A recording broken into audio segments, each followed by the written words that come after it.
Truth Seekers is a viewer-supported show. Wonderful people like you who enjoy this show send pledges in the form of super chats, super stickers, super thanks, PayPal or Cash App. Instructions for how to help are in the description. You can also join our Patreon, and for as little as $1 a month you can get extra content. Patreon supporters get a backstage pass, early access to all our production videos before they are distributed publicly, Stephen Campion's music, private writings, a monthly show journal, and more. You can also become a YouTube channel member for $5 a month. A YouTube membership includes all of the Patreon benefits, plus a special members badge, priority reply to video comments, and the live chat, plus a monthly members only video. We thank you all, kind and generous benefactors, for supporting Truth Seekers. Thank you for your generosity and support.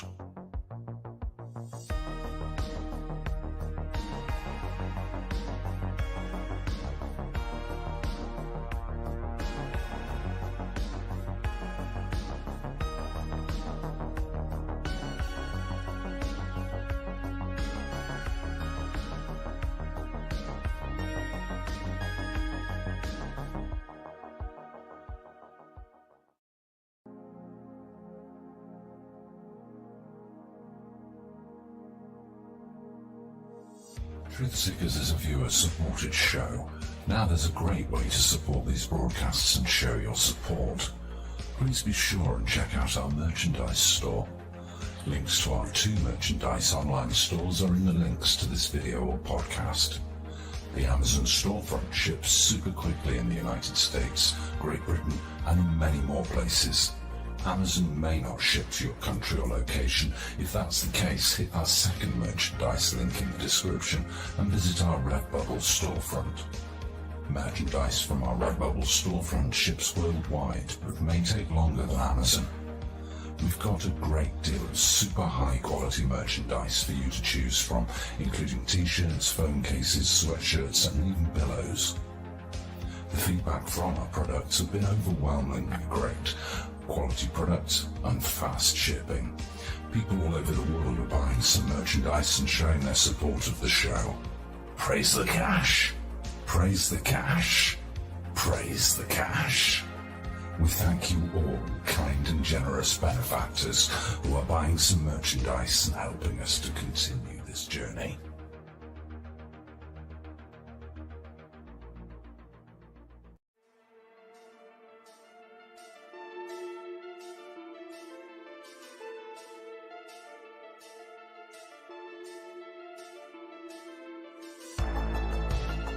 Thanks for being here. This is Truth Seekers with your host, Stephen Campion. Please rate, like and comment on our videos or podcasts. If you are listening to an audio podcast, please rate us 5 stars to help us rise in the search rankings. If you are watching on YouTube, please like, comment and subscribe to our channel. If you're listening to an audio podcast, we love and appreciate you listeners, but you are missing the live tapings. All our shows are recorded live with video feed. We'd love you to come be a part of our live broadcasts and tapings for the podcast. Head on over to YouTube, click the search tool, the little magnifying glass, put Truth Seekers, one word in the search bar, and hit enter. You'll see a strange and mysterious guy with sunglasses. That means you found the channel. Go there, smash the subscribe button and hit the notification bell to receive up-to-date info on our YouTube channel.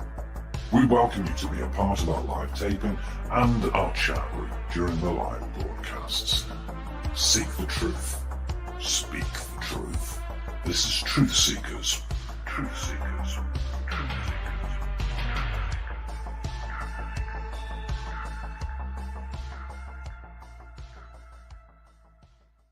To Kerry Cassidy, nothing is off limits. Nothing is too strange, too out there, too ridiculous. From the United States Navy fighting with mer people, to slave colonies on Mars and the moon, to fake whistleblowers that were never in the military claiming to battle reptilian aliens on Mars, to stargates where reptilian aliens come through and enslave people. You know, for adrenochrome. Oh, and they eat us too. And, she wants to make sure that we're all aware of this, the dangers of the alien threat. Specifically, most of the time, she's talking about the Draco reptilian aliens and the mantis aliens. They look like praying mantises, but they have robes on. For those that don't know, Kerry Cassidy sort of rose to prominence on YouTube very early. She was an early adopter of YouTube, started her YouTube channel way back in 2006 with Bill Ryan in the form of Project Camelot. Later, Bill Ryan and her would split, and that is what it is. But she was an early adopter of YouTube in a time where there was not much stuff about UFOs and aliens. So she quickly gained a pretty big following. But as time went on, I think, I remember listening to some of Project Camelot's interviews early on and quickly deciding that most of the people that she interviewed had very little or no evidentiary support for anything that they were talking about. So it was kind of like the UFO alien storytime hour with Kerry Cassidy and Bill Ryan. Later, I suppose to his credit, Bill Ryan decided that she wanted to interview way too many people that had no evidence, and he did not want to continue in their partnership. So he split, started the Avalon forums, and she kept going. And kept going, she did. And like I said, no amount of craziness, no amount of ridiculous story about aliens, UFOs, Stargate, secret space programs, none of that. Nothing was a bridge too far for crazy Kerry Cassidy. She has continued, and like many people, I remember listening to early videos of her interviewing people. She never mentioned her superpowers until more recently, deciding that she had a Kundalini experience, which resulted in her getting superpowers. Yeah, she's got superpowers. And it's interesting to me that she uses terms common in fiction, like saying she's a precog. I think there was wasn't it? Minority Report had precogs, right? Science fiction movie, right? Many of these people watch way too much science fiction, and I think that's where they get a lot of their terminology from. So years after she decided she was a UFO alien researcher, like many people, she suddenly developed superpowers. I guess people get sick of hearing the same alien and UFO stories, and you gotta up your game. So Kerry Cassidy decided she had psychic superpowers. Yeah, and today, we're going to be going through a short interview. I found a 30-minute interview of her conducted by none other than Robert David Steele, who you may remember from the Alex Jones channel. He famously went on Alex Jones and claimed that there were slave colonies on Mars and a secret space program and all manner of things. He's a former Marine Corps officer and intelligence officer, which I find crazy that this guy is entertaining this kind of nonsense, having once been a serious military man. But it is what it is. And this interview, I also decided to share this and go through it because it makes my job super easy. I don't have to explain to you Kerry Cassidy's ridiculous, crazy theories about secret space wars and secret space programs and reptilian aliens trying to take over the earth, because she's going to do it for us. And we just get to comment and laugh at this ridiculousness. I can't believe that she has any following whatsoever. And this whole situation with her kind of makes me sad. As I'm trying to grow an audience, I'm realizing I gotta start interviewing fake people, right? I have to get some fake secret space program whistleblowers who are child molesters in reality, or are, losers that, I don't know, are driving instructors while they're claiming to be half human, half alien hybrids. What is it? Simon Parks that has an alien mother. He's half manted alien. Yeah, this is the quality of her guests. But she's got a big following. I think most of that is a legacy following from way back in the day. After all, she's been doing this since 2006. So she's got 14 years of these crazy interviews. It's called Project Camelot on YouTube. Most of you, I'm sure, are aware of her. But if you're not, just look up Project Camelot if you want to hear some fairy tales about reptilian aliens and secret space programs and jump rooms to Mars, right? Boy, folks, like I said, I was going to try to explain some of the stories that she's pushed for the last few years, but this interview with Robert David Steele makes it very easy because she's going to be talking about a space war and current events.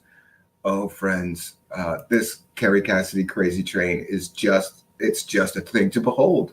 I cannot believe that she is saying any of this shit, and apparently has been for years now. I stopped paying attention to her years ago, probably around the time of Bill Ryan's splitting. I liked some of Bill Ryan's talks, lectures, and things, and kind of felt like she was the Me Too in their partnership. Like, I think that he was, oh, geez, how do you even say, like, a little more credible than her? It's not hard to be a little more credible than crazy Kerry Cassidy, but he was, I thought that he was. And when he split with her, there was a lot of behind the scenes stuff said about her and her willingness to push fake stories just to get views and clicks and likes and whatever. And I lost touch and didn't care, knowing that most of the information that she was presenting had zero factual or evidentiary support and had no value. There's just no value, friends, in anything she talks about. It's interesting to note that she is constantly complaining now because her YouTube channel got demonetized, and she claims they're, shadow banning her.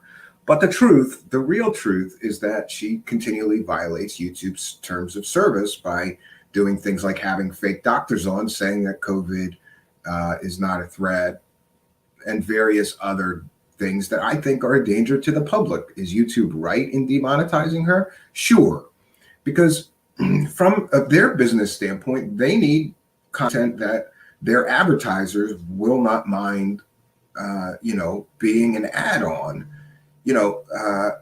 A car company doesn't want to be advertising on crazy Kerry Cassidy's channel talking about Draco reptilian aliens trying to take over Earth, or secret space programs and secret space wars between reptilian aliens and gray aliens and humans intervening. They will complain to YouTube. Why is my good hard earned, why is the money I'm paying you getting put on this crackpot's channel? So she was recently demonetized. She's starting her own website, and I believe I heard she's starting a website with a few others. I don't believe that website endeavor will be successful. Various other people have discussed this. It's hard to get an audience to just go to a website. Everybody goes to YouTube. So lately she's complaining that she's also got 2 strikes for community guidelines problems. And if she gets one more strike, she's off of YouTube. So this is a new theme for her, that she's being banned or taking away her income. Apparently she was living off of the income from her YouTube channel, which is never a good idea. The advice, the saying, don't quit your day job, really should apply to UFO and conspiracy land. If you think that you're going to make a ton of money doing this, enough to earn a living, you're probably sadly mistaken. But then I'm not one of those people that's just out there pushing any bullshit, any nonsense, any fake witness to, alien space battles with no evidence. Maybe she could, I guess, make a living because people want to hear that information, even if they know that it's probably not true. But it is what it is, friends. So she's complaining right now that her YouTube channel may be taken down at any moment, though she continues to do stupid things like put that person from the pandemic documentaries on and interview them. Not a good idea if you want to keep your YouTube channel to do things like that. So, my friends, we're going to cite fair use. I'm going to share this video, which is titled Kerry interviewed by Robert David Steele regarding the space war and current events. Some of you may not. Did you know there's a space war currently being waged, and only Kerry Cassidy has the information about it? Everybody else doesn't know about it. Only Kerry Cassidy knows all about the secret space war that's being raging in other star systems. And who did she get that information from? Mark Richards, a convicted murderer that's been in prison for what, 35 years. Somehow he knows all about the secret space war. It's ridiculous. Let's get into it, friends. This is a transformative work. I'm citing fair use. We're educating the public about crazy Kerry Cassidy, and I'm giving everyone a ticket to ride her crazy train today. So all aboard, friends. We're getting all aboard the Kerry Cassidy crazy train. This video is a short video. It's about 30 minutes. We'll be going through it, stopping, commenting. That's why I'm saying fair use. We're critiquing this. We're discussing it in the live chat. This is fair use. Okay, friends, let's get on the crazy train. And by the way, I said I wasn't going to do this, but she makes my job easy here, because in this short interview, she talks about a whole bunch of different crazy shit that she has no evidence for. And so I don't have to explain it, because we could just listen to the bullshit spewing out of her mouth and know that she's full of shit. But I don't have to explain it all. We can just listen to her tell these ridiculous stories. Let's get into it, friends. I'm citing fair use. This is a transformative work. Okay.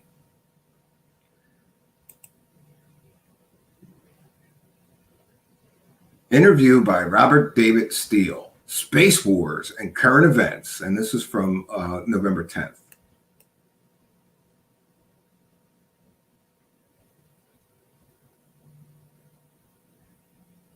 Okay, great. We're both recording. We can both use this video as we wish.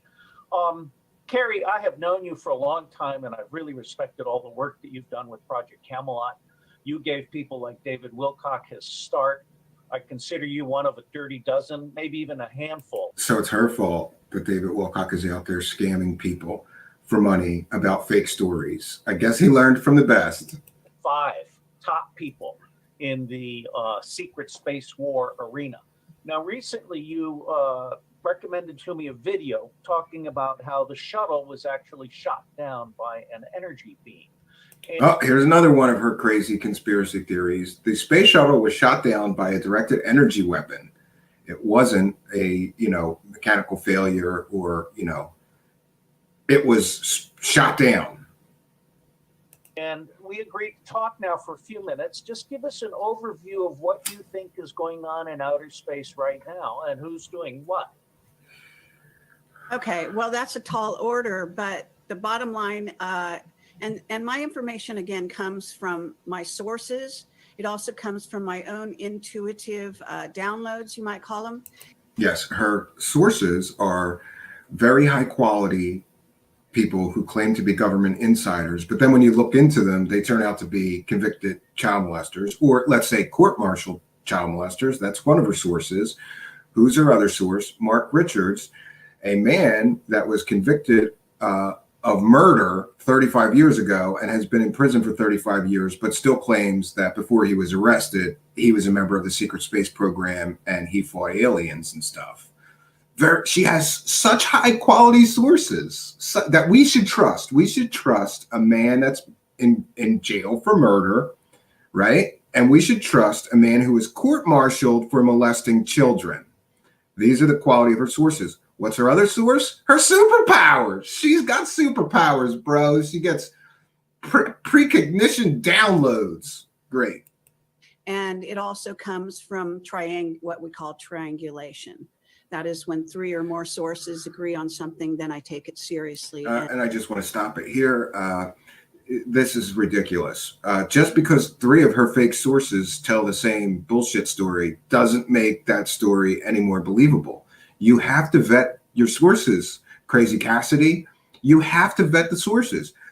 If your sources are a stolen valor idiot in the form of Randy Kramer, a convicted murderer, and a man that was, let's see, court-martialed for molesting children, you're somehow going to trust those three sources because they all tell similar stories. And by the way, a lot of people in this UFO con grifter game tell the same stories. They all steal from each other.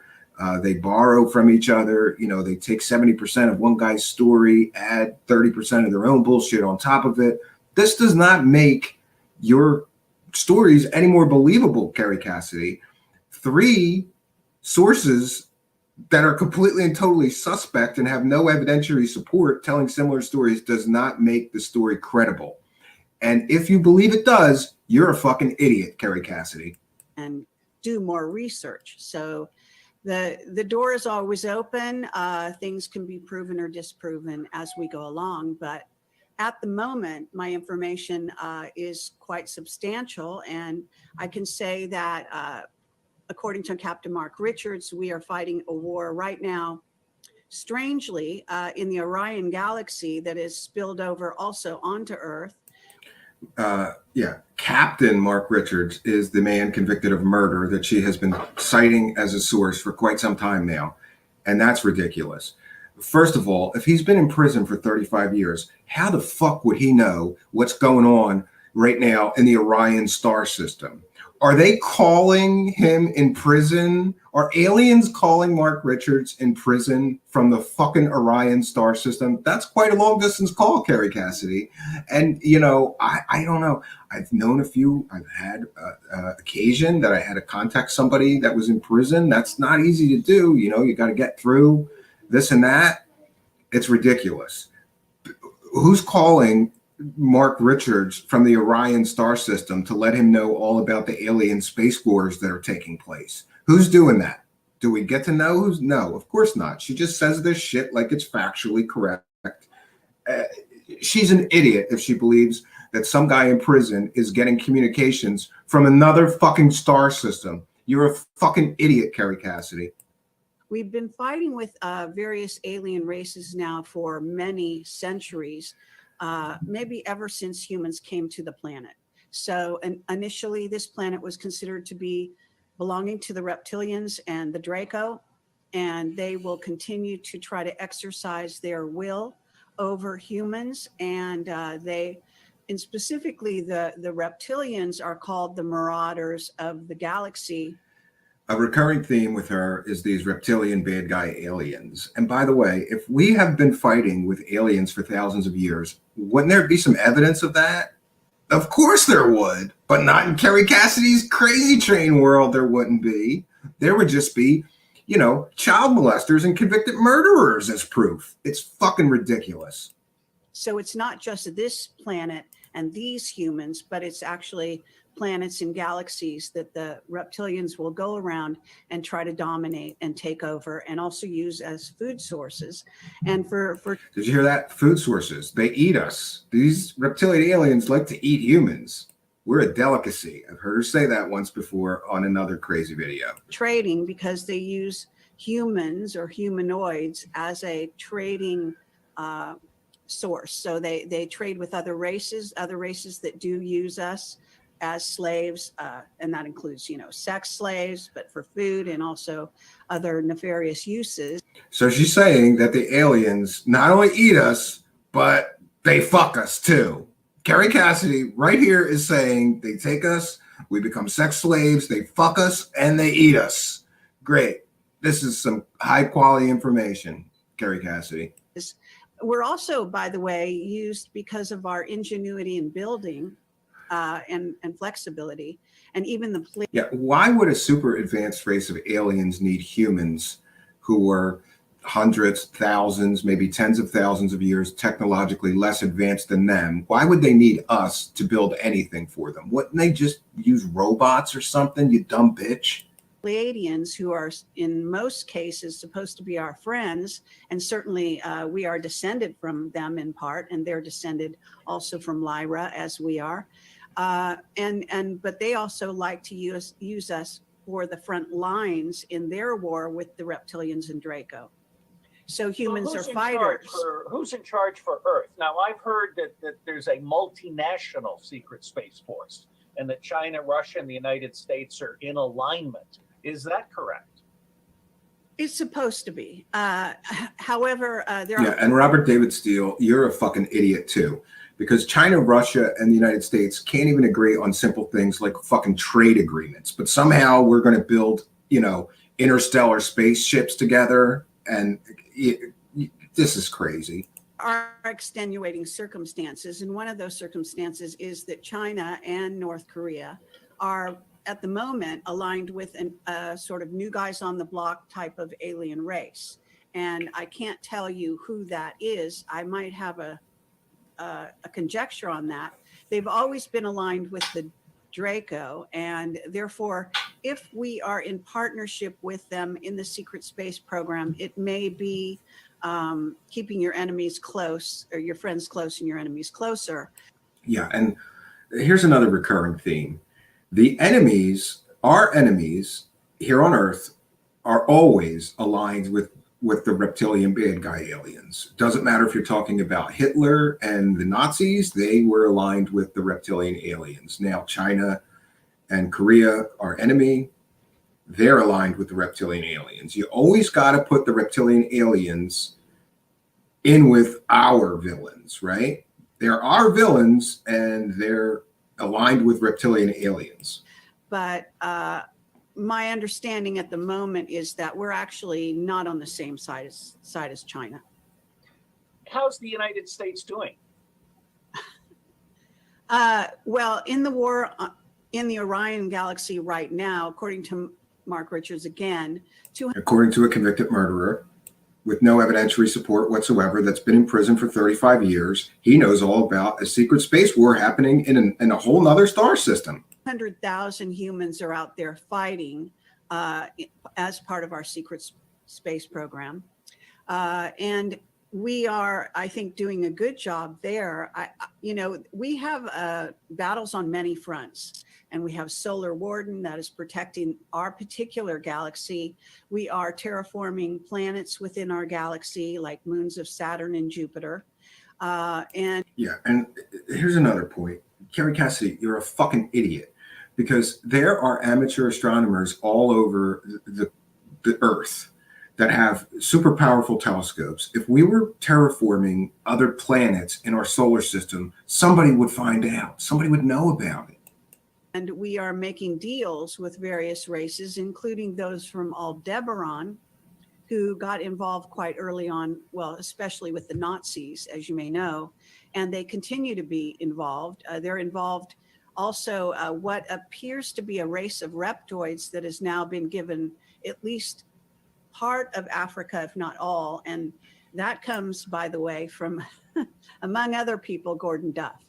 Okay, so there's reptoid aliens that own Africa. For all you viewers or listeners that may live in Africa, I just want to tell you that I'm sorry that you didn't know that reptoid aliens own all or most of Africa right now. And where's the evidentiary support for this? She doesn't have any. She doesn't have shit. Mm-hmm. So how are we doing? It's, in any kind of war situation, fog of war and all of that, there's a lot going on. I can say that according to, again, Mark Richards, where he's a very primary witness in these regards, because yes, this is her major source. Mark Richards, a man convicted of murder who's been in jail, I believe, for 35 years, most of his life. He was a captain of the Space Force, and he continues to be tapped even to this day, even by the sort of new rendition, which is brought forward, at least in the public eye. Why would, Kerry Cassidy, you're a fucking idiot. If there is a such thing as a secret space force, why would they contact a guy that's been in prison for 35 years and out of their program for 35 years? For what purpose would they contact a convicted murderer? Why would they need a guy in prison? Why would they even communicate with a guy in prison for 35 years? It makes no sense. She can't even construct a good reason for using this crazy source that's a convicted murderer. It's just that guy's a convicted murderer. He's sitting around in prison. She goes and visits him. He tells her a bunch of bullshit stories, and she runs with them. Space Force that Trump has brought to to the fore. So But Richards is in prison now. he has been in prison for over, actually it's around 35 years. Yeah, 35 years. For most of his super adult, his adult life, I mean, prior to that, he was raised in the secret space program. So he got involved very early on with a father and a grandfather. Or he's a bored guy in prison that is telling people stories about aliens because he's got nothing better to do sitting in a fucking prison cell all day, you dumb bitch. Who will also supplying information to what would become our secret space program. And his grandfather was working with Tesla. His grandfather was working with Tesla. You know whose grandfather also worked with Tesla? Pete Peterson. Isn't it funny how these assholes all steal parts of their story from other assholes telling fake stories? Pete Peterson's grandfather was supposed to be a lab assistant for Tesla. I checked in with the Tesla historian, and I checked both Pete Peterson as Peterson and his mother's maiden name, and there is no evidentiary support that any relative of Pete Peterson ever worked with or for Tesla. I have a feeling if we check Mark Richards out with the Tesla historian, we'll find there is no evidentiary support or factual evidence that can prove that Mark Richards, any family member of Mark Richards, ever worked for Tesla. And I've said this time and time again, all these con artists, UFO grifters, they always got to pull Tesla into their bullshit stories. Mark Richards is no different.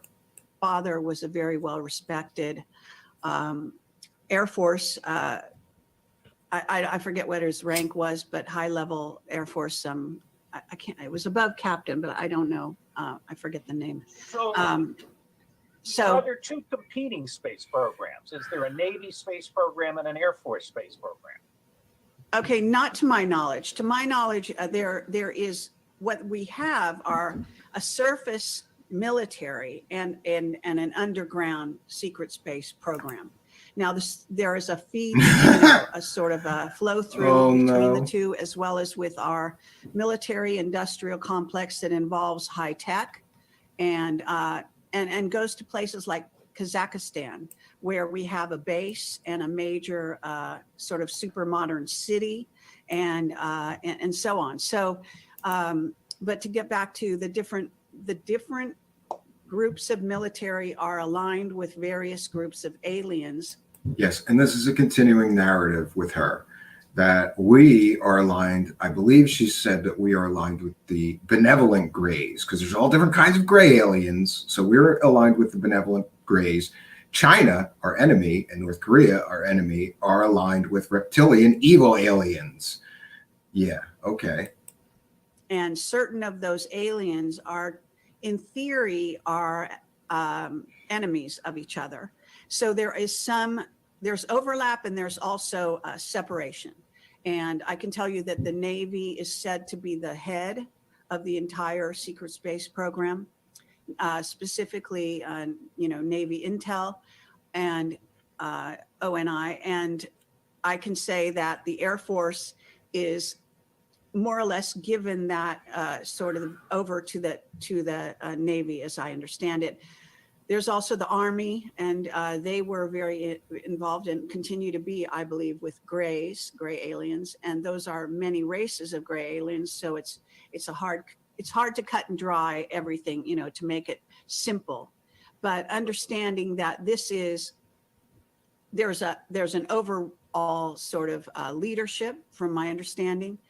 They do have meetings in places like Exeter on this planet and also in Peru. So the aliens and the humans are having meetings. Okay, friends, we're about 9 minutes in, and she's made, I don't know how many ridiculous, fantastical claims so far. And remember, I'm very fond of the saying, you all know that extraordinary claims require extraordinary evidence. We're 9 minutes in, she's made all these extraordinary claims, and not only does she not have extraordinary evidence of any of her claims so far, she's got no evidence of any of her claims so far. None. She hasn't cited a reputable source that gave her any information. She doesn't have pictures, videos, nothing. And possibly in Chile. And these meetings are with various races of ETs. So a kind of a UN that meets in these places and has been for many years. And here is again another recurring theme with these UFO con artists, grifters, secret space program, clickbait assholes. There's some kind of galactic federation. We've heard certain other secret space program asshole talk about this. Several of them, actually. And she's running with that theme. We have treaties. The treaties have been set up and then violated time and time again. Even going back to the early days of Camelot when we interviewed Dan Burish, he would talk about Dan Burish, another one of her quality sources, who claimed that he worked at S4. Dan Burish basically took a lot of Bob Lazar's story and expanded on it. Again, back to the theme of take one guy's story, or 50% of it, or 70% of it, and then you got to add on your own bullshit on top of that, especially if it's already generally accepted UFO mythology, like the Bob Lazar story. Bob Lazar is the first person to mention Project Looking Glass. He's also the first person to mention S4, and Dan Burish ran with that. So all these idiot Q-tards that are mentioning Looking Glass are citing two less than credible bullshit sources for Project Looking Glass. And Dan Burish has been debunked out the wazoo. While he claimed that he was working, somebody proved that while he claimed to be working at Area 51, he was actually a parole officer, right? A probation guy dealing with people on probation in Las Vegas. And also a security guard at I believe it was a casino. How the hell he's working with an alien at Area 51 while he's also holding down a full-time job in Las Vegas? Hey, maybe they gave him a secret spaceship that he could fly back and forth, or maybe he jumped through a Stargate to get into Area 51. Dan Burish is a fucking lying bullshit con artist. That's all she has for her so-called sources. You can look up Dan Burish interviews with her, and it is laughable, the shit that guy talks about. The Tau 9 treaty and others that were violated. Mark has also talked about these meetings and so on. So here we go again. Two of her sources that are completely and totally not credible agree that humans are meeting with aliens. So it must be true, because two of these guys said it. Her logic is flawed. You can't take two terrible, unverifiable sources that have credibility problems and say, well, they both said it. It must be true. It's like there's a whole world of secret space involvement. No, I think there's a whole world of bullshit, Kerry Cassidy, that you live in a fucking fantasy land if you believe any of this shit is real. Humans are not party to unless you're close to a certain level of the military, black projects, etc., and the wars and many wars and wars. At the top, there is disagreement between what are called the Luciferians and, from what I understand, kind of the Nazi contingent. But it's Wow. I'm getting scared now, because according to Kerry Cassidy, there's Draco reptilian aliens, Nazis, and Luciferians all taking part in this secret space war. It's a fine line. So they war with each other. I'm not sure what direction to go with that. I went through an entire career as a Marine Corps officer, and then as a spy, and then as a second-ranking civilian in Marine Corps intelligence, and I never got a clue. Now, I'm feeling, on the one hand, I'm feeling left behind, and on the other hand, I'm wondering, how is it that something like this can just go on without the second-ranking civilian in the Marine Corps intelligence community seeing it? Finally, some logic. Hey, Robert David Steele, it couldn't, you dumbass. Why are you even entertaining this bullshittery? Well, there's a lot of levels. First of all, mind control plays a big part. And that's also... Oh, you got to bring in the mind wipe. These people are all mind wiped. That's another common theme. That's why they don't remember battling in the secret space wars in the Orion star system and fighting, reptilian aliens on Mars, is because after you get back, they mind wipe you. I've interviewed people who have mind controlled and who are members of the military. If they were mind controlled, they would not know it if it was true that they were actually mind controlled and mind wiped, you dumb bitch. Who also, like you, might not know, or at least think they know anything that's going on. We've got soldiers going into programs where they're going off planet into what is commonly called 20 and back programs. This is 20 and back. Where have we heard that bullshit before? She's running with that too. You got to take the bullshit from other people and weave it into your own bullshittery. That's part of the grift. Been talked about out in the sector for many years. People that are assigned to Mars and other planets, Randy Kramer, for example, and others who have come forward. I can tell you that. Yeah, and here's another one. You dumb bitch. Again, people all over the earth have pretty high, powerful telescopes, even hobbyists. If there was a significant human presence on Mars, as many of these people claim, there would be evidence of that. People would see structures, vehicles, infrastructure. According to her, there's hundreds of people on Mars fighting with reptilian aliens. We would see some sort of habitats or something, you dumb bitch. There's no evidence of any of this.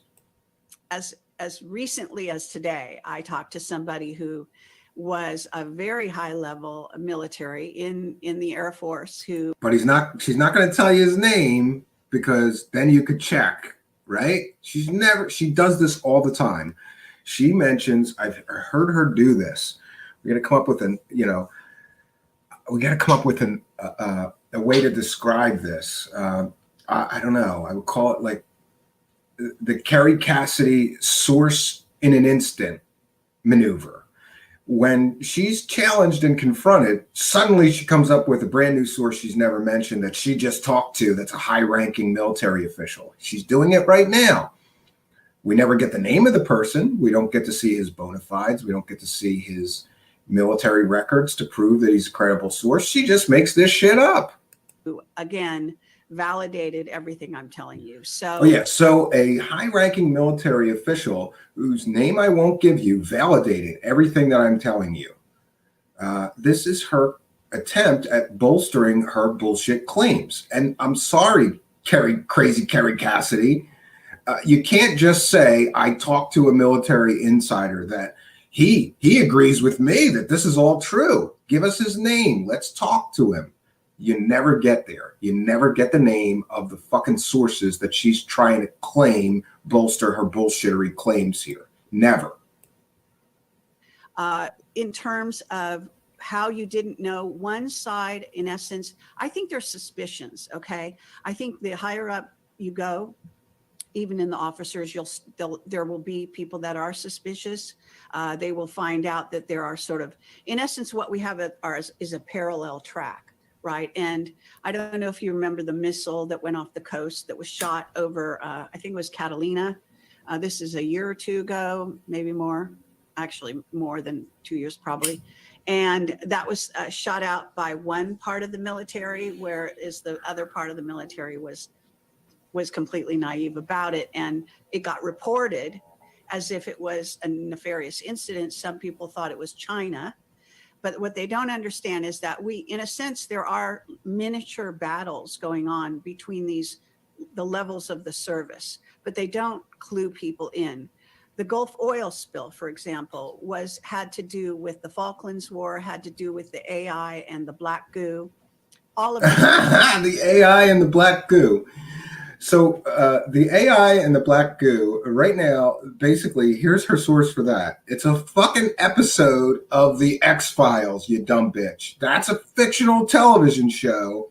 And idiots like you and other people have run with that as being real somehow. This was unknown to most of the military, to most of people even that were on the platform. But I can tell you that I had a whistleblower who did work out there and did get clued in as to what was going on and validated the space program side of that. The fact Again, she has a whistleblower. What's his name? Where's his military records? Let's check into the source. Make sure it's a credible source. She never does that. Never. She just says shit. I've got a whistleblower. You know what, Kerry Cassidy? I've got a whistleblower. Then if you can do it, I can do it. I've got a whistleblower that worked for you and told me that you sit around watching too many episodes of fucking Stargate SG-1 and Star Trek and come up with this bullshit that you sell people. If you can do it, so can I, bitch. That we're fighting a group of aliens who have invaded Earth centuries ago, actually. And so there's so many levels at which it leaks through. I can tell you that I've talked to low-level soldiers, some of whom were in like Alabama, and I have these testimony in various interviews that I've done, and it's also off the record talks. So they report to me that they have been used in programs that involve grays, that involve one individual who his group was involved in a whole operation, and he just joined. He was just getting through boot camp, and they were used in an operation that involved gray aliens. And again, Kerry Cassidy's logic is fucking retarded. Pardon the word, that's a bad word. Is stupid. Listen. If the government was so concerned with keeping alien presence and alien space battles and the presence of extraterrestrials on Earth a secret, they would not take a guy just out of boot camp and give him access to aliens or that information. They would only, and it just makes more, it doesn't make any logical sense that you would take a guy just out of boot camp and have him interacting with aliens and shit, because then he could go shoot his mouth off, you dumb bitch. It makes no sense. And again, where are the names of these people? Let's look at their military records and at least verify they really were in the military. For all she knows, these people were never in the military. She never checks any source. She just runs with whatever bullshit people tell her. Or none of these sources exist and she just makes this shit up. And he became aware of it. Sometimes the memories leak through. The mind control is not sufficient. Back to the mind wipe. I can tell you, for example, Robert Saleh, who is someone who testifies about the Minot Air Force Base and other missile launch platforms where he worked, and I forget the exact names. He's testified and is quite well known, and I've interviewed him on this as well. And he himself knows that when he was working for the military, even in Rendlesham, he was called in to be given some medical attention that he didn't need. And so and I have witnesses that are called to the dentist. All of a sudden, they're suddenly are supposed to get some kind of work done there. These are the places where they will put in the mind control. Yes, and we mentioned this Kerry Cassidy crazy train. You got to go full in on the crazy train. And the dentist, that's who puts the listening devices in your teeth, right? So they can monitor you and make sure that you're not telling people the truth about those aliens, bro. This is a bullshit, crazy conspiracy that she's been mentioning, dentists putting listening devices in people's teeth. That is the height of conspiracy land crazy talk. No evidence, just a statement, has no value. And the blocks. And sometimes the bleed through occurs. Duncan O'Finian is a famous super soldier who testified that to us that after about the age of 50, your memories start coming back. So the reality. Well, that's good news for a certain super secret space program astronaut, right? Because I think he just turned 50. So we're going to be getting whole new stories from him if this is true, that your mind wipe memories come back after 50. Good news for him. Is that it is actually shocking how few whistleblowers we really have, when in fact, you idiot. Well, there's plenty of whistleblowers, but none of them are credible. And you guys took the term whistleblower and made it worthless. You know who is a whistleblower? Edward Snowden is a whistleblower. You know who else could be considered a whistleblower? Julian Assange. Those are real whistleblowers. They have consequences. They don't just get to go around to UFO conferences calling themselves whistleblowers, making money telling their bullshit story. A whistleblower has real consequences to their life. none of Kerry Cassidy's bullshit so-called whistleblowers have had any consequences, even the ones that are basically stolen valor. And by the way, stolen valor is a felony, a federal felony. So if you claim that you worked for the military and you profit from those claims and you didn't, that's a felony. None of them have even been prosecuted, and some of them could be. Fact, there are so many of the military who don't even realize they've been involved in something. I mean, this is the real root of, you might say, PTSD. A lot of these soldiers have gone off planet. They don't even know. They don't realize they thought they were. Again, with the logic. Come on, you crazy bitch. How are you going to go on? You're going to get in a fucking spaceship and go to another planet and battle space reptilians, but you're not going to remember any of it? Ship to Iraq. They were fighting in Iraq, and their screen memory is one thing, and what actually happened is another thing altogether. And this also includes, according to witnesses, alien abduction. So the military, our military, will implant memories, false memories of alien abduction to cover up them being individuals being MILAB'd by the military.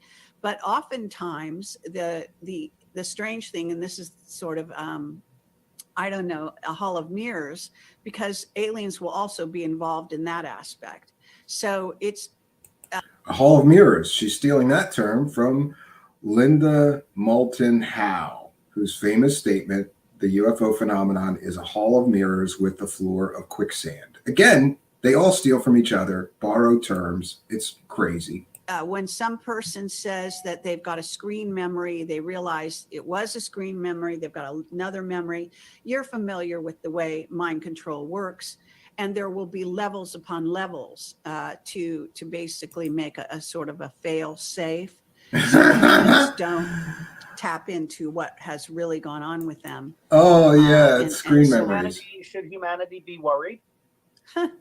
Yes, this is when. Well, Robert David Steele, if they're eating us and fucking us, I think we should be worried. These aliens might eat us and fuck us. Like, what order did they do that, by the way, Kerry Cassidy? Did they fuck you first, use you as a sex slave, and fuck you for a while, and then eat you, or do they eat you, or like eat just the half of you that they don't want to fuck? Like, imagine if they just ate you from the waist up, and then they kept the part. I don't know. This is crazy. Kerry Cassidy says that reptilian aliens keep humans as sex slaves and eat them. So I want to know, if I get to interview Kerry Cassidy, one of my major questions is going to be, what order does that happen in? Do they eat you first and then fuck you, or do they fuck you first and then eat you? I want to know. This is important information. And yeah, we should be worried if there's reptilian aliens out there eating fucking human beings. God damn, I'm worried. Look, I got enough shit to worry about, Kerry Cassidy. I don't need to worry about getting fucked and eaten by a reptilian alien, you crazy bitch. One of my points, and this is why I do the job I do, because this is all about races that are preying on humans, specifically on our children, on our young people, taking them off planet as slaves, using them in various capacities, killing them, eating them, so on. Sorry to be so. They're killing and eating children, then yeah, we should be worried. I've got children. I don't want my children eaten by reptilian aliens, Kerry Cassidy. Say it ain't so. Graphic. And this is where the whole pedophilia links in. And this is you got to roll in the pedophilia, the pedophile rings, the mole children, the Montauk. She believes in that shit bullshit too. They're also the adrenochrome and adrenochrome manufacture of it. All of this comes from the Draco reptilian lineages that have also the Greys that are actually a form of reptilian that have actually been infiltrated our genome, the human genome on this planet. So there are a lot of racial lines that some of whom are a lot more, you might say, reptilian than others. And they are part of they have these proclivities. You're talking about Jeffrey Epstein and his island and who they could attract, the so-called blue bloods of the royalty, the lines of royalty. So yes, you got to bring in the royal bloodlines, and you got to bring in Jeffrey Epstein in your crazy conspiracy land, crazy train. So-called royalty. All of this goes back to a to preying on other humans, to a power over paradigm that we have been operating on here on Earth for eons and have been victims of, if you want to call it that. So in my view, humans need to know their prey. We need to know who the enemy is in order to protect us and our children. Yeah, well, that I agree with her. If there's really aliens fucking and eating us, we need to know about it. And goddamn, the military is keeping this a secret that reptilian aliens are fucking us and eating us. That's a crime against humanity, Kerry Cassidy. I'm with you. If there's reptilian aliens fucking and eating us and eating our children, we need to know about it. So she's doing God's work, letting us all know about the truth about aliens, bro. And Well, this is why it's so important. Protect ourselves. Are we being protected? There is some protection, but not much, not much in my view. What this is a sort of a yin and yang, positive, negative polarity planet. At this time, we've been 3D, we're actually moving into 4D now. But the bottom line is that in such a planet, the souls that come in are given these challenges to either, to stay alive and to learn quickly, obviously. Yeah, you better learn quickly how to not get fucked and eaten by reptilian aliens. I'm worried myself. Like, I gotta figure out how to not get fucked and eaten by reptilian Draco overlords. And if they don't, they simply die. Now you can reincarnate and come back into the game again, obviously. Oh, that's good news. So we're really talking about a sort of a might makes right, a challenging scenario in which it's learn or die. And under these circumstances, humans have had to learn very quickly, and some astonishingly. See, the trouble is that the humans became collaborators with the enemy, so to speak. So we have a large contingent of humans who now want to deceive the other half of humans, so to speak, and they have sided with the enemy, with the Dracos and the reptilians. God damn it, then this is breaking news. There are human traitors that are helping Draco reptilian aliens fuck and eat other humans. That is shocking information, Kerry Cassidy. Goddamn traitors helping these Draco reptilian aliens fuck us and eat us. That's disturbing. And other various races, some of whom are trying to become our friends, like the mantids. Simon Parks will tell you that he believes he's a mantid hybrid. Yeah, he's half mantid hybrid alien. He has an insectoid alien mom, right? Simon Parks, another bullshit crazy source she cites all the time. And that the mantids have now sided with the humans, but they used to. Well, good news. We have allies. Maybe the mantid aliens can help us fight the reptilian aliens so that they don't fuck us and eat us all. Us on a regular basis. And so there are various contingents going on here on Earth, and we are, in fact, this election is a perfect example of the Luciferians and alien races trying to sort of put into place once and for all their new world order to get rid of any sense of freedom on the planet. They've been using COVID for that purpose. It's not about a disease of any kind. It's about control. So COVID came from aliens? And so they want to control humans. So your bottom line, does President Trump know about all of this, and is he doing the right thing? Yes, absolutely. Oh, he's good. Well read in. That's good news. Maybe President Trump can help us so that we don't all get fucked and eaten by Draco reptilian aliens. And I'm sure of that. And I can say that he is working along with his team and John F. Kennedy Jr. Oh, John F. Kennedy Jr. is dead, you dumb bitch. And here we go with the cute tard conspiracy theories. JFK Jr. is alive. He's going to come back and be Trump's running mate. He faked his death. This bitch is crazy, you know? And you know what? It is a fucking tragedy and a travesty. Imagine being related to JFK Jr. and knowing that crazy Kerry Cassidy and a bunch of other internet conspiracy assholes are running around talking about your dead relative. Let that man rest in peace, you fucking crazy bitch. How would you like it if somebody talked about your relative that died, faking their own death and being involved in all this crazy conspiracy alien bullshit? You're, and this is love and light, right? These are love and light people. She's a precog, and she's running around selling fake stories about JFK Jr. being alive. How do you think that makes his family feel, right? How would you like to be that person's cousin or mother or son or, you know, daughter or whatever? The wrongs that have been perpetrated upon humanity, including the early death of John F. Kennedy. Now, yeah, so JFK Jr. is going to come back from the dead and save us all. The scenario, it's you know, it's a constant, in other words, a gain on the light, if you call it light, a battle between light and dark. You get a gain on the light and a gain on the dark, and we go like this constantly. So it's that kind of a planet, and we go from one side of the polarity to the other until we learn how to basically transcend and integrate both sides, both the light and the dark. And we live lives that encompass our learning curve in each sector. So, all right, we're up to 21 minutes of her telling these fake fucking fairy tale huckster bullshit stories about aliens. And so far, she has presented not one piece of credible evidence about any of this shit that she's talking about. Not one piece, friends. I would say that a person who is nearing ascension would have had to live lives on both sides, integrate them both, and feel able to deal with both. Got to bring ascension in too. Fluidity, understanding, and love in the end, I guess.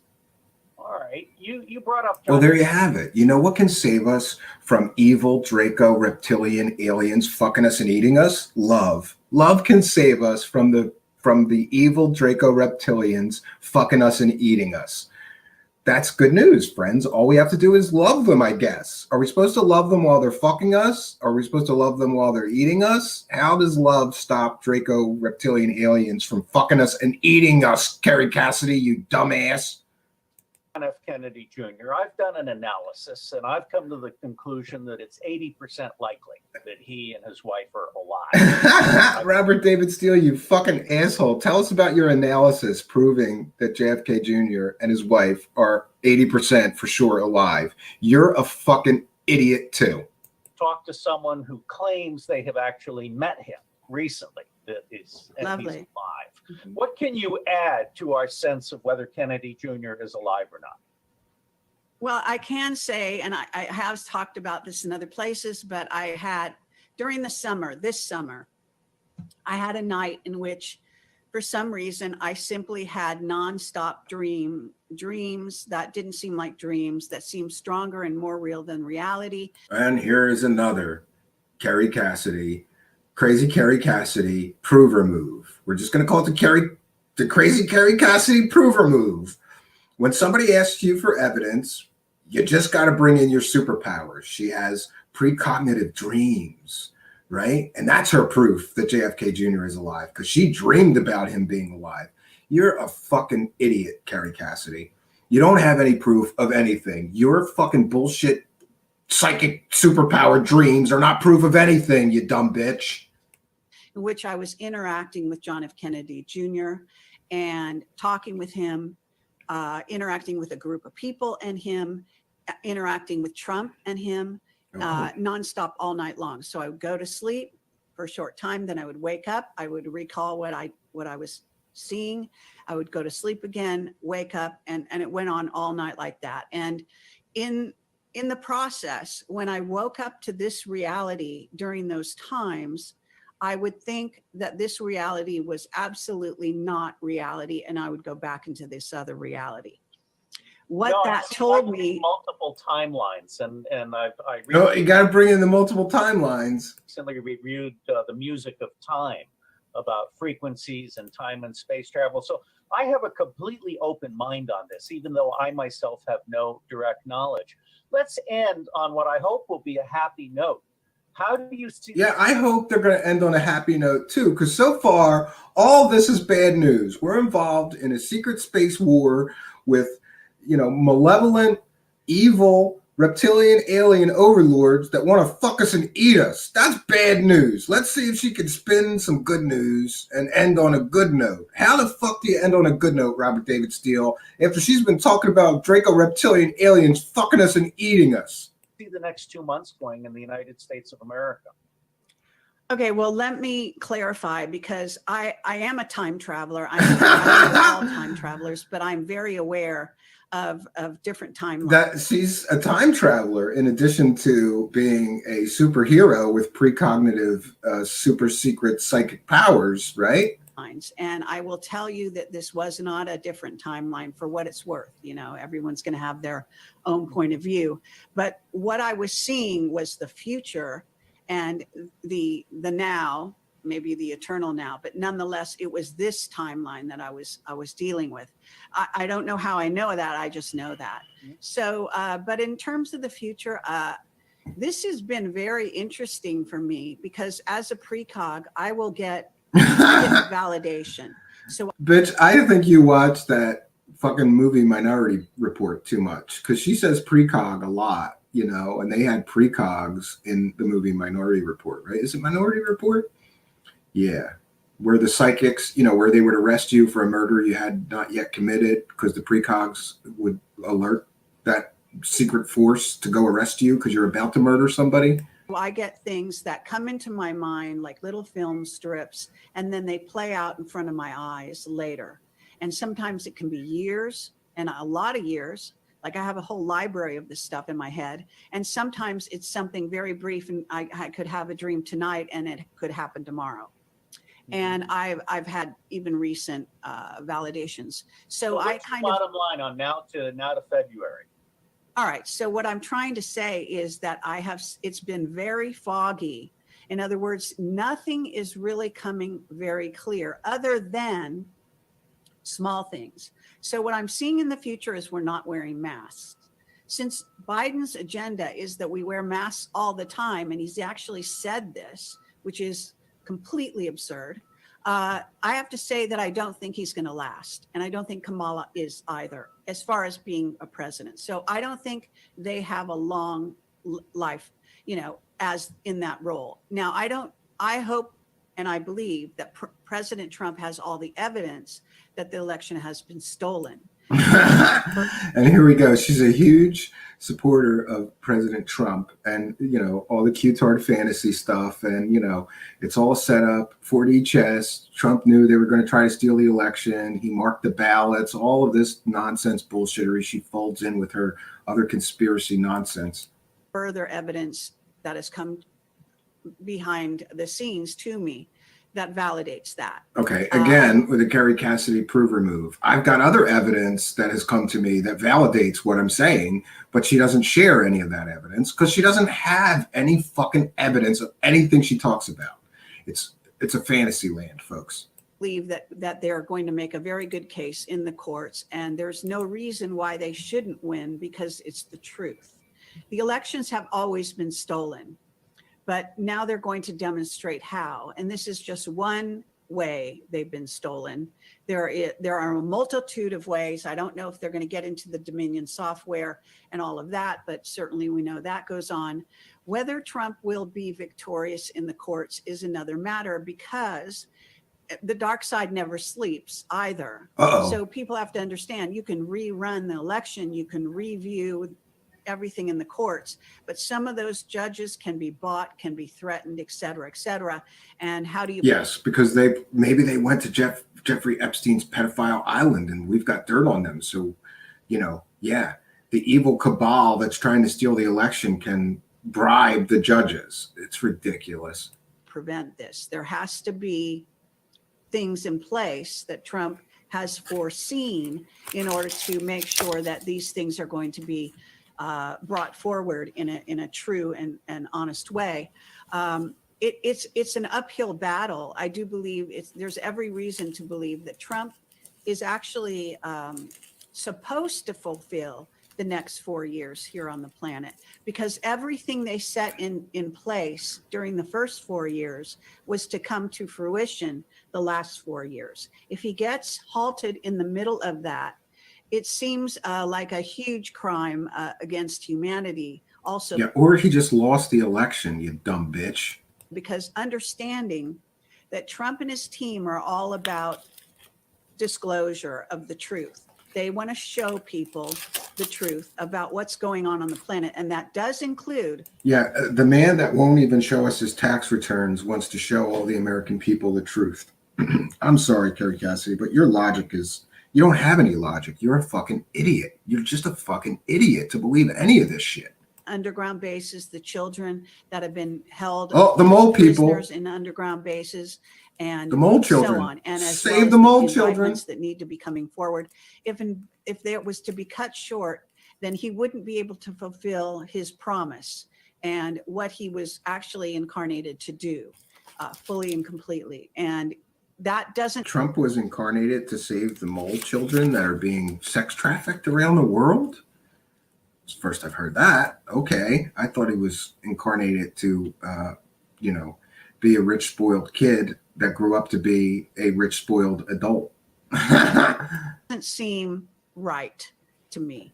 Whether, now I'm not, I can only see so far. And like I say, I have seen myself in the future, and I'm joking with my partner. We're at an airport and I'm looking around and most people are not wearing masks. Something had to change in a positive way. One, we're traveling, and two, they're not wearing masks. Oh, so here we go with the crazy Kerry Cassidy prover maneuver. When you need evidence, you just say you had dreams, and that's your evidence. I'm sorry, Kerry Cassidy. Dreams are not evidence of anything other than that you sleep and have dreams occasionally. She's crazy. That's enough for me to say it's very possible. That's enough for her. She has dreams. She doesn't need evidence. I even wonder if Joe Biden is working for Trump, and this is part of the WrestleMania drama. That's Joe Biden is working for Donald Trump. Been scripted out. It's what Biden and it's Kamala a wrestling Harris have done script. Is so Sure. stupid as to defy belief. So, all right, let me give you the last word, and then we'll stop. Anything that you want to share, like what's going on in Antarctica? Well, apparently there's a control center for planet Earth in Antarctica. So you might well wonder that, and it is worth discussing as to how Trump is dealing with those beings, okay? Yeah, Donald Trump is dealing with those beings because he's got a secret Antarctic control center base. Kerry Cassidy, you dumb bitch. You, like everybody else, love to bring in Antarctica. She's always talking about those underground bases in Antarctica and the Nazi, breakaway civilization in Antarctica. You know why? Because it's convenient. Like, nobody can go there and check that I'm just telling fairy tales. But you can if you really want to. If you really knew anything about bases, you could get your ass on a plane, get your ass in a helicopter, and show us the fucking bases. But none of these assholes that talk about Antarctic bases or Antarctic aliens or any of this shit in Antarctica, Linda Moulton Howe, her, many, many others, Michael Sala, all these jerk-off fucking con artist assholes never show us the proof of anything in Antarctica. But they love talking about it. Because this sort of the Nazi underlay that came through with the Third Reich has gone into the Fourth Reich, and it's no accident that what we're seeing in terms of the control, and it's manifesting in England in a very diabolical way as I speak, and other countries. And I have to say, all of this agenda has been rolling out very quickly and just recently. So the Nazi agenda seems to be coming to the fore more and more and more. And that is stunning to see that really in your face at this time on planet Earth. So Trump and his team have to fight that. They have to fight the good fight. I think we may go to a civil war. I hope that Trump and his team fight the good fight, because I don't want to get fucked and eaten by reptilian overlords. Civil war, to be honest with you. I am not so sure that things are going to calm down, even if Trump gets into power. I have had precog dreams of the future that are not pleasant. Okay, so there are some things that could come down. There could be some heavy duty invasion going on from China into the United States. Apparently, it's already happening in Canada. So I warn you. She shared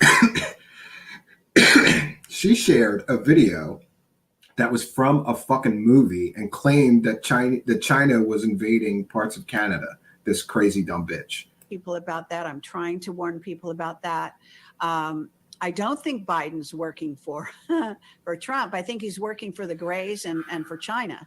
And whoa, here you have it. Joe Biden. Maybe that's how he got elected. The gray aliens helped him steal the election. And they're pumping him up with adrenochrome every time he has to give a public speech so he's coherent. These conspiracy theory assholes are just ridiculous. I do believe that the Chinese Communist Party are intent in taking over control of the world, and especially the United States, and the resources and brain trust here, if anything. So this is the battle for the future and what we're involved in that's beginning to manifest now. And, you know, it's an incredible time to be alive. And I wish that. Why is it an incredible time to be alive if I could get fucked and eaten by reptilian aliens? That doesn't sound like a good time to be alive, Kerry Cassidy. Doesn't sound like a good time getting fucked and eaten by reptilian aliens. She can't even keep her fucking shit story straight here. I would think that if there's a big possibility that you could get fucked and eaten by reptilian aliens, that's not a good time to be alive, but that's just me. Maybe Kerry Cassidy wants to get fucked and eaten by reptilian aliens. I don't know. My wish is that the Trump administration and the Trump team will come forward with as much heavy duty ammunition at this time. Instead of promising that this is going to happen and that arrest is happening and these rescues are happening, I think that they should be coming forward during these crucial months before January 20th with the real goods. It doesn't mean everything. I understand that they're trying to, you know, show people, but then show us what you've done.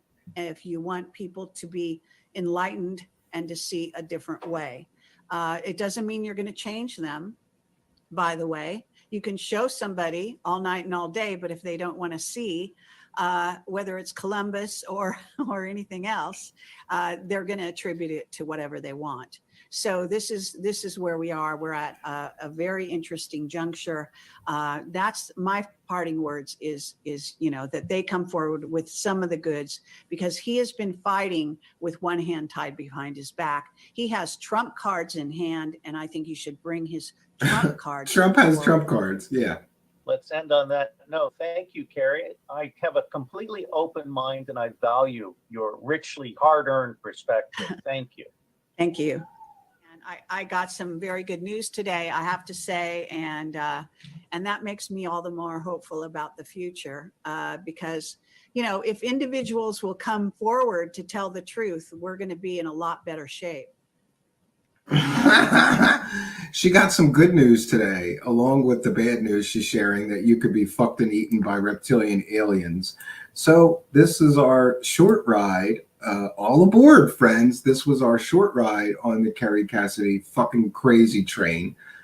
I don't even know what to say. I think I said all that I need to say about her, everything that she's talking about while we commented on her crazy train.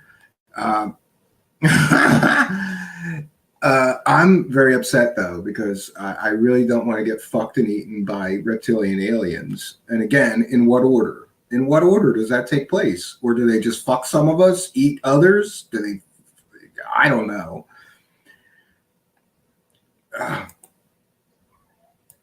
Kerry Cassidy has been out there for 20 plus years selling this bullshit.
Truth Seekers is a viewer-supported show.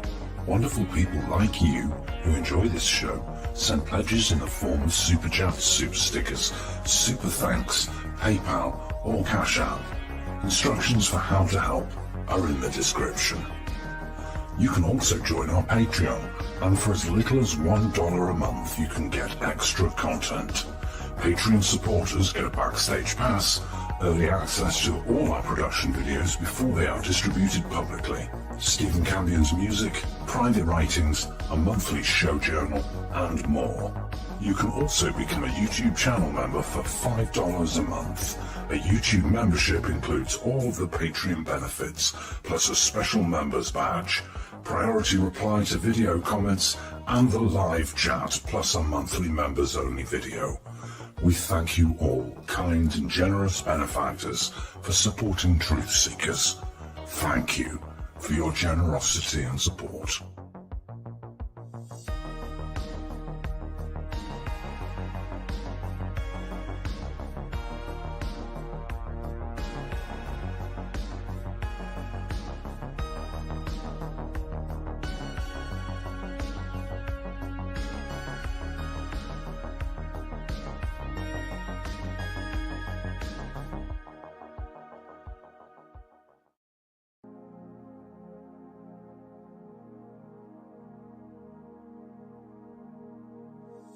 Truth Seekers is a viewer-supported show.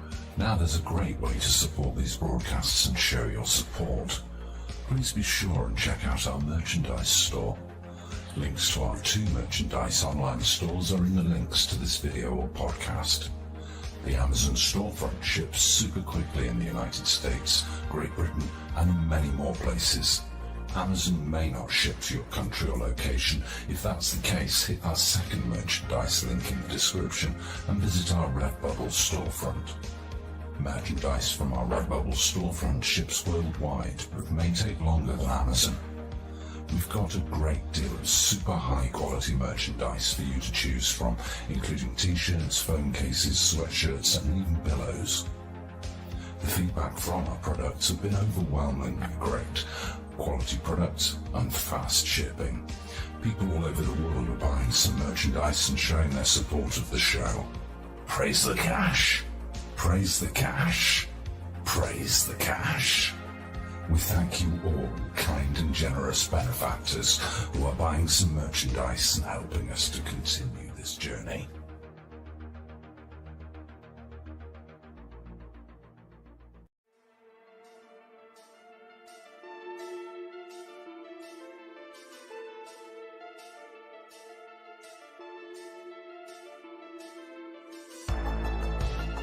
Thanks for being here. This is Truth Seekers with your host, Stephen Campion. Please rate, like and comment on our videos or podcasts. If you are listening to an audio podcast, please rate us 5 stars to help us rise in the search rankings. If you are watching on YouTube, please like, comment and subscribe to our channel. If you're listening to an audio podcast, we love and appreciate you listeners, but you are missing the live tapings. All our shows are recorded live with video feed. We'd love you to come be a part of our live broadcasts and tapings for the podcast. Head on over to YouTube, click the search tool, the little magnifying glass, put Truth Seekers, one word in the search bar, and hit enter. You'll see a strange and mysterious guy with sunglasses. That means you found the channel. Go there, smash the subscribe button and hit the notification bell to receive up-to-date info on our YouTube channel. We welcome you to be a part of our live taping and our chat room during the live broadcasts. Seek the truth. Speak the truth. This is Truth Seekers. Truth Seekers. Truth Seekers.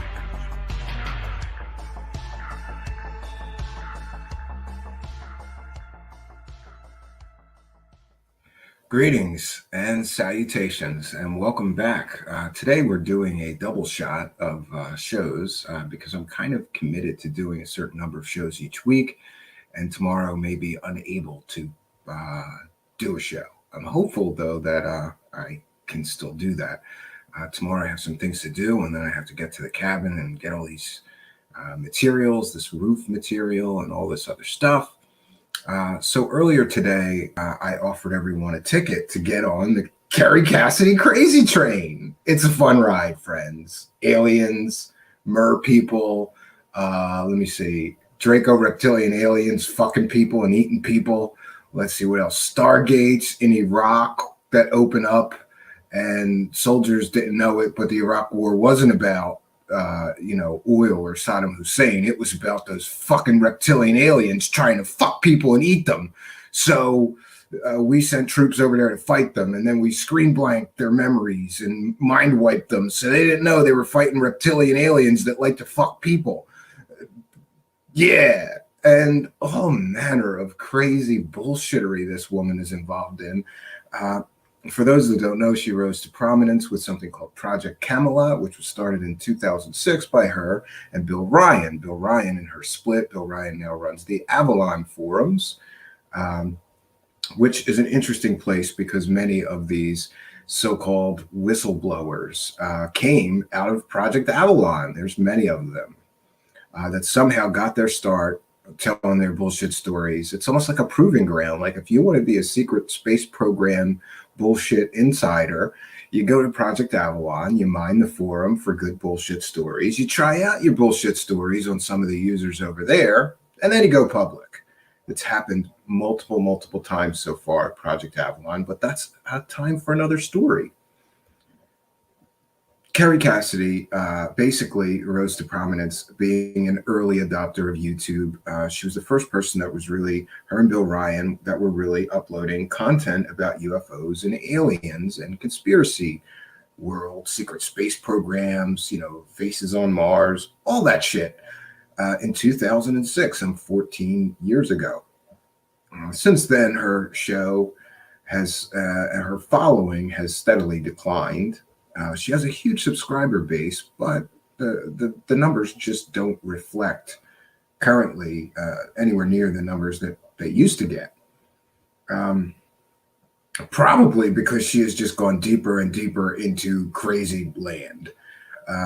Her, like many people, I've noticed a trend with some of these UFO con artists, huckster, alien, bullshit, fairy tale salespeople, and that eventually they get superpowers. This was true in the case of Bob Dean. Bob Dean came out with a very credible story, Air Force, distinguished looking gentleman, telling a story about being briefed about something called the assessment, which was a document briefing given to high-ranking officials in the military about the UFO and alien presence on Earth. And while no one was ever able to prove or disprove the actual existence of this thing called the assessment, that was his whole story for quite some time. Fast forward to many years later, and those people at the UFO conferences got tired of that same old story from Bob Dean, and suddenly he was a psychic and had superpowers. We see this happening again in the case of Clifford Stone. Clifford Stone came out and told the story. He was a sergeant in the United States Army, told the story about being part of Project Moondust, or was it Moonbeam? I think it was Moondust, and he went around interfacing with aliens and recovering crashed flying saucers for the United States Army. That was his initial story. Years later, now he's got all kinds of superpowers lately. If you talk to him now, his story changed. These stories got bigger and more grand as time went on. And Kerry Cassidy is no different, because Kerry Cassidy suddenly decided that she was, a precog. Yeah, a psychic. She has psychic dreams, and anytime that she needs proof of something, she does something that we're now calling the crazy Kerry Cassidy prover maneuver. If somebody presses her for proof of what she's talking about, she suddenly starts talking about her secret superpowers and how she had precognitive dreams, prophetic dreams about it. So it must be true. Either that or another part of the crazy Cassidy super prover maneuver is to suddenly invent a source that she just talked to, a high-ranking military official that she never names. It's the crazy Kerry Cassidy prover maneuver.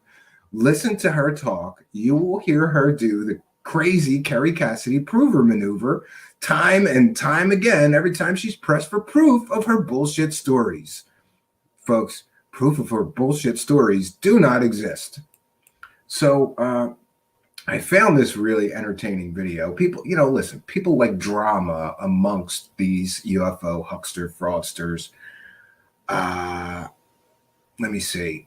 People like the drama, like what happens backstage among these people? Do they all get along? Most of them do. They've all got to work together at these UFO conferences and help each other keep their UFO cons going. Help each other tell their alien bullshit stories. And but occasionally you see some cracks in the relationships between these UFO hucksters. For those that don't know, there really is a generally unwritten rule among all these UFO alien storyteller people, which basically goes something like this. I know my stories are fucking ridiculous. I know I don't have any proof of any of the shit that I talk about, but don't tell anybody or critique me for having absolutely no proof or terrible proof in the form of so-called sources that turn out to be child rapists or convicted murderers, convicted felons, convicted burglars. The unwritten rule is don't tell anybody about my bullshit con game, right? Don't tell anybody I'm lying, and I won't tell anybody you're lying, because most of them are lying, or at the very least, they are really stretching anything close to the truth. So there's that unwritten rule. And they generally do all try to get along and be nice and never backstab or talk shit on each other. Because if somebody were to start talking shit on each other, that might ruin the UFO con and people would stop buying their bullshit. But once in a while, friends, once in a while, two of these clowns disagree big time. And tonight, we're going to see one of those times. Here's what happened. Kerry Cassidy, crazy Kerry Cassidy, has been running around telling these stories about reptilian alien overlords fucking people and eating people. Yeah, boy, that's terrible. These aliens are not nice. They like to fuck people. And by the way, why would a reptilian alien want to fuck a primate human? I don't know, but according to Kerry Cassidy, they love to fuck humans. They take humans as sex slaves and they fuck them for a while. And when they get done fucking them, what do? They eat them. The reptilian overlords fuck you for a while and then they eat you.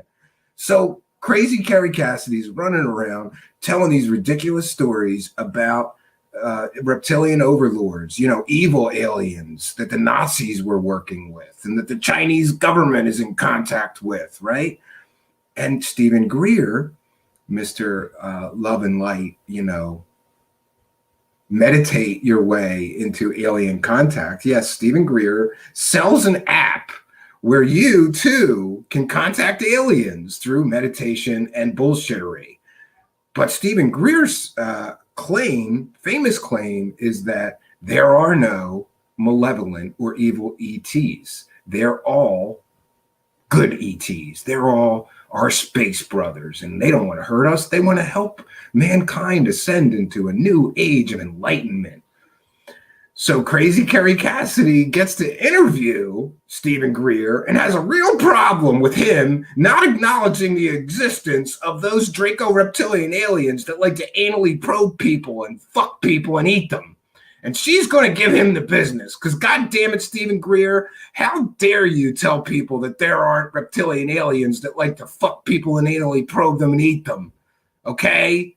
You don't have the right to do that, Stephen Greer. And this video that we're going to feature tonight basically features them having a nice argument about aliens either being all benevolent, all evil. Yeah, it gets a little boring. I skipped ahead about 20 minutes because for the first 20, I think, listen, one thing I'll say about crazy Kerry Cassidy is that she's a little bit like me. When I have an interview that I think might get contentious or, have some fireworks, I do what's called front loading. generally. And I got taught that by a real journalist. I asked a real journalist friend of mine when I started my first show. I knew that I was going to have an interview like that. And I went to him and I said, listen, I got to gotcha this guy, and I'm going to be asking him really tough questions, and he's going to get pissed off at me. How do I do that? And what my journalist friend said is, you front load, throw them a bunch of softballs first, get a rapport, gain their trust so that they know you're not a complete and total asshole. Then you hit them with the hardball questions. This is kind of what Kerry Cassidy did in this interview. She was very cordial for a little while. Then she starts hitting them, and shit gets good. So tonight, look, we all need a laugh. And I haven't seen this video. I remember when this first came out. It came out in 2009. And I watched this and laughed my ass off at these two clowns arguing over their make-believe space aliens, right? They're both so fucking passionate in their beliefs, right? Kerry Cassidy's on the side of, there's Draco reptilian overlords and they fuck people and eat them. How dare you, Stephen Greer, say they're all good? What about the ones fucking people and eating them? And Stephen Greer's like, no, Kerry Cassidy, there's no evidence. We've had hundreds of contacts and they've all been benevolent. There are space brothers. It's fucking hysterical. These two asshole clowns arguing over whether aliens are all good or bad. Oh, and listen, earlier today, if in case you missed it, I gave everybody a ticket to get on the Kerry Cassidy crazy train, okay? If you missed earlier show today, stay with us for now, but watch it and it'll give you some context into the beliefs of this crazy bitch. This crazy bitch believes anything. And murderers come to her and say they were in the secret space program. And she goes, okay, I'm going to tell your story, Mr. Murderer that's been in jail for 35 years. Or a child molester, a guy that is on record as being court-martialed for molesting children will come to her and tell her stories about fighting reptilians, aliens on Mars. And she runs with their stories. She'll fucking believe anything. And again, if she doesn't need any proof, she just makes up proof. I have a high-ranking intelligence officer I spoke to today. Or I'm a precog. I have superpowers, and I had prophetic dreams about this. It's ridiculous, friends. So welcome. You got your ticket to the Kerry Cassidy crazy train. And the train is about to leave its station tonight. We're going to share this video, and we're going to watch her and Stephen Greer argue about aliens because it's gold. It's just gold, friends. And listen, Kerry Cassidy, don't you dare fucking copyright strike me. Don't you dare fucking try to copyright strike me. You know what? I got to do something right now. 1 second. I meant to do this before the show, and you'll have to excuse me, folks. I am a terrible, terrible show host sometimes. Let's see. Okay, I'm going to create a new banner.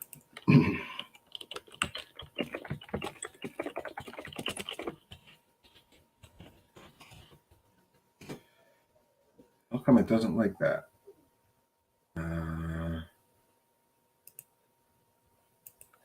Okay, 1 second.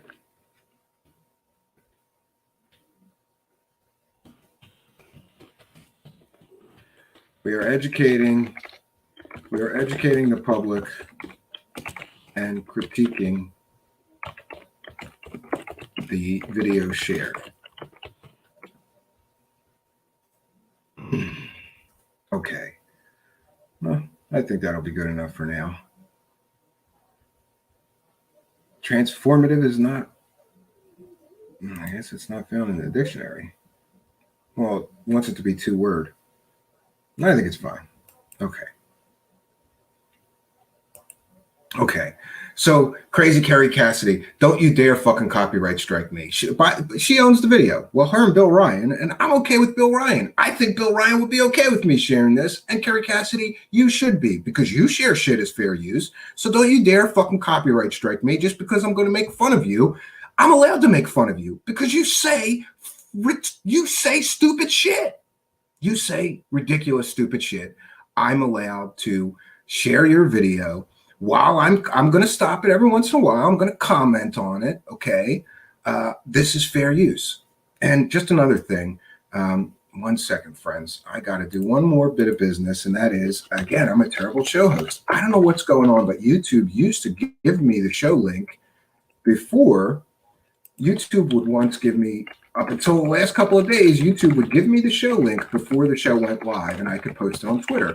Lately, I have to wait until the show is actually live before it will let me know what the show link is. So give me just 1 second, friends. I'm going to tweet this link out so we get everybody in. In the meantime, I want to welcome everybody. We're going to have a lot of fun tonight. We're going to laugh. We all need a laugh, right? Okay, let's all laugh at Kerry Cassidy and Stephen Greer argue about aliens. All right, friends. Join me in the live chat. And I'm sorry, friends, I'm going to try to be a little bit more organized. This is kind of last minute today. I wanted to get this one, in the books and out of the way. 1 second. Show link here.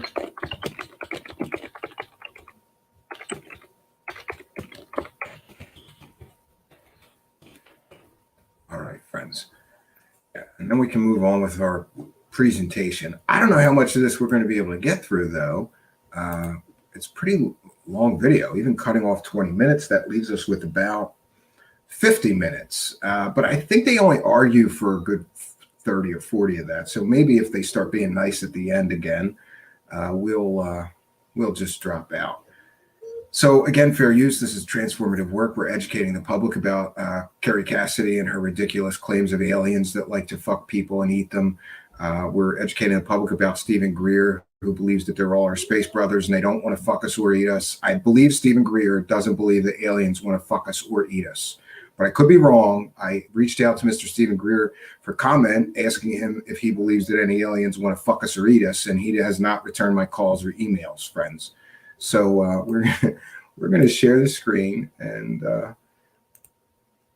we're going to go to the video. This video is from 2009. And oh, by the way, I didn't give Bill Ryan credit in this. I didn't mention that Bill Ryan's kind of arguing with him too, because Bill Ryan claims in this video that he was an alien abduction victim and he didn't believe that it was a my lab or the government doing it. He believes it was aliens, bro. So yeah, shout out to Bill Ryan, who was also in on this interview. But we titled the video, I think appropriately, Let's All Laugh at Kerry Cassidy and Stephen Greer arguing about aliens, because it's mostly them doing this back and forth. So this is fair use. Let's, and again, I fast forwarded because the first 20 minutes or so, they were pretty chill. They weren't really going at each other. Dimensional and materialize in flesh and blood through these electronics. So a lot of these things that people are seeing have nothing to do with interstellar and extraterrestrial. So when I talk about the interstellar civilizations that also have transdimensional capability, you can't go through interstellar space at the speed of light or less. Right. But there's a cosmological indigestion happening within ufology and disclosure that I find disturbing, because people are conflating interdimensional with extraterrestrial with PLFs that are program life forms, man-made, and all of the— Oh, program life forms. This is one of Stephen Greer's stupid fucking theories, is that the government is abducting people with PLFs, program life forms. They're made to look like aliens, but they're not. This is being put together as if it is one thing, and it isn't. It's unfortunately much more complex than this, and this is exactly why. Yeah, and I just want to say, what's the deal with Stephen Greer, and why does it look like he's got a big fucking camel toe right there? This is not a good look for Stephen Greer. He looks like he's got a big camel toe there. That is gross, bro. Cross your legs or something if you've got a vagina. I agree with that as well. It's very common. This is why when Martin Cannon back in the late 80s. I'm not wrong, right? That's a big fucking he's got a big fucking camel toe. Gross, Stephen Greer. Put your vagina away, bro, or wear some kind of better underwear, bro. Put together a 2,000 footnoted paper and collection proving the military human involvement with abductions, and that the creatures they were using were not ET. There wasn't some alliance between the Majestic and these ETs. The ETs wouldn't bother with them. Now, I say they're aliens, but they're not extraterrestrials. Okay, and now we're getting into, and people say I'm being cheeky. I'm not, because these are very bizarre creatures. And some of them even. You know, and I just want to stop this for a second. Let's look at this scene. This is apparently backstage at a UFO conference, but like, these are the cream of the crop, the top of the ufology field. And look at it, looks like they got an old fucking sheet and just hung it behind them. Like, this is, wow, what a great production. Jesus Christ. Now I'm going to take it one step further. And Stephen Greer's wearing sandals with no socks. I don't know what's worse, sandals with no socks or sandals with socks. Either way, you're a douchebag. If you walk around in sandals and long pants, you're an asshole. You've all heard of Roswell. And you've all heard of that there have been a number of electromagnetic weapon systems that have targeted and knocked down interstellar vehicles. Not at a great kill rate. When that flashes, sometimes it's YouTube checking that we're complying with the terms of service. Again, this is a transformative work. In the early days. I hate to use the word kill rate, it's terrible, but it's become more and more efficient since SDI and since the 90s. Frankly, and particularly in the last 5 or 10 years. What happened, however, in the early days, they had enough crude stuff. Of course, we had things like the Philadelphia experiment. The Philadelphia experiment was a hoax, you idiot. You're supposed to be a doctor. You're supposed to be a learned man. You're a fucking idiot if you mention the Philadelphia experiment as anything more than a fictional bullshit story. Did not happen in Philadelphia. It happened in Rhode Island. That was the cover story. Oh, okay. Yeah. That's another discussion. It was in the 40s. And so there were very advanced electronics that were already being used. And by the time the extraterrestrials showed up when we were detonating nuclear weapons, we were able at Roswell, at our only nuclear bomb squadron, to have one of these weapons in a radar dome or configuration that caused the two of those to crash. Right. There were bodies on that. Some of them were living. And I have a witness who actually handled one of the living ones as late as 1950, 51, here in Virginia, not far from where I live, at Camp Kerry, Pearry, very top secret facility. Now, Stephen Greer loves to talk about his witnesses, and he, like Kerry Cassidy, doesn't name them, so you can never check on the bullshit that he's spewing out of his mouth. Stephen Greer, tell us who the witness is so that we can talk to him and verify anything about them. You can't, because all of these guys just make up shit on the fly. My witness, my whistleblower, my insider. Bullshit. What's interesting is that genetic material from some of those bodies have subsequently been cloned from a number of different species. Now, I have a daughter with a PhD in neuroscience and genetics from the most prestigious university. I'm sorry, but here again, Stephen Greer, you fucking idiot. They couldn't clone cells in the 40s or the 50s, and you're a doctor and you should know better. In the world. And what I've done is I've looked at this sort of what the current state of the art of science is in the non-classified world, is that if they wish to, they could take cells from a human and clone them. Absolutely. Sure. Yeah. Now, Absolutely. imagine. Yeah, they could in 2009. They couldn't do that in the 1940s or 50s, you asshole. But he's going to claim the black projects could. And what has existed within the classified world, because these are the people who were these were the humans who were the spiritual descendants of Mengele and the Nazis, and Werner von Braun, and that whole You're talking about the scientists. the scientists who were. If you're going to tell bullshit stories about alien experiments and cloning, you got to pull in the Nazis and mention Joseph Mengele. Another common theme among these UFO con artist grifter assholes. You got to mention the Nazis and the terrible Nazi experiments, because that's what they do. They pull in something that's historically accurate that the Nazis conducted really terrible experiments on human beings? Yes. So they think this leads some credibility, and then they pepper in they pile on top their bullshit story on top of something that is historically and factually accurate. Pull in something real and then icing it full of bullshit.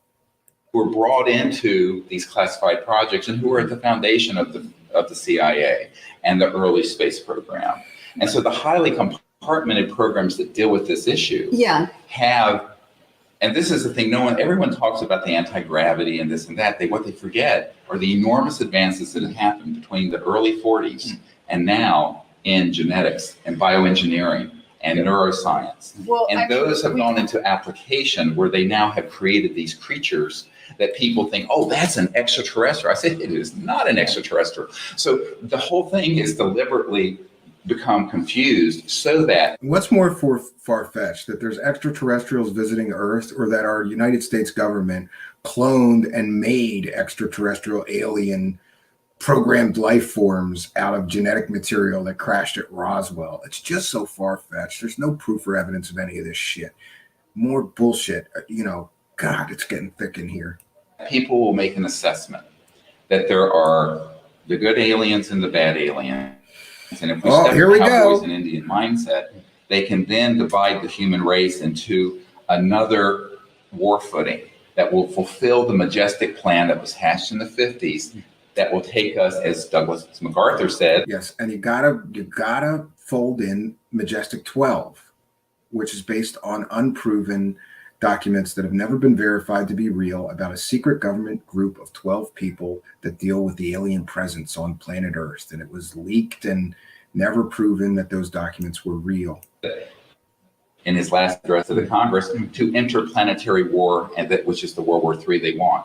So most of retail ufology, I would say 90+% of it, has embedded within it this message and this information and these images for the purpose of majestic. Now, I think people do it completely innocently because I want to ask a direct question here because this is personal, and I haven't said this on camera before, so here we go. I'm an abductee, and I'm a mountaineer, and I was abducted out of my tent in December 1981 in the Himalayas on the slopes of Makalu, which is in Nepal on the border of Tibet. And that wasn't done by the military. This was done in December, in winter in the Himalayas, and I was taken out of my tent, floated over the glacier in the middle of the night, and it was minus 40 degrees. And interestingly, Bill Ryan never told that story until he interviews Stephen Greer, and suddenly he's also been abducted by aliens. This wasn't the military who were doing that. They couldn't do that. Well, I'm not saying all contact has been military. I'm being very specific. I'm saying that there's enough. Let's look. If you have a nugget of gold and you dump a whole bunch of fool's gold on it, then no one's doing an assay. And the question becomes, what part of it is extraterrestrial? What part of it is interdimensional? What part of it is man-made? And what part of it is some mixed up where people... And here, I'll make it a little more complicated. Kerry's getting pissed. Crazy Kerry Cassidy's getting triggered. It's going to start soon. I don't think that I forward this enough, so I apologize. We have to sit through this diatribe of bullshittery of Stephen Greer with his camel toe. Look at, he's got a fucking camel toe. I can't focus. All I see is a fucking man with a camel toe in khaki pants and fucking sandals, and that's gross.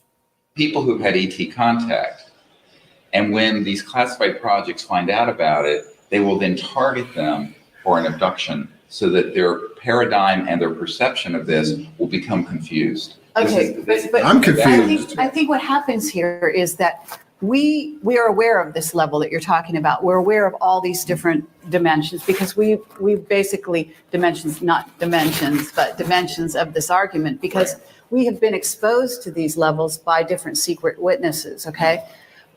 Yes, her secret witnesses like murderers and child rapists. Sure. I think if we have a disagreement, what it is I don't know if it's completely, it's not an either or question. It's a how much.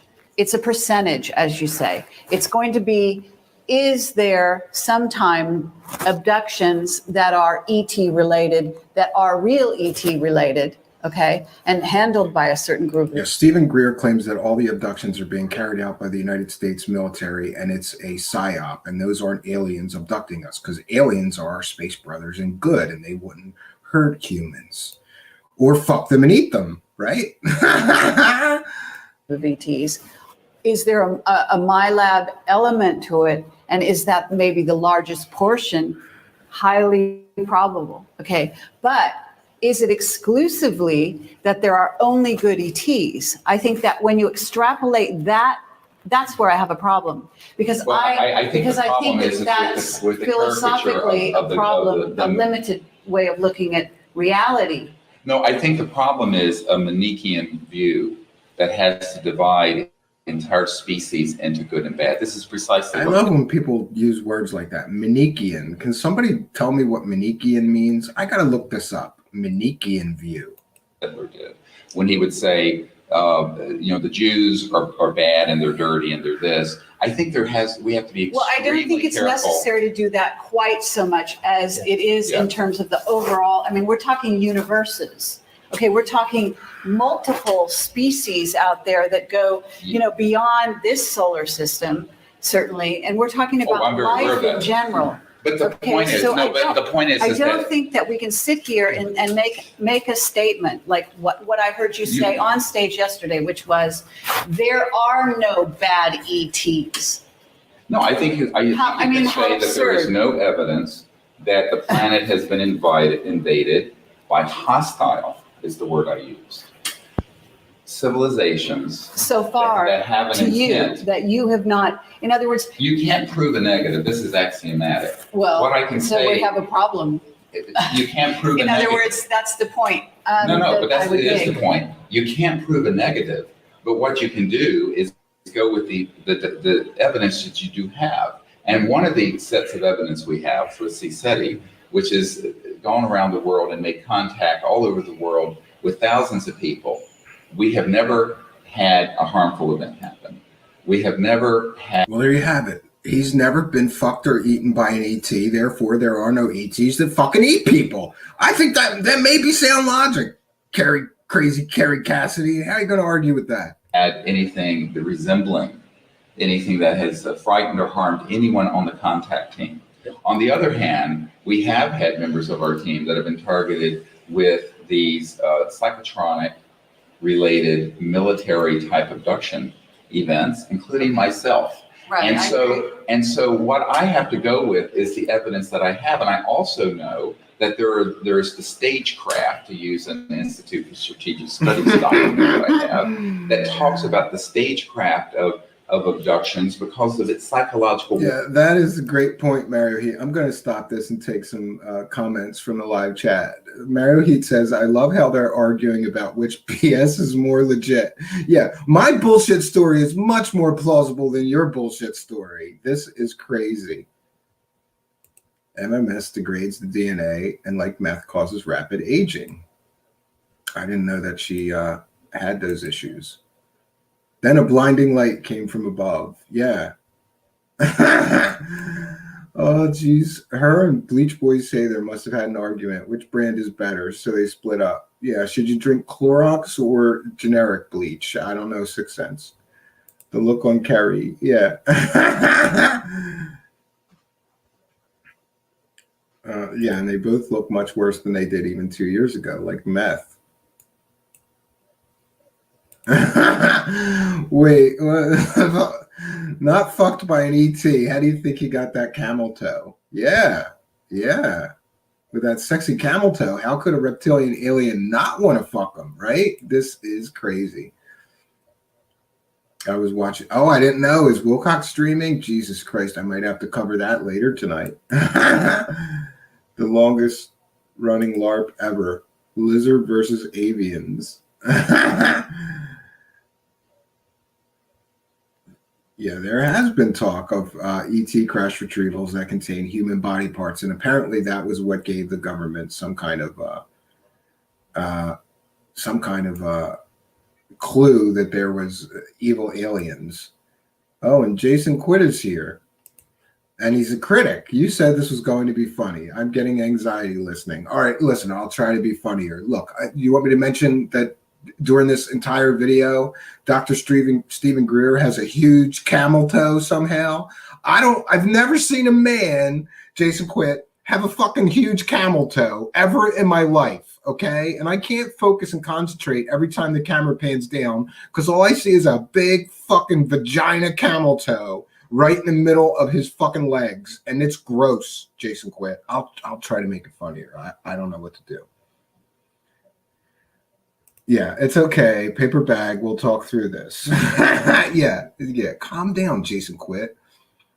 And could you do me a favor, Mr. Multidimensional Time Traveler? Could you go back in time and space to this interview and like grab him by the pussy and tell me if that's really a vagina that he's got and a real camel toe, or if it just looks like maybe his balls are hanging weird, or I don't know. I don't know. Steve Ronan thinks that camel toe on him is sexy. See? All right, let's get back to the video. We got a lot to get through here.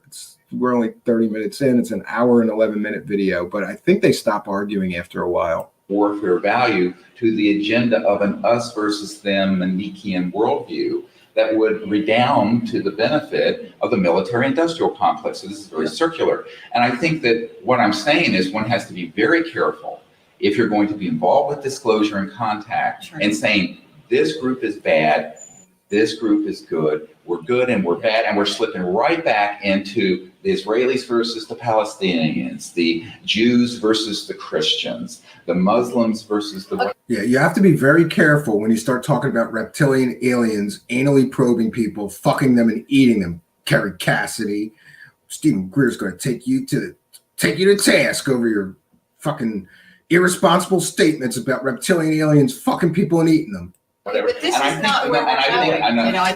But if you say that there are bad aliens that are working with a secret government, the language is actually service to others versus service to self, and that in itself is also a matter of degree. But you so can't it's not really good. See, here's the problem. Well, none of us can. That's the whole point. Well, that's my whole point. And I think before one starts going down the path of the sky is falling, and we start unleashing this Manichean worldview of here are the ones that are service to others, and here's the ones that are selfish, I would say that there's some enlightened self-interest everywhere. And did you notice that reference to the law of one? Be more of service to others than being service to yourself. And let's back this up just a little further. Let's say that these civilizations... Especially by the invaders. By the who? If there's an invasion race, then enlightened self-interest is going to be the predominant model by which they're going to operate, right? And you're entitled to that. Yeah, I think you're positing all I'm doing here. Look, until it actually happens in black and white. Who has been invaded? And there is evidence. In other words, you can get evidence. I'm pretty sure, Stephen Greer, the people that got fucked by those, he's very insensitive, because I'm pretty sure the people that got fucked by those reptilian aliens felt invaded, okay? How do you get fucked by a reptilian alien and not feel invaded, Stephen Greer, you insensitive prick? What about all those victims of reptilian rape, Stephen Greer? Evidence on both sides of the question. Well, but to characterize it as an invasion, what if there is an interstellar group that have different ones of them? I just want to stop this and mention, thank God he crossed his legs, because I couldn't look at a camel toe on a dude any longer. Different functions. For example, okay, I'm going to take this a little further. There's one group that has a very, very specific function. You might call this the Noah's Ark function, that this planet is under tremendous environmental stress. We're losing thousands of species and plants and animals. Yep. I've spoken with people about the landing in Provence of this ET craft in a lavender field, and there were these little ETs out picking lavender. And it sounds hilarious. Just like what were they doing? Just like the movie. Absolutely happened, and it left physical trace. Could there be a human genome project that's trying to protect? Yeah, and again, if you really just think logically about some of the claims these assholes make, it's fucking ridiculous. You mean to tell me that a super advanced extraterrestrial race came across, thousands of light years maybe to visit Earth to pick flowers, you asshole? The human genome and a genome project for Gaia, the Earth.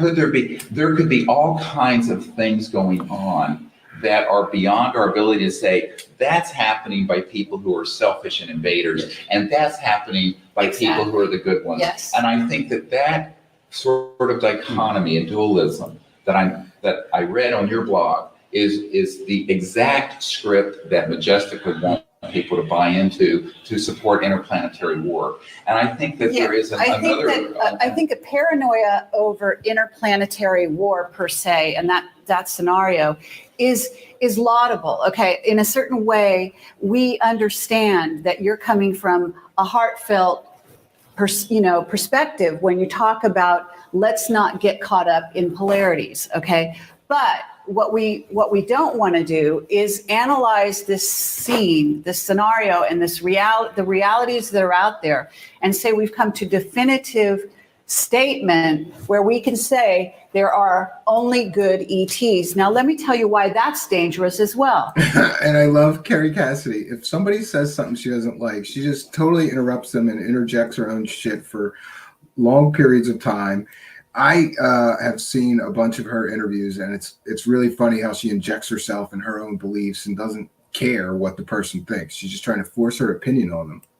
Because what that does is leave people, humans, and humanity possibly in general, in a vulnerable position, because they are then going around following ET like the Pied Piper down whatever road they're taking. No, I've always said. Yeah, and listen, for once I agree with crazy Kerry Cassidy.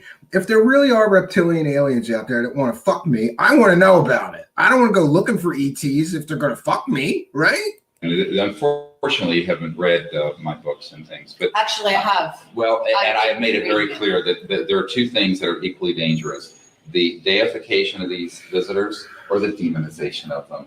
Each are equally dangerous, and I've said this since the early 90s. And then we're in agreement. But what you said on stage was not that. I didn't deify them, and I didn't demonize them. My point is that we're living in a universe together. We're going to have to live together in that universe. Absolutely. The solutions are not going to be name calling and we're better than you are, and those are in service to self and those are the service to others, and this whole thing. Because I think that we have to look at this from a much larger picture, and that is not only Earth, but the whole cosmos is going through a quantum moment. It is not just an Earth moment, it's a universal moment. Absolutely. And the hallmark of which is universal peace. And the hallmark of which universal is peace. And so I don't think you can have universal peace if these aliens keep coming here and anally probing us and fucking us. That's just my opinion. How's that peaceful, Stephen Greer? it is also The true ideal. that interstellar civilizations are not allowed to leave their biosphere until they have become in agreement for peace. Now, and that's a ridiculous statement. There's no cosmic rule that says a warlike race of aliens can't leave their biosphere until they've agreed to be peaceful to other civilizations. That's ridiculous.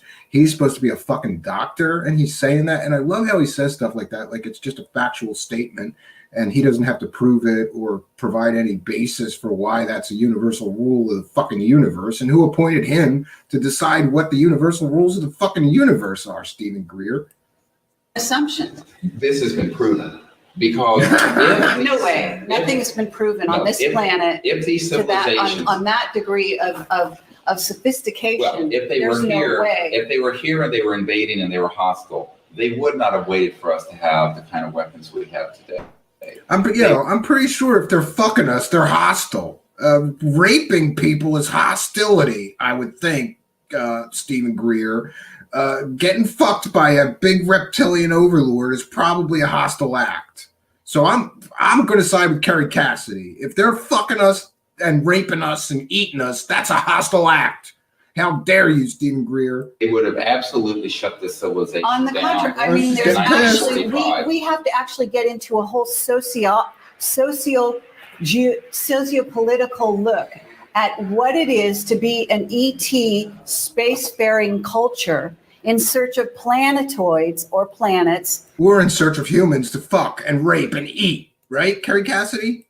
And building new environments, and then what you do with them. In a sense, you can actually take the Earth as a microcosm, and you can look at how did it go when we took over different continents here.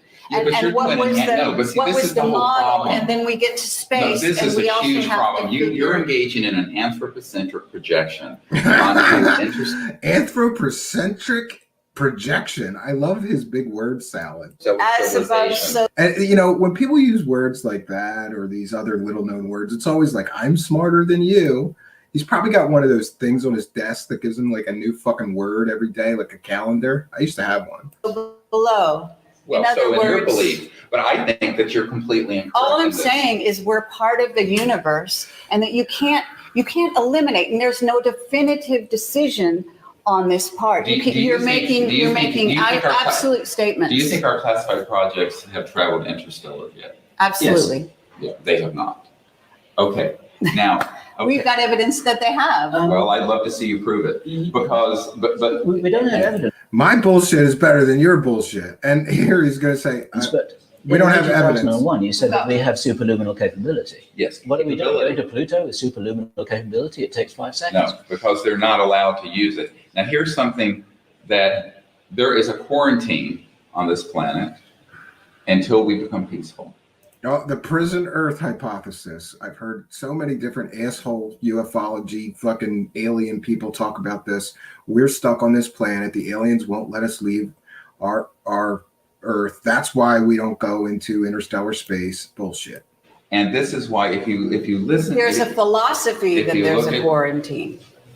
No, there is.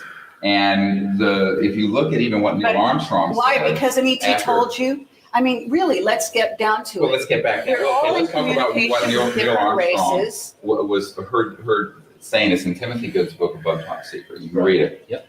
And I'm sure you have. A mind-controlled British. astronaut is what you're talking about. You're going to give me testimony from a mind-controlled astronaut. No, Let's but hear what he- it is. She's attacking testimony from an astronaut, but her whistleblowers are child rapists and fucking murderers. They're much better witnesses than an astronaut. So that on that one, I got to side with Camel Toe Greer here.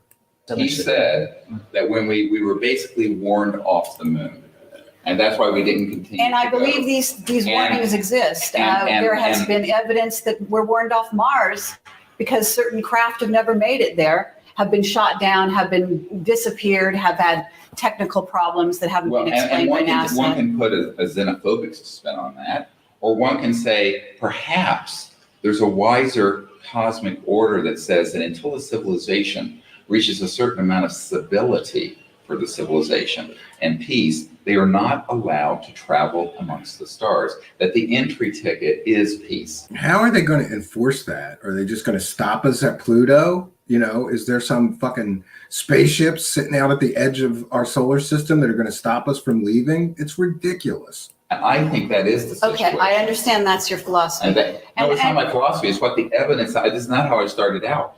This is what I have found to be true from many different witness testimonies and the observation overall and aggregate. But our witness of the- testimony would contradict that. Well, fine. I'd So like what to do you speak do to with them. that? Yeah, absolutely. Yeah, yeah. And maybe we'll have to compare notes because, you know, really, to be honest with you, Yeah. this is valuable because what happens is, you know, for Right. better or worse, we're both out there. We're both investigating these questions and they are open questions that actually They are, but I think it's the rather unhelpful information if you go hasn't onto a been- blog and say that what I'm saying and doing is It- sinister. I think I that, said- you know, I have never said anything It harmful was, about you it's guys. insidious. And here we get into the back and forth, the behind the scenes. Before this interview, Kerry Cassidy wrote a blog post ripping him a new asshole for claiming that all ETs are benevolent. He took offense to that somehow. I think he was sort of more friendly with Bill Ryan, so he agreed to do this interview to set them straight about the blog post she wrote and shit like that. And now it gets to erupt into a little more personal. It's And this and that. insidious. And I think that It's this because is it leads. exactly that other thing. And I'm Vulnerable. gonna absolutely, you know, you invited me to an interview, I'm gonna Sure. provide an interview. If you wanna overtalk everything I say, you can overtalk what I say. You overtalk us. But I am telling you that I'm being interviewed. And so the point is that if, It's mutual. See, you don't know this, and I'm sorry. We didn't have time to tell you our philosophy of how we conduct an interview, but I did kind of warn okay, so you we wanna have that a we had debate. differences of We have opinion. differences of opinion, and that's fine. But I think the most dangerous thing we can do is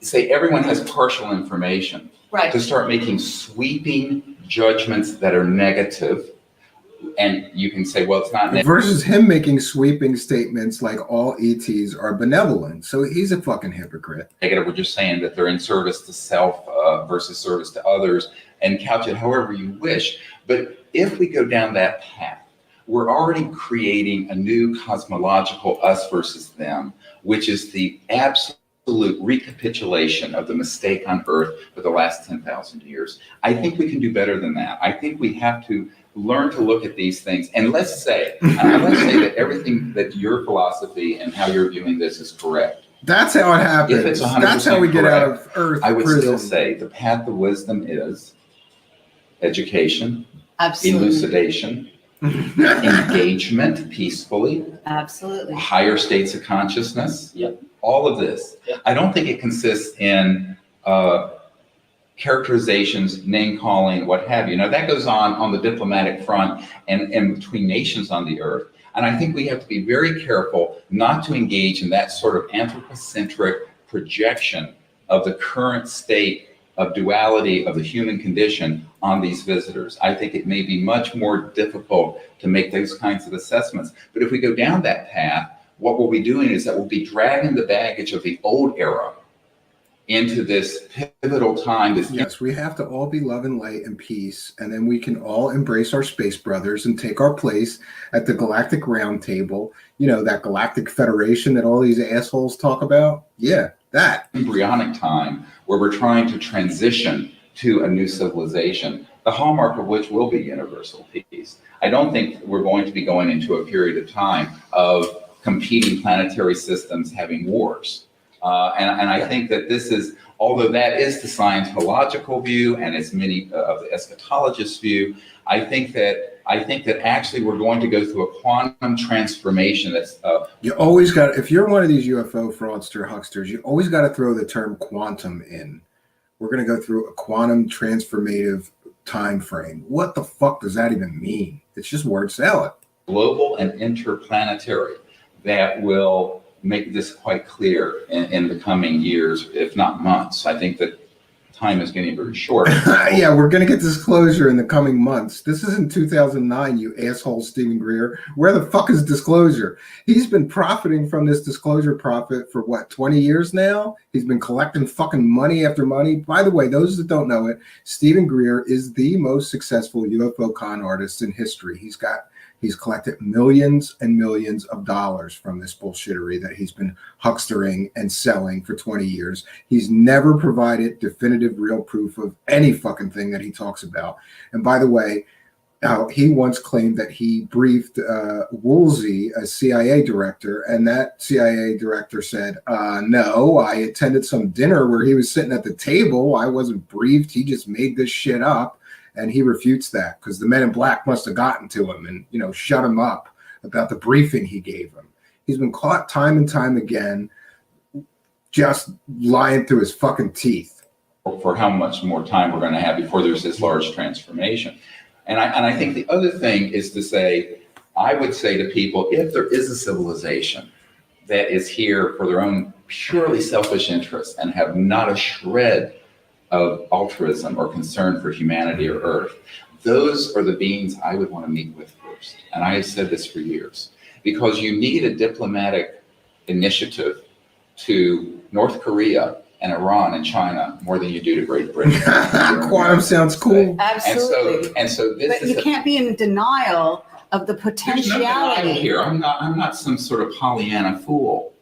Well, I mean, and that characterization of being in denial. I'm not in denial about anything. I'm just saying that. Wait. You're personalizing this in a way that it's not personal. In other words, I'm saying what I said is I didn't direct it Jan to you. can give me what you wrote on the blog, and I'll show you what you wrote on the Excuse blog. me. I said that what you said on The stage blog was again. insidious, and it's insidious because what it does is leave again humanity. Look, let's both agree It's a here. real misdirect. We are in love. It's a real misdirect. We both love It's a mystery. humanity. We're both here to make sure that we make it through this next era. Yeah, I know. Okay? It's creepy, right? And we can say we have a common goal in that sense. Absolutely. And when I say it's insidious, I'm not saying you personally are insidious. What I'm saying is what you're saying leads to an insidious state of affairs. If people out there were to become disarmed and completely vulnerable. Yeah, Stephen Greer, why are you disarming people if those reptilian aliens are coming here to rape us and anally probe us and fuck us and eat us? That's not fair. That's irresponsible. So I side with Kerry Cassidy. You shouldn't be irresponsible if there's reptilian aliens coming to Earth to rape us and anally probe us and fuck us and eat us. She's got a good point. And allow, like I said, ET to take over the sovereignty of the Earth and of humanity This is not at all. I've never suggested that. on its own. But there are implications to what you're saying when you say all ETs are good. Your implications. And we're using the words good and bad. Let's be honest. We're using the words good and bad because we have to use language, and we're just using it in a simplistic way to cover a very wide spectrum of what it means to be good philosophically and what it means to be bad philosophically. And we're not. I think I agree with Kerry Cassidy. If reptilian aliens are coming here to fuck us and rape us and anally probe us and eat us, that would be bad, right? That's an overly simplistic view, but yeah. And why would they come through interstellar space just to fuck us and eat us? It doesn't make any sense. Can't they fucking eat people on their own planet or a closer planet? Why do they come to Earth to fuck us and eat us? It doesn't make sense. Naive, and we're not looking at this in a black and white way. So let's not go But I think there. we have to be very careful because that slips into that very quickly. That language slips into that paradigm very, very quickly. And it could be misleading, and I appreciate that. And I think it is misleading, but I think the other thing that it's also very dangerous. I think that I'm not at all suggesting that humans disarm. My whole message about humans empowering, not only in consciousness, but in organization and every other way. And moreover, you said, that we need to be armed. Well, yeah, armed with Genocide what? says we're sexy and delicious. Well, that's another discussion. Let's talk. We can talk knowledge, but we're gonna. I mean, knowledge, spiritual, absolutely. and this is the chief purpose of these knowledge studies. is to question constantly, and so what we're not positing is answers here, so much as let's keep exploring. And at no point do we decide that all, quote unquote, all ETs are good. Because suddenly we have a paradigm that says you cannot leave the planet beyond a certain point unless you believe in, quote, peace, and unless you have obtained a certain level of civilization. That means that you are therefore good, all good, because, and they're. In fact, Gunner 65 here, I'm going to do this. 1 second. Anybody that has good research, we like to share good research. You said you did some research on Randy Kramer and others. 1 second here. You can email me there, Gunner65. Email me your research if you would like to just email me stuff and I'll share it. Or if you'd like to be a guest and talk about your research, we would love to have you. We like when people bust these frauds and cons here. That's part of what we do here. I would want to consider your research. So let's put that fair use statement back up. And I'm going to say this one more time. Kerry Cassidy, don't you dare fucking try to copyright strike me. This is fair use. We're educating the public and we're critiquing the video that we're sharing. This is a transformative work. It's definitely covered under fair use. I will use any means at my disposal to fight a fake copyright strike from you. You know this is fair use.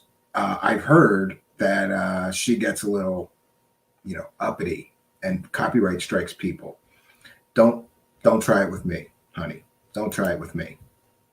Therefore better than humanity. There's sort of an implication under there. And your alternative would be what? Conflict with the ones who aren't? No, that's polarizing. It's a model of the universe. So what's your answer then? I just want to say, poor Bill Ryan has sat here through this whole thing, and I'm not sure, but I think that they were like a couple, Bill Ryan and her, at this time. So he's got to sit here through this whole fucking thing and let his crazy Cassidy girlfriend argue with Stephen Greer, and he just got to sit there and say almost nothing through this whole 45 minutes so far. My answer.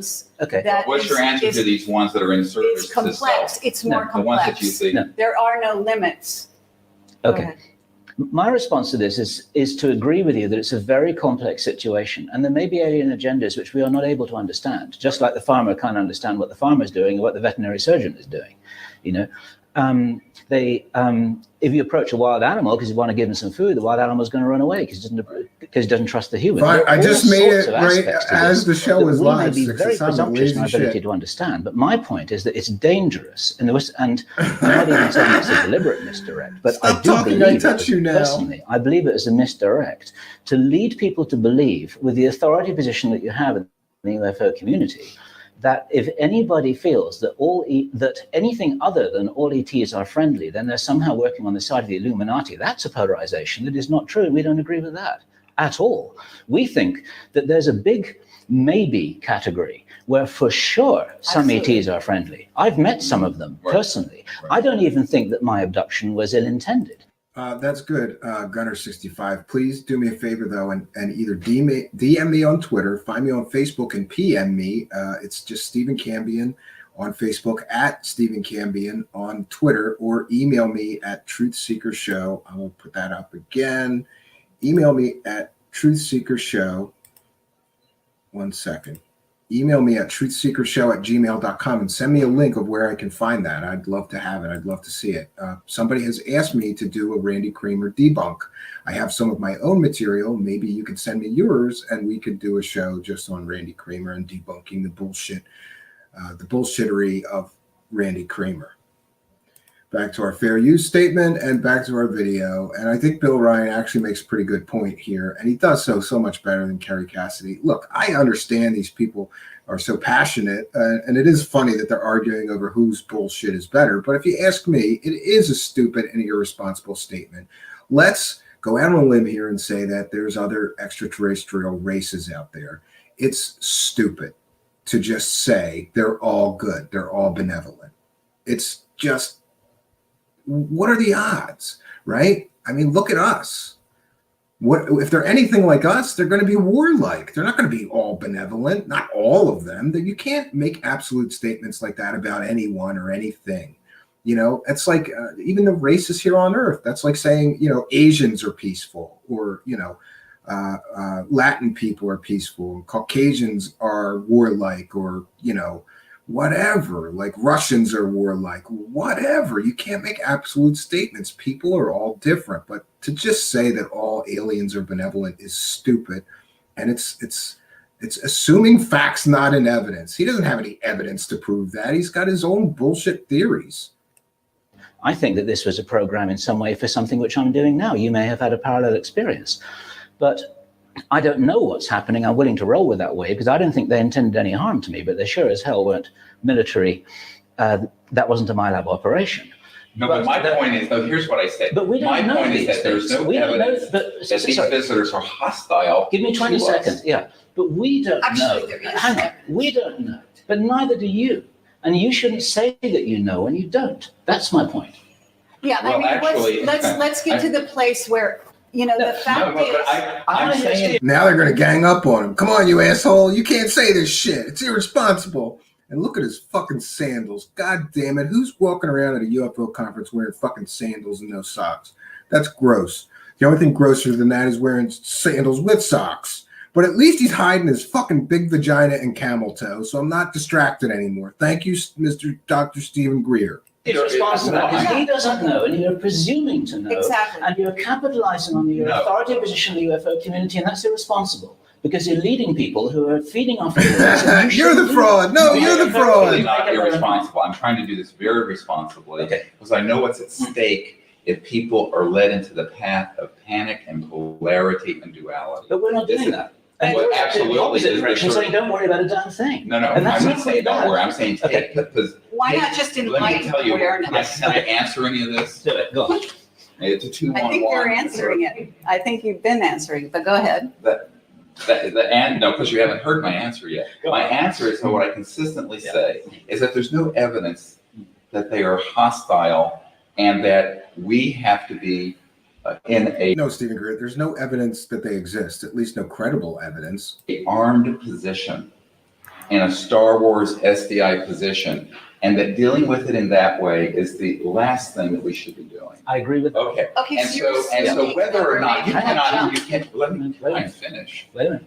I cannot say that there is. Yeah, congrats on the you can't prove internet, the negative. I've said this Daniel. 3 or 4 times. I can go with Now the you can come be a evidence I've guest seen. again. Moreover, I can go with the experience of 19 years of thousands of people in sea study expeditions and the experiences we've had with these visitors, none of which has been fearsome, negative, invasive, none of the sort. The other. See, this is a ridiculous statement.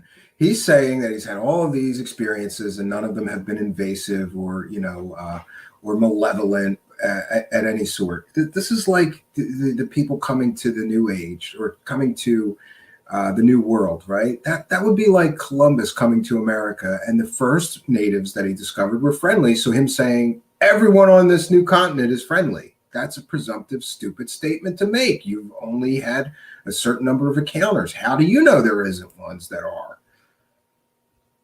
According to Kerry Cassidy, they like to fuck us and eat us. It could be. I don't know.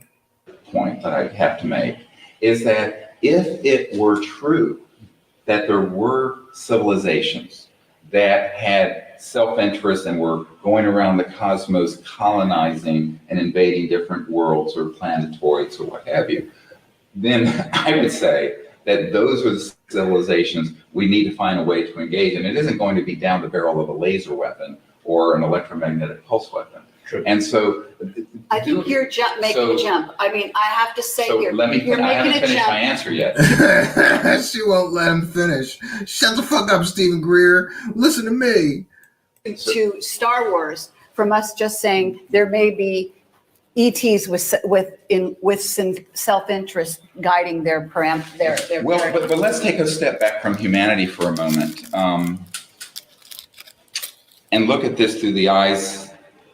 Let's say there is a civilization like you're describing.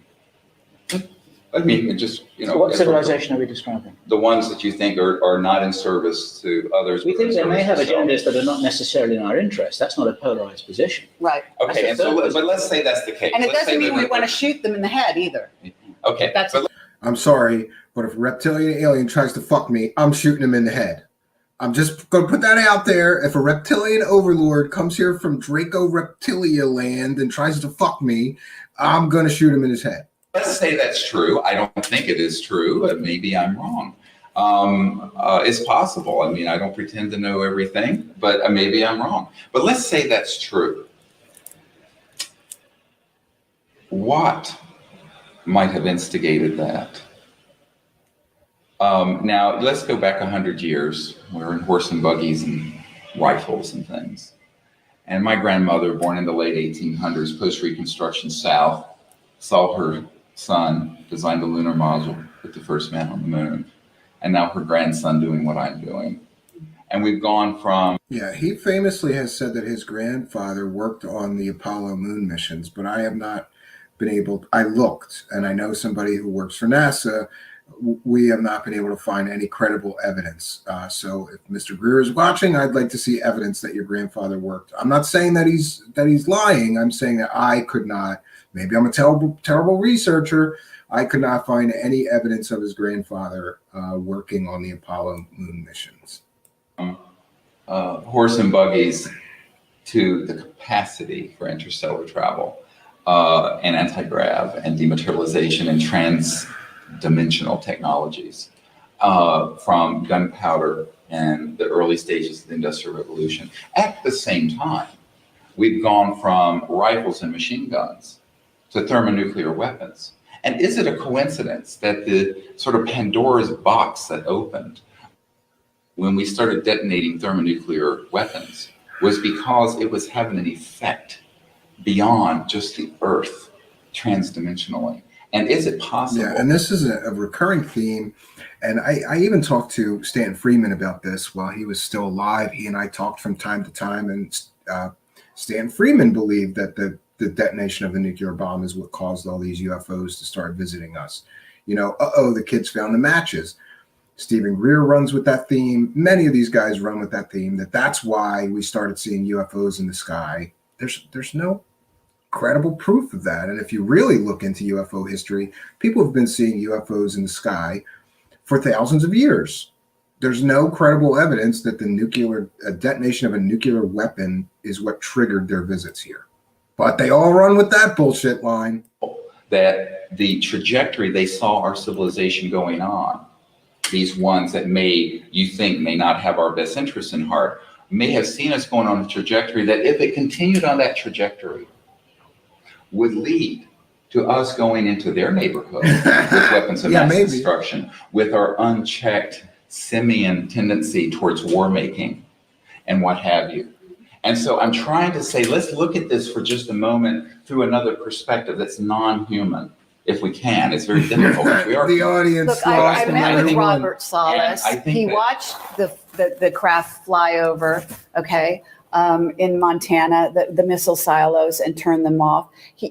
I've talked with him in his house about these experiences, as you have in your disclosure project. And we're totally on the same page on that. There's no doubt whatsoever that they came, and they are absolutely adamant that this technology first of all, not happen on the earth, but second of all, we got to do something for a second. 1 second. I have to share a different tab here to do this. Thank you, Spooky.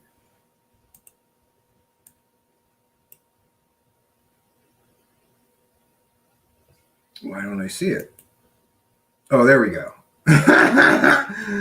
This is great. My bullshit is better than your bullshit, okay? My bullshit stories about aliens are much more believable and credible than your bullshit stories about aliens. And someone commented in the live chat, yeah, it's much easier to sell the ET Space Brothers thing than it is to sell the fear porn, they're going to come here and fuck you and eat you version of aliens, right? I think it's probably somewhere in between. Listen, if there's really aliens, I think there's got to be good and bad. That's my personal opinion. That's my personal belief.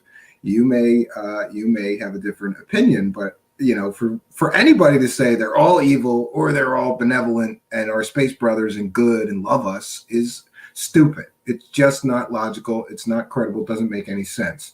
It's just an absolute statement with no support whatsoever. But then again, there's no true and real and verifiable evidence of alien life. So why are we even arguing about this shit? But here we are. Now let's get back to our, and by the way, Spooky, don't you try to copyright strike me for using a graphic you sent me. That was fair use too, okay? Okay, let's get back to the argument. Not go beyond, and that it's actually interdimensional in its destructive yes, I'm very aware of this. And so so what kind of I think we're in agreement on that. And therefore, what kind of provisions and things are going on as a consequence of that? And so I always say, everyone starts getting into this alien agenda and that alien agenda, and I would say, what would be more constructive is that the human agenda be fixed. That we learn to live on this planet and fix our own home, create a peaceful civilization, rather than worrying about other motives from other civilizations. And here's what I predict. Yeah, they do say, a lot of people say that nuclear weapons have devastating effects in other dimensions.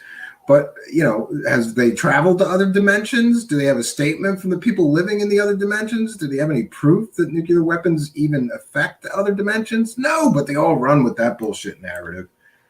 Yeah, it's a common theme among these con artists, grifter assholes. Oh, look, we're up to 50 minutes, so we just have about 20 minutes left. I don't know how much more we're going to do. If we were to do that and learn to live together without clubbing each other over the head and killing each other on this planet, and is so below, so above, that we would see a change perhaps in the cosmic order for that reason.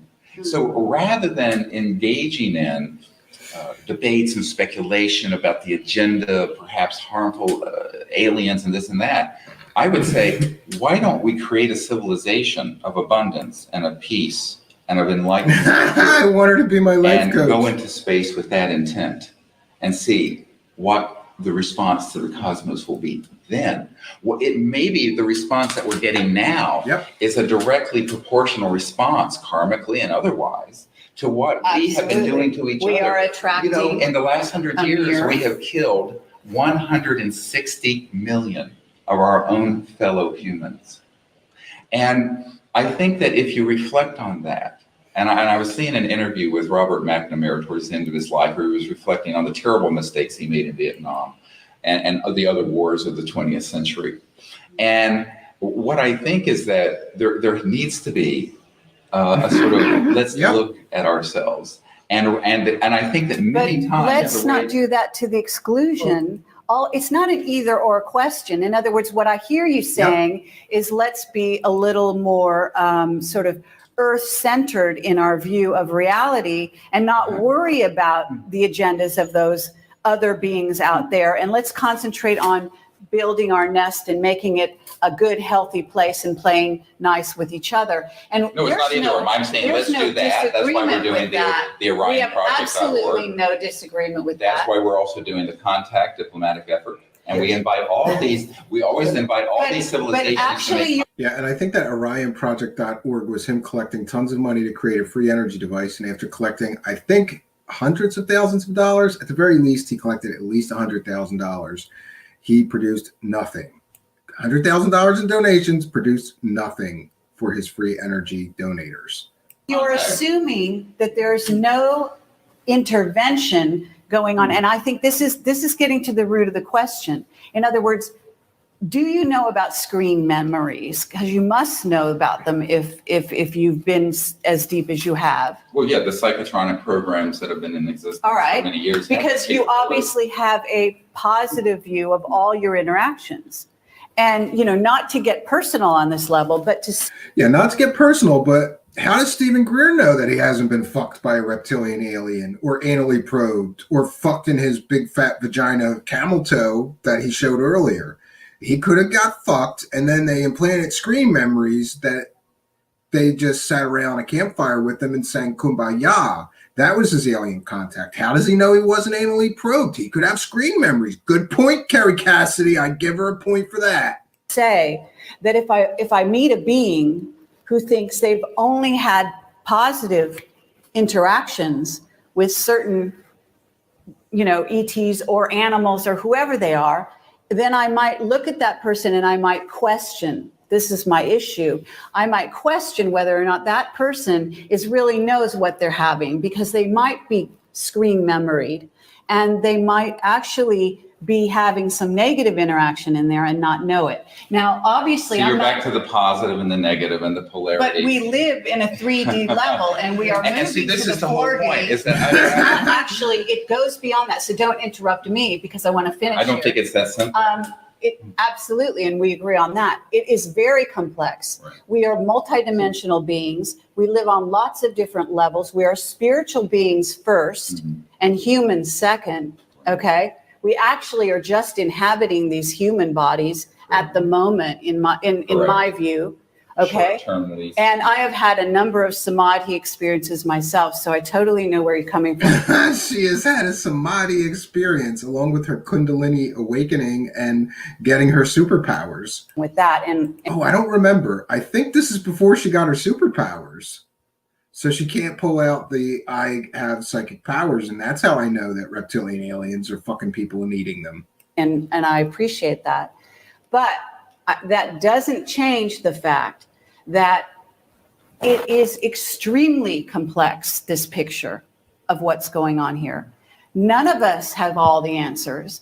And to make definitive statements that we feel you are making out there, okay? Don't interrupt me. And to actually limit, to put blinders on to such an effect, to say, there is nothing to be worried about at all, humans out there. Just worry about your own little playground. And meanwhile, out there are, because I got to tell you, if you're aware of psychic and... I got to tell you, Vanessa Thor, I have dated some crazy bitches, right? I have had some crazy bitch girlfriends, but none of them were anywhere near as crazy as this crazy bitch. Thank God. And I'm very fortunate. My wife is pretty easy to live with.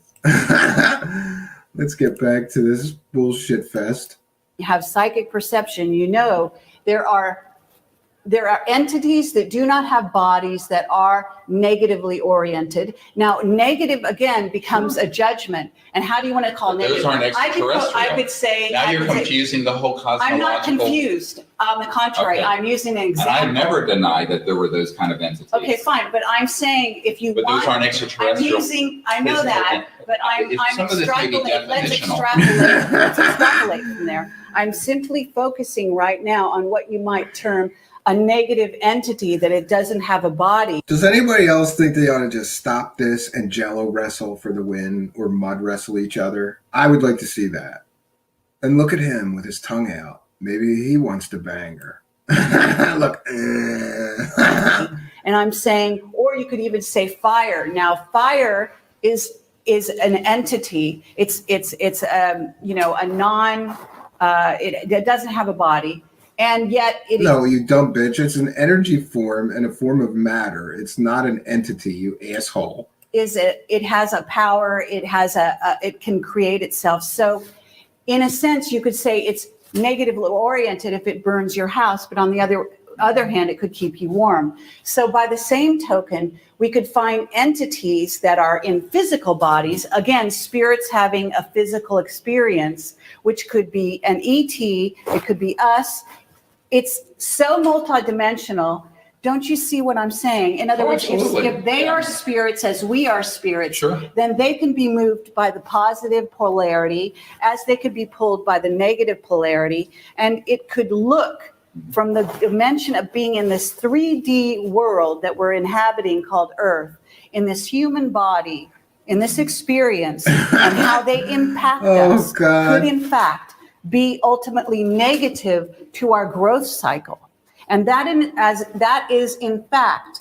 I'm pretty sure that a reptilian alien fucking you would be negative to your growth cycle. So I guess I agree with crazy Kerry Cassidy. Something that has been posited as a very real possibility. Well, anything is possible. I mean, obviously, I just don't see the evidence for that. I do see the evidence for humans killing each other. I do see weapons in space where we have targeted these visitors. I appreciate that. And all of that. So, I mean, we can talk in circles all day on this. Sure. My position is that there has. I think his position is that his bullshit is better than crazy Kerry Cassidy and Bill Ryan's bullshit. He's got better alien stories, bro. Has not been an action against the Earth and humanity from an extraterrestrial, interstellar, physical civilization to here that I think would cause us to want to have a sort of armed conflict response. Now, are there experiences people have had that they interpret as negative? Absolutely.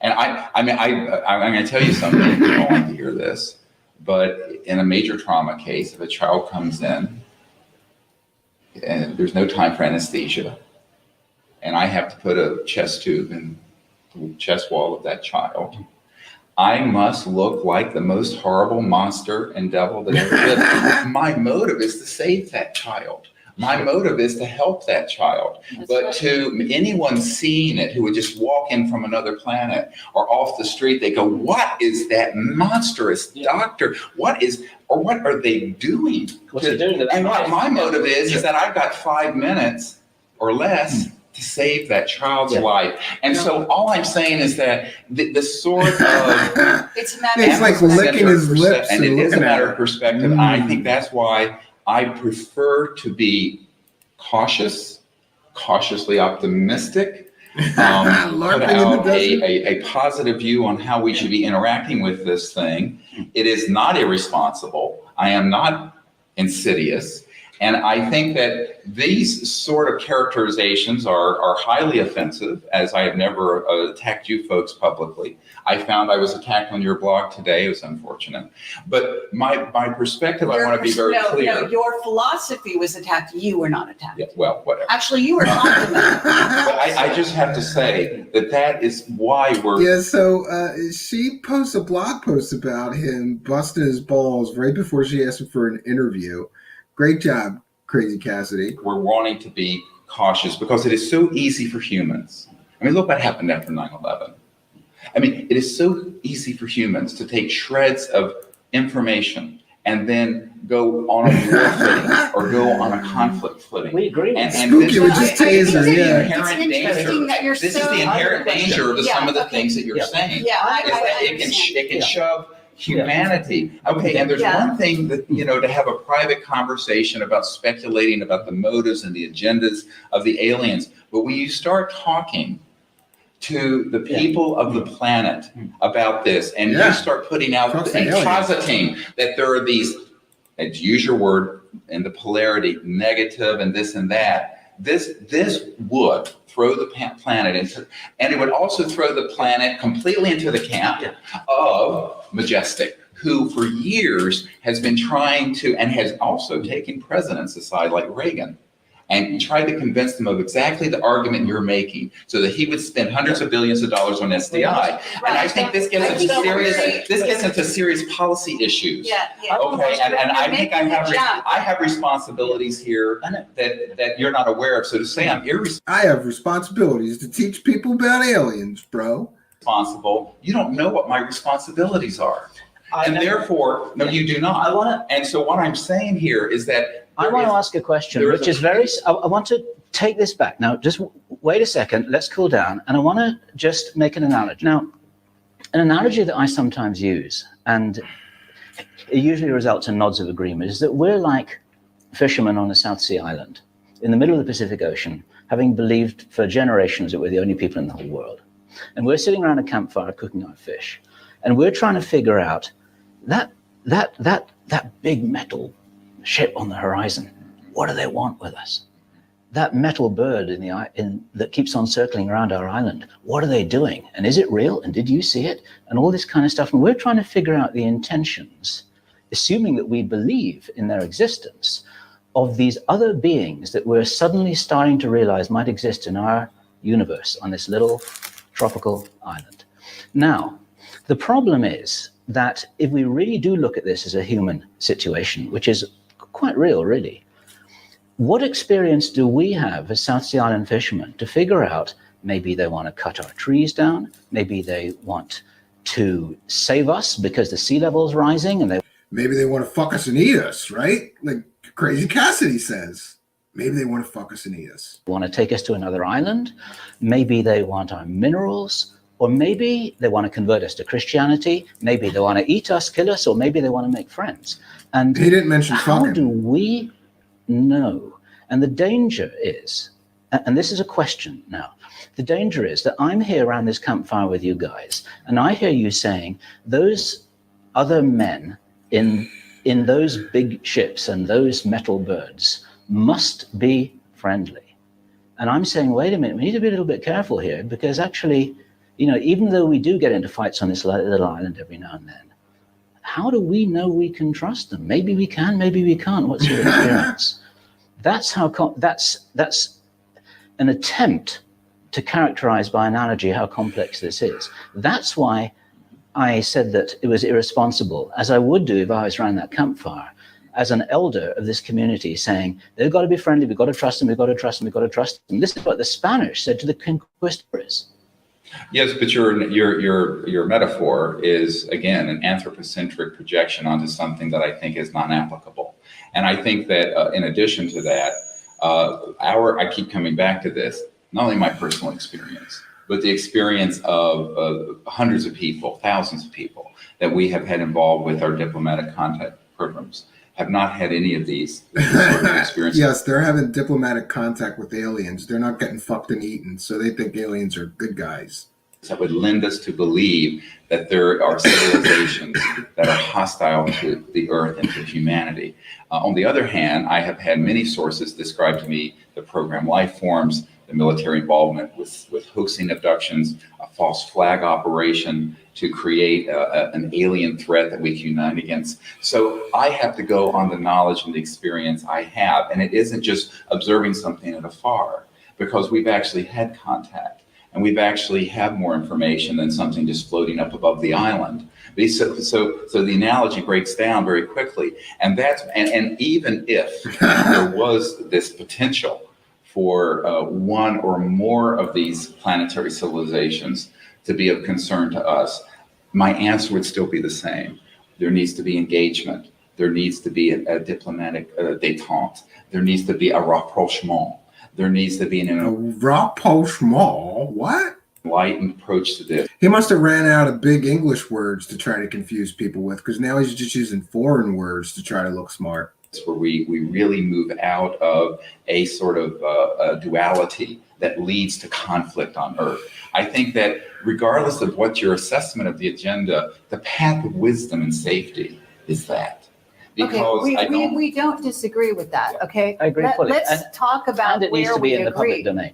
Yeah, Okay, right. So that's- you know, I mean, we certainly agree on the end objective, okay? The end objective from our point of view, okay? We are not part of the military industrial complex, okay? We're doing what we do because we believe in truth, because we're dedicating our lives, and indeed our lives literally have been in danger because of what we believe. And Just like the David Wilcox School of Grifting, you got to pretend that you've been threatened and your life's in danger because you're getting too close to the alien truth. And for her to sit here and say that she's dedicating her life to truth when she tells stories about reptilian aliens fucking and eating human beings with zero evidentiary support is ridiculous. and we do it on a daily basis, and you of all people should understand this. So we're not taking this lightly, and our end result is not to be what they may desire as their ultimate end game. In other words, we're not here to support their end game, and we're not naive about what we're doing either. So neither of those things is true. Okay, we are not trying to promote a sort of a fear-based paradigm such that people get into a place where the only thing they can think of is to shoot ET in the head, to be graphic, or to, allow for space-based weaponry. I mean, we, basically agree with your philosophy in that way wholeheartedly. And in fact, I would say we are dedicating our lives to that. However, on the other hand, we are also not going to sit here and pretend that we know all the answers. And we're also not going to assume that all contact is positive. And on the contrary to what You're free to assume whatever you. Yeah, obviously we are. Yeah. But in terms of this discussion, and for the reason that we, you're sort of saying our blog thing, our posting was, you found offensive because we're saying what you're saying on stage. And again, you're on stage actually more often than we are, far more often. And I have to say, therefore, your responsibility is great. And perhaps your approach. Yeah, Stephen Greer, you have a responsibility to agree with Kerry Cassidy about reptilian aliens coming here and anally probing us and raping us and fucking us and eating us. How dare you shirk your responsibility? Is a bit simplistic in that you are assuming that if you talk about the potential, that there are other things going on or potential for other ways of looking at the question, that the jump that the whole audience out there is going to make immediately is to fear and panic, and that they're going to jump on this bandwagon of the military industrial complex and all go out and, grab their guns and knives and want to go shoot ET and fight with each other and other worlds and so on. That's not. The problem is that in other words, you're going. I'm acutely aware that my position is the minority position. Okay. I'm acutely aware actually, that. That's not true either. And that. I mean, there are plenty of people out there that are advocating peace and love and getting on their cars and jumping up and down, please, ET, come save us because you're all good.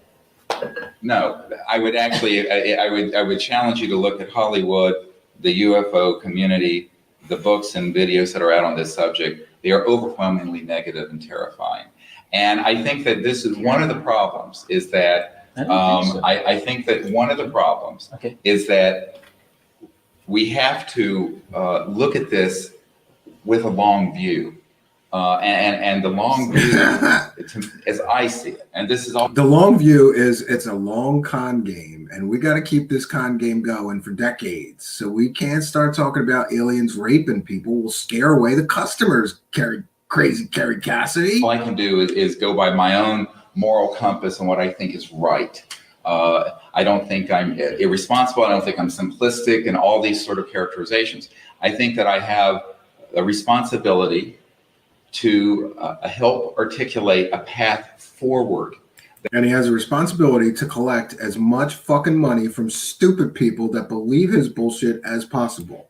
That is wise, and that does not redound to further fear and panic and negativity on this planet, but that moves us forward in a positive way, and that can lead to what I am certain Bring will on the be Space future Brothers for this planet, and that's one of not only world peace but universal peace, and a wholly, completely new, transformative civilization on this planet that isn't thousands of years off or even decades off now. I think it's very, very near, and so I think that that's what I wish to articulate, and there's no simplicity to it. It's actually a rather complex concept, and it's also a way of engaging spiritually. I want to share a dream I had. I don't share this very often, but oh, he's taking a book from the Kerry Cassidy prover maneuver. He's going to prove shit that he's talking about by citing a dream he had. Great.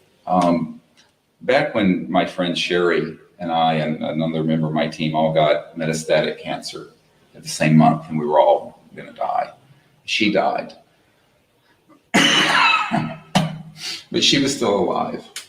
And Bill Colby had died, been killed, trying to help us just before this. And it was a terrible time, actually, for me.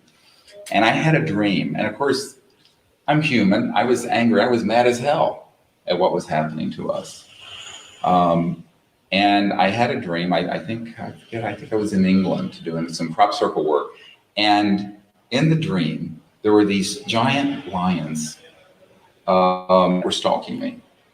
And they were going to try to kill me. And it's because Dr. Tom Bailey talks about the lions of this cabal. And I'd never heard him use that term at the time I had the dream. But here were these huge lions. And they were stalking me and they were going to kill me. And it was this lucid, full color dream. And I didn't run. I didn't get angry. Big tears. I didn't have hate in my heart.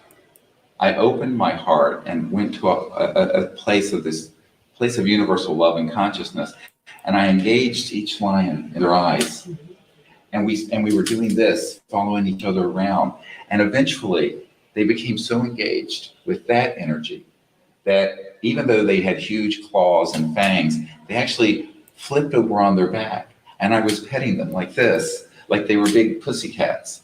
And we, had become completely diffused that situation. Dr. Stephen Greer is dreaming about petting pussycats, and that's some kind of proof of whatever the fuck bullshit is coming out of his mouth. This is crazy. We're up to the very end, folks. We'll see how this ends. I use that as an analogy of a sort of an aikido spiritually of the engagement I'm endeavoring in, both with the public, with Majestic, with the visitors, and that's what I'm doing. I understand. And that's it in summary. And I think that's a great, I think that's a great description of your approach and what's motivating you. And thank you very much for that. Thank you for sharing Thank that, you. Stephen. Thank Stephen you. Greer. Thank you very much. I appreciate it. Thank you. Oh, Jesus Christ. Oh, friends. What a bunch of bullshit this was. Basically, it was an argument over whose bullshit about aliens was better.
Hi.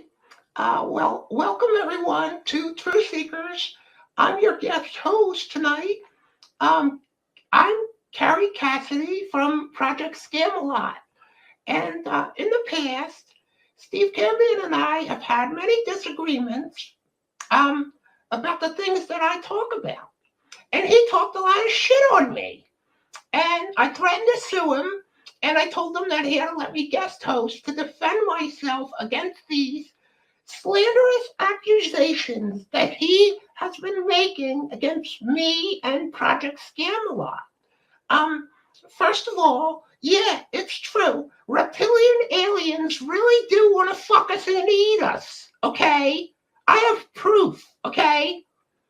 About 3 years ago, I was drinking heavily at the local bar, and this strange man came in, and he tried to fuck me. I think he was a reptilian alien. Okay, I don't need proof. I'm an empath, and I'm sorry, I'm a precog. I get my superpowers mixed up. Okay, and anyway, he talked all this shit about me. Okay, saying that I didn't have any evidence or proof. And that's just not right, okay? I have dreams, okay? That's my proof, okay? I've been doing this a long time, so much longer than this amateur, Steve Cambion. All he does is talk a lot of shit, okay? I have superpowers, and, you know, I have whistleblowers. It doesn't matter if my sources are murderers, okay? Doesn't mean they're lying about the aliens just because they murdered a few people. Doesn't mean they're not trustworthy, Steve Cambion, okay? And just because I used a court-martialed child molester as a source about alien stories doesn't mean that story wasn't true. So maybe he just liked little kids and he knew stuff about aliens, okay? This is some bullshit. So anyway, I told him how to stop talking trash about me and that I would come and co-host or, well, I told him guest host. I don't want to co-host with that clown. Okay? So I'm here tonight and we're going to be talking about reptilian aliens wanting to fuck us and eat us, alien anal probes, and things like that. Okay? And, you know, and some of the revelations that I've been bringing to the world lately, like, there's 50,000 Chinese troops amassed on the Canadian border about to invade us. But don't worry, because President Trump is still in control of the military. You know, a letter of the alphabet told me that. It's got to be true. And those Chinese, they got robots. Like, they're like transformers. And they're amassing on the Mexican borders. And there's these spider aliens. They don't want to fuck us. They just want to eat us, right? I am bringing only the truth to woke people, woke enough to accept that truth. Use your discernment, okay? Now, we got some guests. This is a panel show. And if you do want to become part of this historic occasion, after all, how many times does Mr. Cambion get a big star like me, Carrie Cassidy from Project Scam-A-Lot, to be a guest host? I mean, this is a historic occasion. You can be a part of the stream. Here's what you got to do. You just got to email us at truthseekershow@gmail.com. And then we'll send you the show invite if you have a webcam and a microphone and a pair of headphones. That helps. You'll be able to join our show. And I'm going to be making some special announcements about the new Galactic Federation Earth President, Donald Trump. Okay? It's all part of the plan. Okay? You just got to trust the scam. And by the way, send me some money. Okay? The server's getting attacked every day by the deep state, and I need money. Okay? I need money for like face cream and shit, you know? Tampons, right? Lady things. And by the way, this is just a Truth Seekers special public, service announcement. Tomorrow, friends, is Valentine's Day, so you got to shave. if your face gets a little stubbly like mine, you know, you just shave it. Don't be embarrassed. It happens to all of us as we get older. You know, I can have a beard like a trucker in a few days if I don't shave it every day. Yeah, and you know, look, I gotta shave my underarms still. And ladies, you look, tomorrow's Valentine's Day. Some of you have to be reminded that you probably should shave your Valentine's gift for your special man, okay? And you men, you got to manscape, okay? It's Valentine's Day tomorrow. Trim the damn bush, okay? It's Valentine's Day. Okay, so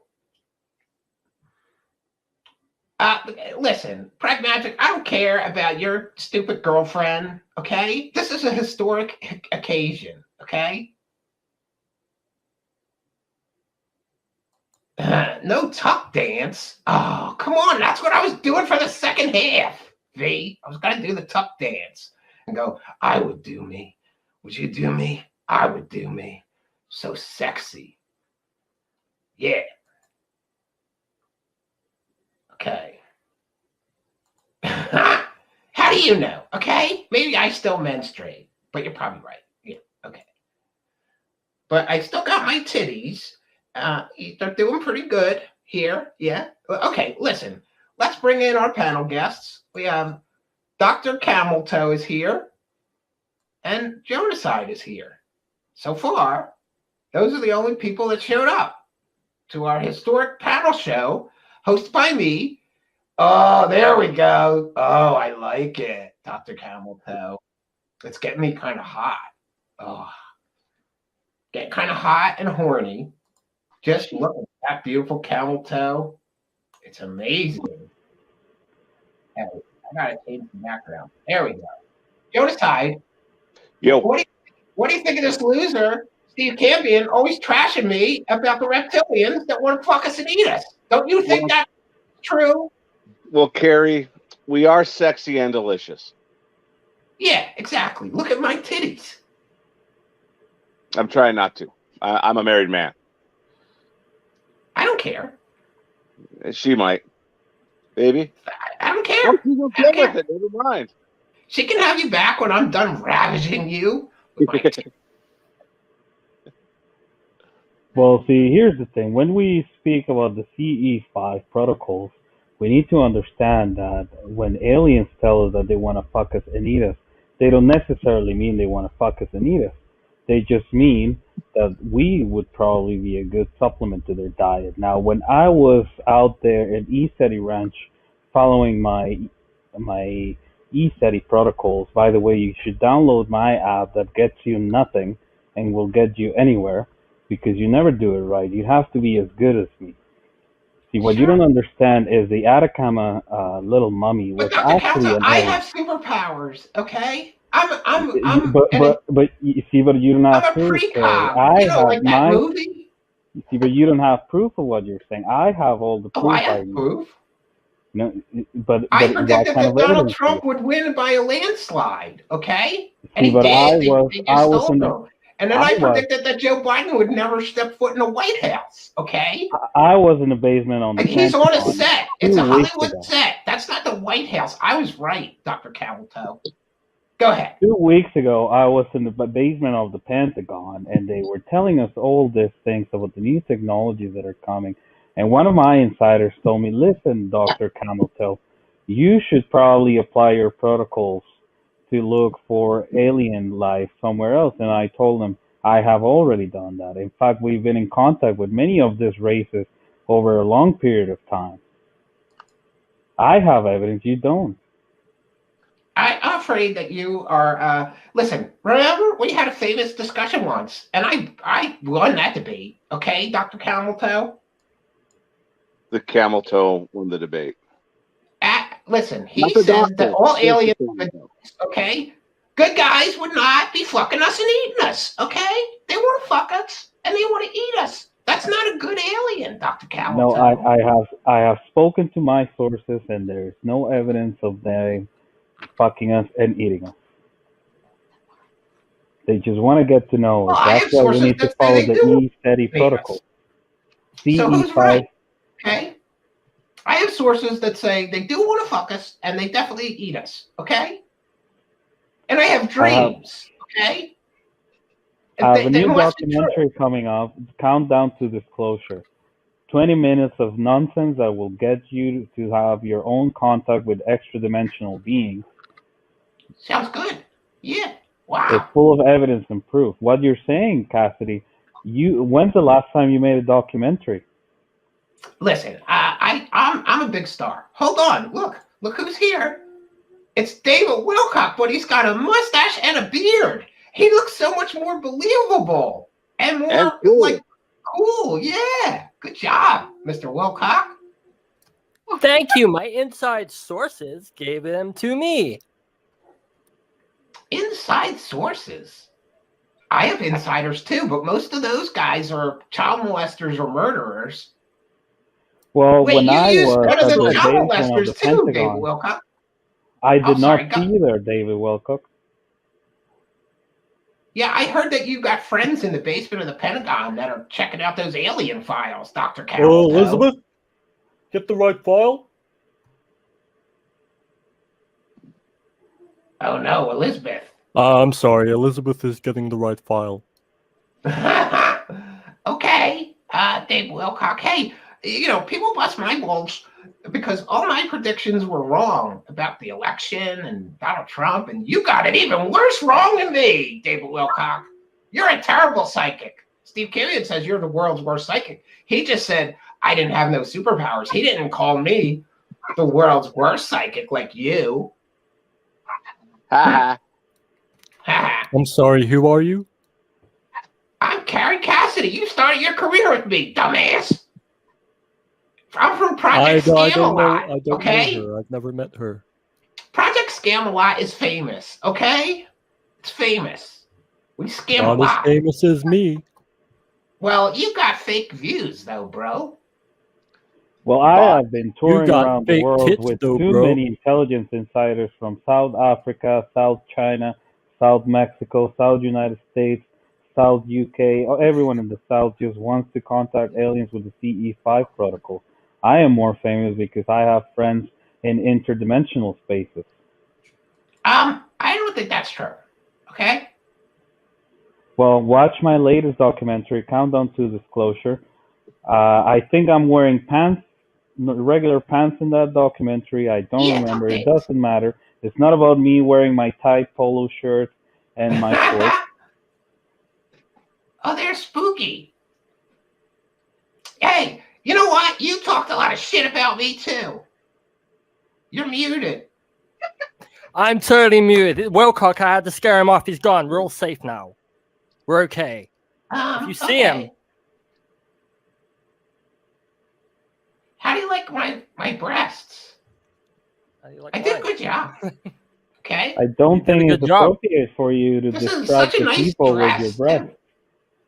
Yeah, you look Shut up, Mr. funny. Camel Toe. You got a big ass camel toe. I am the second best dressed female in this stream. Mario is number one. Dress. Miss Cambion let me this dress. My gender? Because it was okay because I'm not a female. See, and that's why it's important to I think the present beer the gave away. interdimensional beings. They don't think concepts like gender is or anything like that. They think in 5D.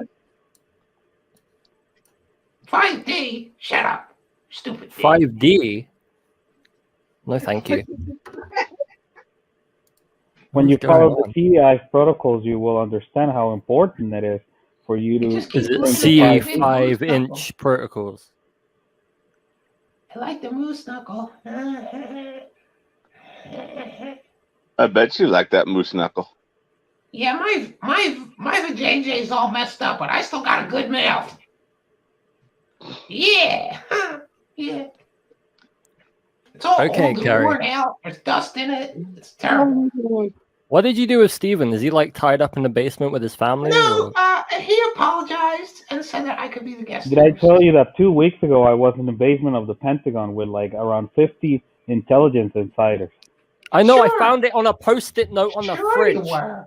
Yeah, Don't sure leave you your were. classified stuff on the fridge, Steven.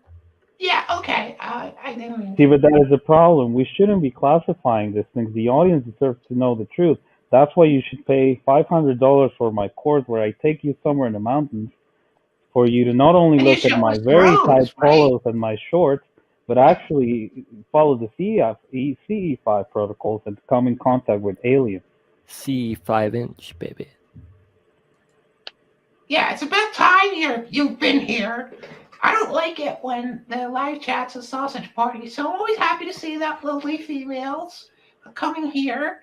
I think they all came here to see what I'd be wearing tonight, and this is a very special dress. Loaned to me by Mrs. Cambion. It was in her trash pile, but it fits real nice. Oh, I'm sorry. And she helped me work on my breasts. When I contact I aliens, bet that they was tell me this that the outfit best later. conversation you've ever had with her. Oh yeah. Yeah. And her Campion's children were a little confused when they saw me here today. I got this from the Buanon shaman, by the way. I looted it from his dead body. Oh, I thought he's in prison, right? Not anymore. we should be calling for unity in humanity. When I contacted my alien friend yesterday in the 5D dimension, he told me that we should be striving to become more united. I'd like to unite with you, Dr. Cameltoe. Yeah. Well, if you want to unite with me, I would recommend that you buy my book, Following I All didn't the buy your crappy CE5 books. protocols. Yeah, she's always Download the hawking app. The app is getting Why's he always hawking amazing everything? reviews. Now, it used to be free, but we realized that we needed to grift a little more, so now we charge you to download my app, which I first told you was going to be free, but now you have to pay to actually follow the protocols. Okay, you can meditate and then aliens show up. And this isn't consumer fraud, right? The aliens really show up if you pay the $10, right? Now, mainstream media would say that the tiny little Atacama mummy that I discovered was fake and it was just a human, but actually it is an interdimensional being, which is evidence that we've been visitated before. Oh, It was I about thought it was a birthday. mold of your penis. I Now don't we think have that the thing answer. was real. It was fake. But you I made don't a lot believe- of how much money, so damage good for did you, it? Dr. Cameltoe. And you're never going to give any of that money back, are you? What money? Well, when we transcend 5D, we don't really need money. That's why these interdimensional beings want to speak to us. Oh, We need to listen. let go of our possessions here. That's why most of the time I just wear shorts and a tight polo. I'm not interested in anything else. We're going to bring up our friend, Terry Joyce. Hi. Here. Hello. Hi, Terry. Hey, Terry. Terry helped me with my boobs and my hair tonight. I look fabulous. Thank you, Terry. Oh, This you're is so welcome. nice of you. And Great. Mrs. Cambion did my makeup. Wow. She said I looked a lot less like an old hag with better makeup. You look Oh, great. she lied. So, Joe decide, Yes. you talk a lot of trash about me too. Okay? You said I'm mostly reptilians talking don't about want to fuck us and eat us. Okay? And I have proof. Okay? You ever been raped by a Draco overlord? Okay? They want to eat us. Okay? They do. It's true. Because we're sexy and delicious. Yeah, we are sexy and delicious. Well, I mean, some of Like us more than minted others. lamb. Some of us more than others. Yeah. Feel sorry for Steven's kids. They laughed after they stopped crying. Okay, I said hello. They cried a lot. They said, "Oh my God, it's like a nightmare, mommy." And then they laughed. Okay. Mommy, what's wrong with their The face? 4-year-old one said, "That's not right, Mom. That's not right. Daddy's got boobies." Get Okay. in here, Lee. You got to get in here, Lee. Yeah, where's that slacker Lee Veltman? He's in every YouTube chat in the history of YouTube chats, but he's not here. Slacker. He's in the chat, but I was going to make my usual joke, but I think I might offend him, so I'm not going to. Leebot activated. I have to apologize. I was getting a briefing from one of my insiders at the Pentagon base. Again with the Flexing them briefing. guns. I hope my tight polos are not distracting to you. My intention is not to distract anyone in the chat here. It's not about me, it's about disclosure. So sexy though. That was pretty impressive, I'm not going to lie. How do you do that? You have to understand that I'm not here to distract you from the truth. This is just about what we need to do to bring together the 5D interactions following the CE5 protocols. Buy my book, download the app, pay me for a retreat in the mountains where I show you absolutely nothing. Well, that's not fair. I heard you use drones. Do you use drones and fraud people out of $300? Or is it a lot more No, than I that? do not. I don't use drones. The beings are trying to interact with all of us. So what they do is they send us signals. Oh, wait, we have another This guy. has been documented. I've seen it on Wait a the. minute, Dr. Kamoto. Wait, we're crossing streams right now. Yeah, This we're is gonna get crossing the messy. stream. Oh, stream And crossing. this guy, Jiggy Juice, he's talked a lot of shit about me, haven't you? Right? You're just some big black bully, okay? Big scary black man bullying this. 293 ain't bad. I'm a lady, okay? I'm a lady, Jiggy Juice. And you talked a lot of shit about me, didn't you?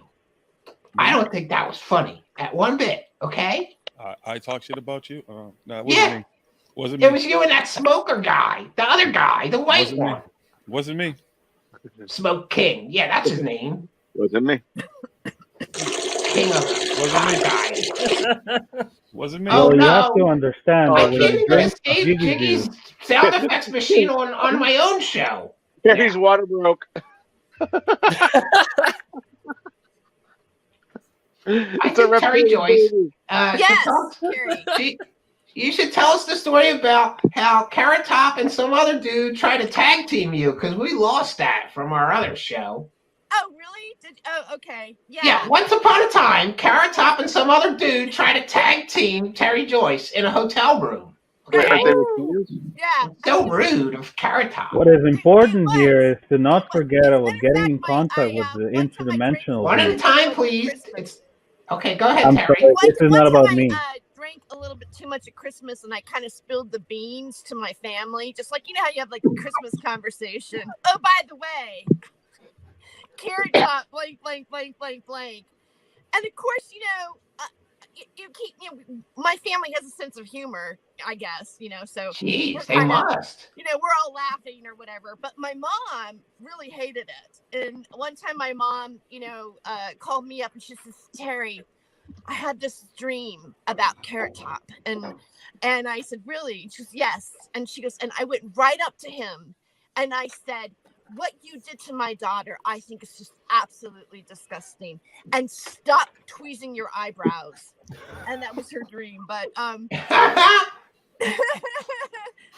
the infamous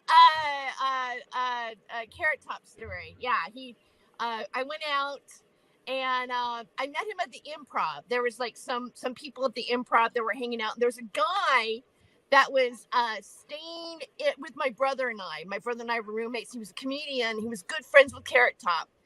And he was like, you know, you've got to come out and hang out with us at the Improv. So I did. And then we went to the Viper Room, all right, which is the first time I'd ever been there. And so that was all exciting. And then and I actually saw Perry Farrell from it was the other band that he was in, Porno for Pyro. He was just playing there, which was really exciting. And we went back to his motel, and I think they smoked a little weed, like, you know, and there was a little alcohol, and we're just having a conversation, and just right out of the blue, he just says, hey, do you mind if I masturbate in front of you guys? You know, just like one of those moments where you're just like, okay, what the hell's happening now? You know, like it's not like you're really expecting it. And it's not like I love how Mario went away. Every day you see Carrot, like you're having a personal life experience where Carrot Top is even saying that. Like the whole thing is kind of surreal in the first place, right? And it was just one of those moments. Like I thought, well, I you know, part of me went, well, you know, it'd be a more interesting story if I go, sure, why not?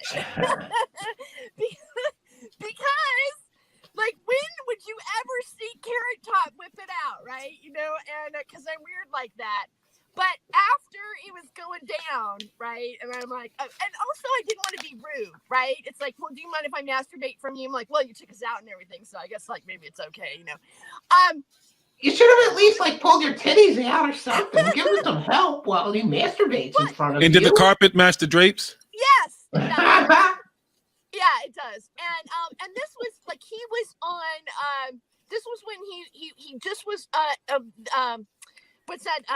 Rolling Stone. He was on the cover of Rolling Stone. Right after that, he just in a Tonight Show, which by the way was funny. I mean, like a lot of people put down Carrot Top, but even at that time, he was like already a millionaire.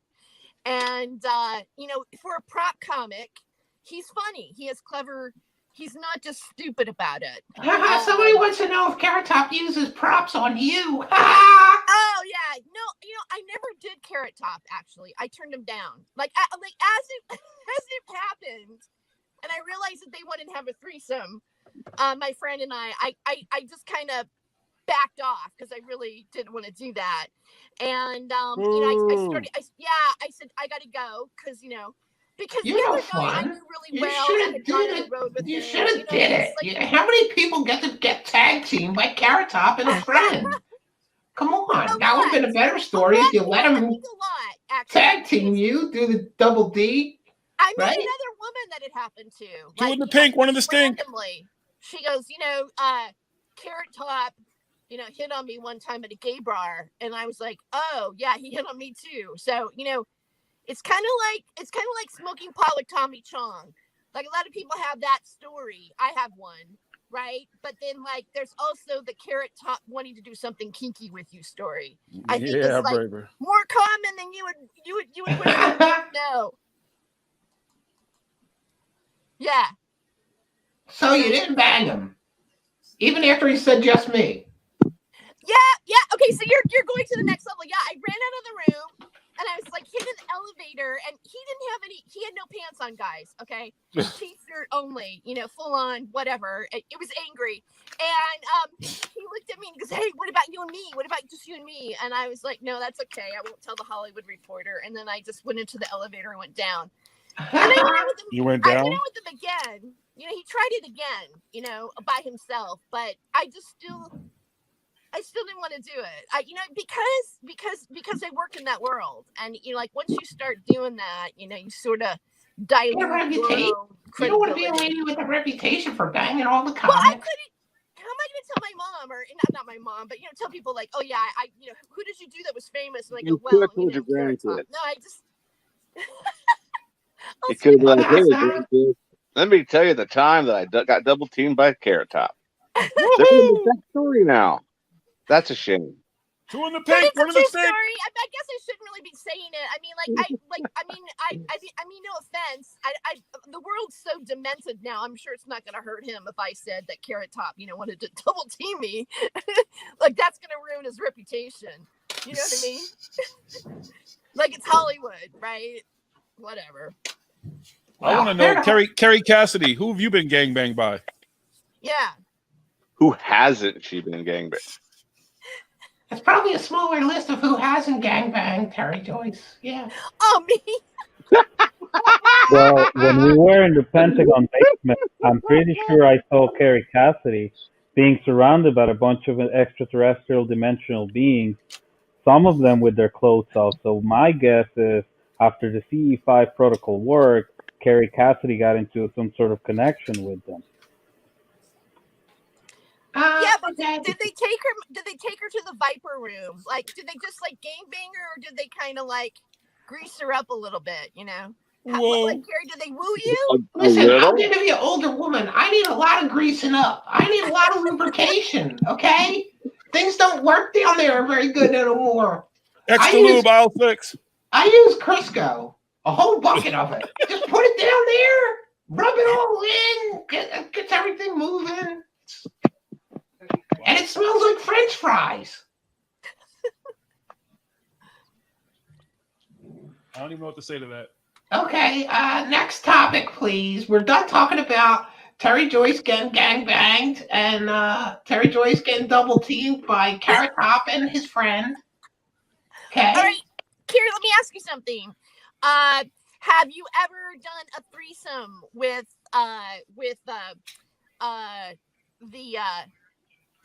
Captain Mark Richards? Oh yeah. When the guards aren't looking, I I suck his cock. Do you? Oh yeah, all the time. Yeah, those guards, they're lazy, so they look away, and I'm pretty good at it. So I get right down on it real quick, and he comes lickety split because he's surrounded by men, and I'm just a hot woman, and he loves me. But that's personal, okay? Well, I heard That's that personal. rumor where you got in trouble because I think that you like they didn't let you in to see him because your blouse was a little too seductive. Was that? Yeah, I'm so seductive. Right? Look at my breasts. Right. And I'm just too sexy. So they told me to go home and put like a turtleneck on and come back. Because I was just too sexy for that prison, okay? Do you think that your obsession with him maybe obviously if you're It's not an obsession. He talks to aliens, okay? About him? Does it cloud your discernment? I mean, obviously. Oh no. I very clear. Oh, look here's Robin Eaglesong is here as well. Robin, hi. Oh, hello, Blanche. How's it going, Blanche? Blanche.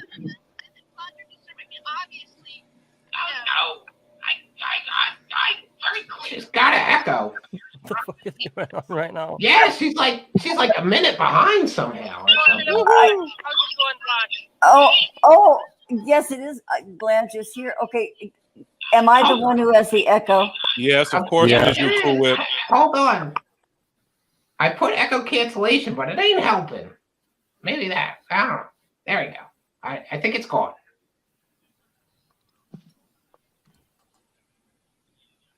This is a great dumpster fire. I don't know about that. Dumpster fire.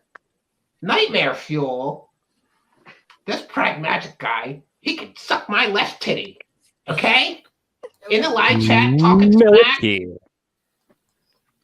And my hair is really itchy. I think I got termites or something. Ew. Body lice? I don't know. TMI. Scabies. Can you fry those? Kerry Cassidy always has tech pro. There's more. All these people are in the live chat talking shit. Okay? I'm a star. I run Project Scam a lot, and you don't. Okay? Deal with it. And I have superpowers. Okay? Yeah. What are your superpowers again? I forgot. I'm She psychic. can make toast. Okay. She can do cups of tea and coffee. She could do a steak at medium rare. That's about it. I Okay. can turn food into poo. She can bullshit really well too. Right. No, not that well. It's not that believable. That's like almost a superhuman superpower. I bullshit so good. Yes, I do. Bullshit. Who And- BS is better, Corey or you? I'm better than him. Those guys learned everything they know from me. I'm the guy that originated talking about secret space program guys that were really former criminals. Oh, Robin's still echoing. Honey, you need to buy some damn headphones, okay? Robin, close the tab that's playing the audio. Yeah, close the tab that's playing the audio. You have to speak to her in Aramaic. That's not me. No, Yes, it that's is. Watch. you. That's you. If I mute it, it stops. Hello. I feel God bad. bless Kerry and help her. See, I was finally just some positive thoughts. I like that, V. Thank you for the positive thoughts. I do need help. I need you to send me some money, okay? I need money to keep my show going. I need some money. How much you need? $8 million. $10. $8 million ought to do it. Steven dressed to the nines. Mrs. Trueseeker is going to have a long night tonight. Check your Yeah, PayPal. she won't let me wear this later. She won't let me. Nope. Ascension? What? Hey, Kerry, you got a potential suitor in the chat by the name Oh, wait of a minute. Daniel Look, here's Daniel. another trash talker. Trash talk Keats, this pragmatic guy. You're in a live chat talking a lot of shit, weren't you? We have you Ah, on the big shit. screen. I've got to mute. Oh, okay. I got him on the big screen too. Mary was watching, going, "What the fuck is I don't care. happening?" I don't care about Mary. I got bigger tits than her, I bet. Okay? I want to see Mary. And they're in more the- voluptuous and luscious than Mary's breasts. Okay? I don't know what you're doing with her. I challenge you to a breast off. Well, I'm not going to be getting naked today. Okay? This is the first what time I'm I'm guest getting hosting. We're going to keep this classy. I'm talking about This whole marinating show. and cooking chicken breast, you pervert. Oh, okay. What? Scary ass shitty. And we lost Robin somehow. Maybe she's going to sort out her technical issues and she'll come back. Perhaps She she got went to go stuck in sing an the- in Eagles the song.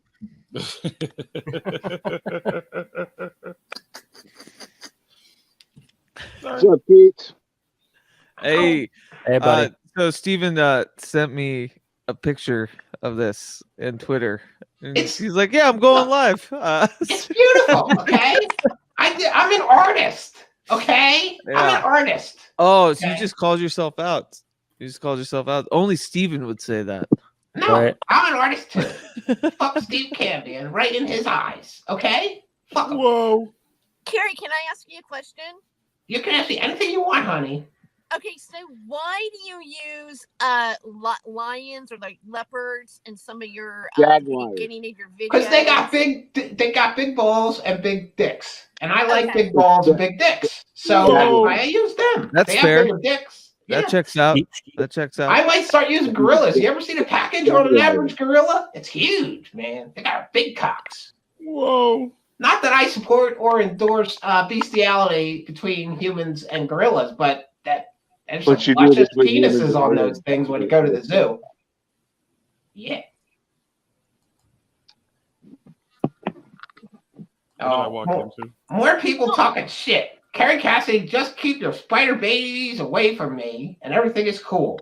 So how hung are the different type of aliens? Like is Oh, the there- reptilian aliens have the biggest Oh, they cocks. hung, baby. do they? Yeah, that's why they like to fuck us and eat us. They Every got time I that look at Carrie cock. Cassidy, I think she likes to eat, or drink some Chianti with some fava beans. Yes. Yeah, and I do that tuck dance too. The tuck dance. Yeah, Is that maybe like the later Grand I'll do Finale? that. I'm drinking pure vodka. Campion. I raided Campion's bar and he's got some good vodka. That's some good shit. Whoa. No, I'm not. Dr. Camel toes. I just emptied the whole bottle into this big ass cup his kids gave me. So there you Dr. go. Moose Knuckle. I've got to say, Moose Knuckle Mario with the jorts, really said it for me. I'm loving my picture is Mario. Oh, there you go. Oh, see, I got confused. See, it's Happy Nicely Mario. done, Spooky. Nicely done. You confused me. Whoa.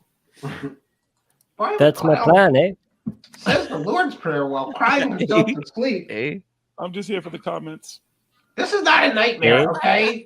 This is a dream come true for Steve Campion because he got a real star to co-host his show.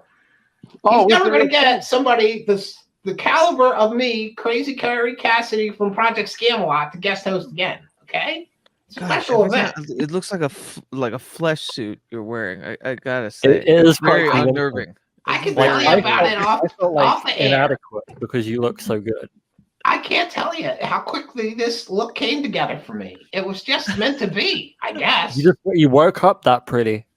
Yeah. No, Miss Campion helped me with the makeup, and things like that, and my boobages. The boobages, the What chesticles. did you make them out of? I'm not going to talk about my breasts, okay? Yeah. You've offended me, okay? They're all natural. Au natural. Oh, Daniel, the contacts. Come on in. The water is fine. Good luck. I hope not. I hope not, out of mind. Well, no, he can't swim at the moment. He's got a bad foot. So I That's understand right. if he can't. He just got bit by an Australian that's spider, right? Yeah, I can't wait for him to get his superpowers. I know, I got right? superpowers. Why shouldn't he have superpowers? He's Yeah, going to be it was like rough, Spider-Man. His hands are already sticky, I bet. That's just from Jiggy Juice. Jiggy juice. It's gross. There it is. Yeah, why is Jiggy running around pissing on people's backpacks? That's what I want to know, Jiggy. That's rude. You're going in people's dreams and pissing on their backpacks. Yes, Well, Mario, come to please find- adjust the camera. My urine is medicinal. It's multi-purpose. You can do anything with it. You can wash your hair with it. You can put it on infection. You can whatever. You have a cold, just drink it. You can do whatever you want to do Yeah. with it. Boy, I came back just in time to see that crotch shot. Who is that? That's Dr. Cameltoe. That's a got a big baptism. moose knuckle. That's a baptism. That's what that is. Hey, holy cow. Oh, I got to tell you, I discovered when I was gone that the echo was me. I'm so sorry it was. Duh. You're fired. We were telling my you. show. She's trying to I know ruin my you- show. She can't you stand were to see a telling me- powerful female show host besides her. It's just jealousy. She did that on purpose, okay? Did it on purpose. But I'm appropriately contrite over that major error. Okay. I'm so sorry. As long as you apologize. I Don't let it did. happen again. I'm the queen bitch here, okay? Oh, I'm willing to look past it, Robin. I'm willing Robin. to look Don't past let it happen Robin. again. Robin, what you have to understand is what's coming is metaphysical. It's going to transcend what we know about interdimensional beings. I would And recommend we you gotta buy download the my app first. CE5 Yeah. app. Oh Gotta buy God, this Follow the CE5 CE5 app. protocol so you would understand all this. I hate when people talk that shit. It's so last year. But you just have to believe. Rob. Huh? You just have to believe. Oh, okay. I am clicking the heels of my ruby slippers. Okay, how's that? Will that get me there? Clap your Have heels. you ever That'll get you experienced there. about That'll get you there faster than Mr. Gritter's fake stupid app. Well, Yeah. the secret to it is to find out. Pay $10 for the next installment of my Ascension course. Exactly. If you download the I don't know, CE5 Carol. contact app, it's only $9.99 American, But and you would seriously, how understand is what it the not thousands consumer fraud to promise people that you're going to contact aliens for just $10 if you buy my app, and then you don't contact any aliens? That's some bullshit. Nightmare It's fuel. bullshit. I'm telling you. It's Okay. That is bullshit. because people are not following the right protocols. The CE5 protocol. If you I'm sorry, join my I'm distracted newsletter, by your huge moose knuckle bulge there. but Oh, that's not, this is I not know. about me. You so know what? sexy. Crotch man up there reminds me of the old Gypsy Rose Lee nude fan dance. You know, every once in a while she'd give you a little glimpse of there, but then there would be the fan. So that's Mario opening his fingers to show us his, goods behind the fans. Gypsy Rose Lee? Moose knuckle. I am a No, medical Uncle doctor. Mario. no, it's an English muffin. My name is Dr. Cameltoe Greer. That might even be that's a Parker House roll I'm just here for the comments. or his spare socks. I'm just here for the DVDs. comments. Okay, I got that one. Well, oh boy, out of mind knew exactly who I was talking about. Deb, yo, represent. Yeah, represent. Yeah, represent. Yo, Mr. White. What? Oh, look. I don't know. Represent. Lady Liberty is here and says, I'm so confused, but I like it. Well, listen, I'm Kerry Cassidy, and I'm tonight's special guest host. What's so confusing? Are you a dumb girl? I don't like dumb girls in the audience. Come on. Well, Get with the the good thing is mixer. this stream makes about as much sense as a Kerry Cassidy stream. So No, it makes more sense. That's the scary thing, okay? What I would invite you about to the join spider my beings. newsletter. We're having a CE5 mass meditation. Shut And up. we're You're all always going to talking try to shit. contact Now buy my all shit. the interdimensional beings. Every It's time Steve metaphysical. Bear that talks, moose knuckle is It's going to clear the Arctic science. freeze that's happening in the U.S. Everyone, focus on the moose knuckle. he's doing okay, fine. scary Mark ass. Let's Richards is doing meditate fine. together. This is not about me. This is about CE5 protocols to understand the interdimensional beings. No, For it's not about $9.99. me. It's about my appendage that I'm pretending to cover with my hands, is what he's saying. A fake penis? Yeah. What? Yeah, it's a fake Penis. penis. Who's got a fake penis? Well, people use that to attack me and disqualify. I am a medical doctor. I'm not an astrophysicist, but I know what I'm doing. My name is Dr. Cameltoe Greer. I have been around this field. Last week, I was in the basement of the Pentagon when around 50 intelligence officers from all around the world. Brownie, Lady Liberty. Yeah, you're gonna They need were it. all wearing rings like this Nightmare. too. It's Yeah. what identify us as insiders. Is that a mood ring? Actually, this ring was given to me Because by it's black. when I went to Atacama and discovered the money of Atacama. This was given to me by Jaime Maussan. Oh, I see what you Hey, did there. I heard you naked wrestled I saw Stephen what you Greer did. in the mud on that journey. I cannot confirm nor deny. What is important here is we need to follow Not the CE5 Stephen Greer, protocol. Jay Widener, that was who I was Buy saying. my book, You mud buy wrestled my Jay Widener. Mario, would you please stand up and shake that thing down? It looks awfully uncomfortable. Yeah, go off screen and stop with George again. He's got quite a package. You gotta give him that. Oh my God, look at that moose knuckle on that dude. He's It's got quite a big. excellent. I don't know what It that makes is. me, as you can Is tell that by my cock? picture, Is it that makes me really balls? Is happy. that both? I don't know what it is. But I don't know. But It's trying to come if up it's a little, over his belt line. Okay. Oh, if this good. Now is he's gonna get up. distracting you, then I will just show you my muscles. Nothing to do with me. This is all about the CE5 protocol. Oh, God. I'm The not a hint was narcissist. in the People icon. accuse me of being a narcissist. When Nobody he said that. I just Shut wanted up, you to Dr. Greer. stand up. I'm not and interested shake in it their down. CE5 protocol. I'm only No, when interested in the watch, 69 protocol. yeah, see there it is. There's the hint. Look at the icon. That's exactly what he's doing.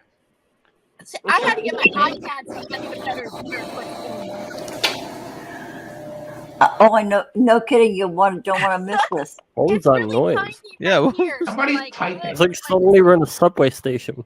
I should probably put my glasses on. Yeah. Why don't you do that? Yeah. Okay? Don't ruin my show. Okay? Too late. Too late. Yeah. It's already a shit show. It's already a shit show. All right, But we've it's been no called better without Steve Canby in here. 9/11 Hey, exposure hold on. in the chat knows that you're a crisis actor. We're done here. It's been Yep. found out. Cool. We rumbled. Have people not really 9/11 seen exposure. Greer's interview? Yeah, every time you see a Stephen Greer interview, he's got a big fucking moose knuckle camel toe Oh, in I his know. pants. It's gross. Any Do man's something about that, balls. Dr. Camel Toe. It's Because he's a gross. southern boy. Southern Yeah. boy. He's packing heat. Yeah, that man's He's from spread South thing. Yeah, Carolina. like, boys I'm not alone. doing this like for real. You know, I'm just trying to be Dr. Greer. Well, I feel a you little passed worried that there. test. You passed the test. You did a good job. I was appalled. Eric, you can shut up too. In the live chat talking shit. Here's a guy who believes in Bigfoot, but he doesn't believe that reptilian aliens want to fuck us and eat us, okay? So to me, Is Eric someone is lubricating their microphone right now? What is that? somebody sound? is typing or something. What is that? It's the Sounds like someone's CE5 protocol. That's how it started. on a It microphone. stopped. It stopped. They're sending Well, signals to you. It's the It's- reptilian. Is that We more? are- Everybody mute yourselves do it. one by one and we'll know. Yeah, that's what it's going on here. We're all deep state operatives, and we're trying to muddy the waters and cover up the secret space program. Has nothing to do with the fact that everybody who talks about the secret space program is a criminal in jail for murder, or a convicted felon, or a child molester. That has nothing to do with whether they're telling the truth about the secret space program. Okay, they're good witnesses. They're whistleblowers.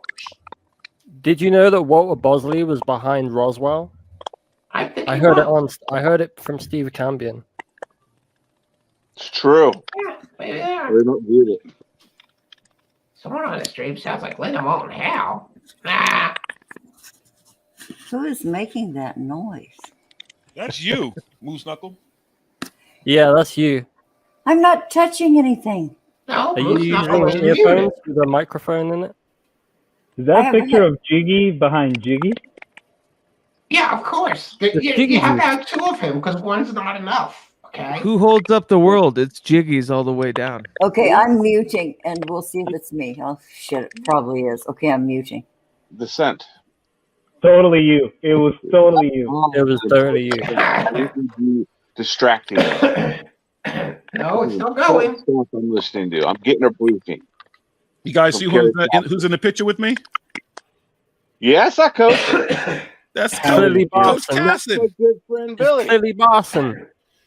Silly Billy. Jigception. My good friend Billy. Who's that? Oh, it's Billy Carson. Oh, Billy Carson. He's my buddy. He tells a lot of well bullshit then, stories. does Jiggy have a soundbite for you? Roll it, Jiggy. Oh, hold on, Jesus Christ! I have to do on demand and shit. Did you get a prosecutor that day? Music. It's the most enthusiastic thing you've ever heard. This is Billy Carson, aka Forbidden Knowledge, and you're listening to Paranormal Hood Live Radio. We are the paranormal voice of the hood. Paranormal voice. The paranormal voice of the hood. What did I say? Paranormal voice. It's moose Okay. clicking. I don't know. He sounds a little It's forced. not Robin. Moose clicking. It's Terry moose Joyce went to clicking. go. She went to go masturbate or something. That's where she Good went. one out. Oh, no, She she went did to something out of the fridge. she went to get rub some one out. coffee. I went to go get my coffee and put cream in it. She was so- getting a briefing. Oh, We were talking about Wait, where's she? Who? You got Where's she from? excited. It's understandable. Sounds like a really fast goat eating a tin can. yeah. What is this? Hands up. Yeah, it wasn't me. Hands up. I don't have any hands. Oh, okay. I don't know what that. But when I was gone, it continued though. Yeah, it wasn't you, Robin. It's somebody else. Yeah. It's not me. It sounds like an Android. I think it is Robin. There It we stopped. go. I think it is Robin. Oh shit, Jiggy. Is such a thing even possible? Yes, it is. I'm not touching anything. Sounds like an Android. Yo, this picture would piss Michael off. Look at that hair. A hair is aliens. Aliens is Ra. What? Rot is spooky. Damn it! You busted me. But why is Raw? God, that's some bullshit. I don't know. No one ever asks. But why is Ra? But Or how is Ra? No one ever asks how is Ra. Yeah, no one ever asked how is Raw. How's it living in the basement of your grandmother's house? It's Ra with a D. Raw.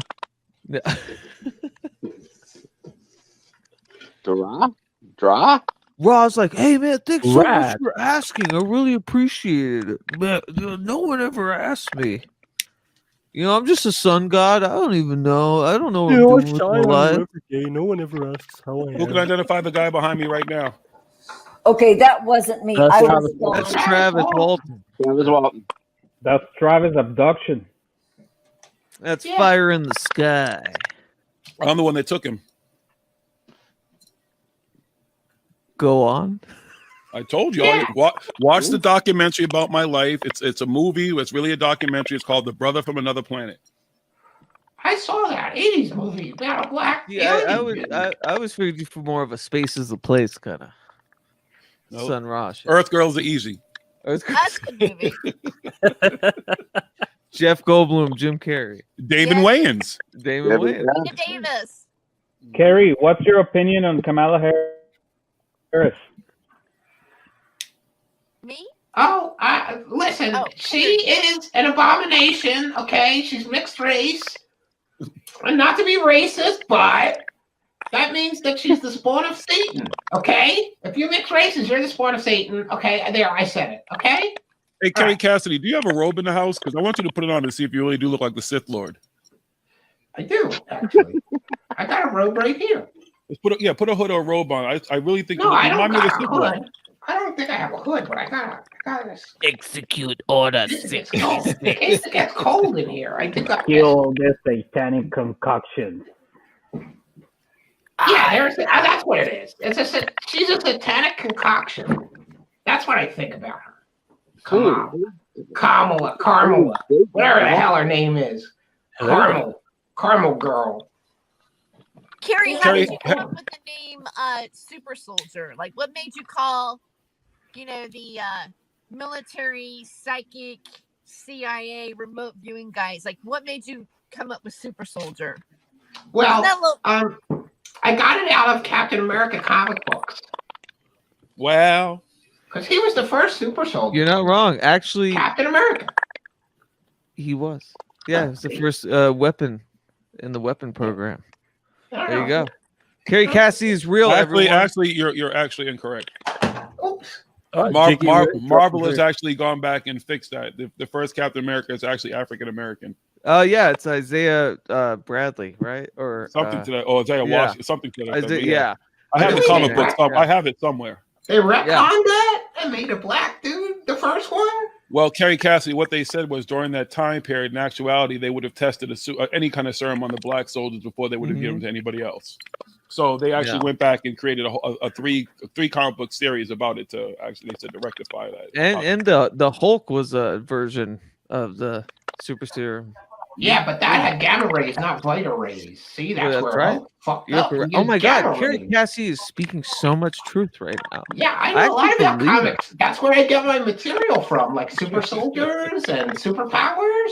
Yeah, Marvel Comics. And I like DC too, but I like Marvel. You don't think we read them, but we do. Kerry, have you had any dreams about me peeing in your backpack? No, but I heard that you did that to that poor psychic girl, that with the dream girl, that air eye rock girl. I don't know. You shouldn't be peeing on people in their dreams. You shouldn't be peeing on people in their dreams. That's just rude, okay? It's rude to pee on people in their dreams, okay? What I do. How about Super someone in rude. the astral plane? Is it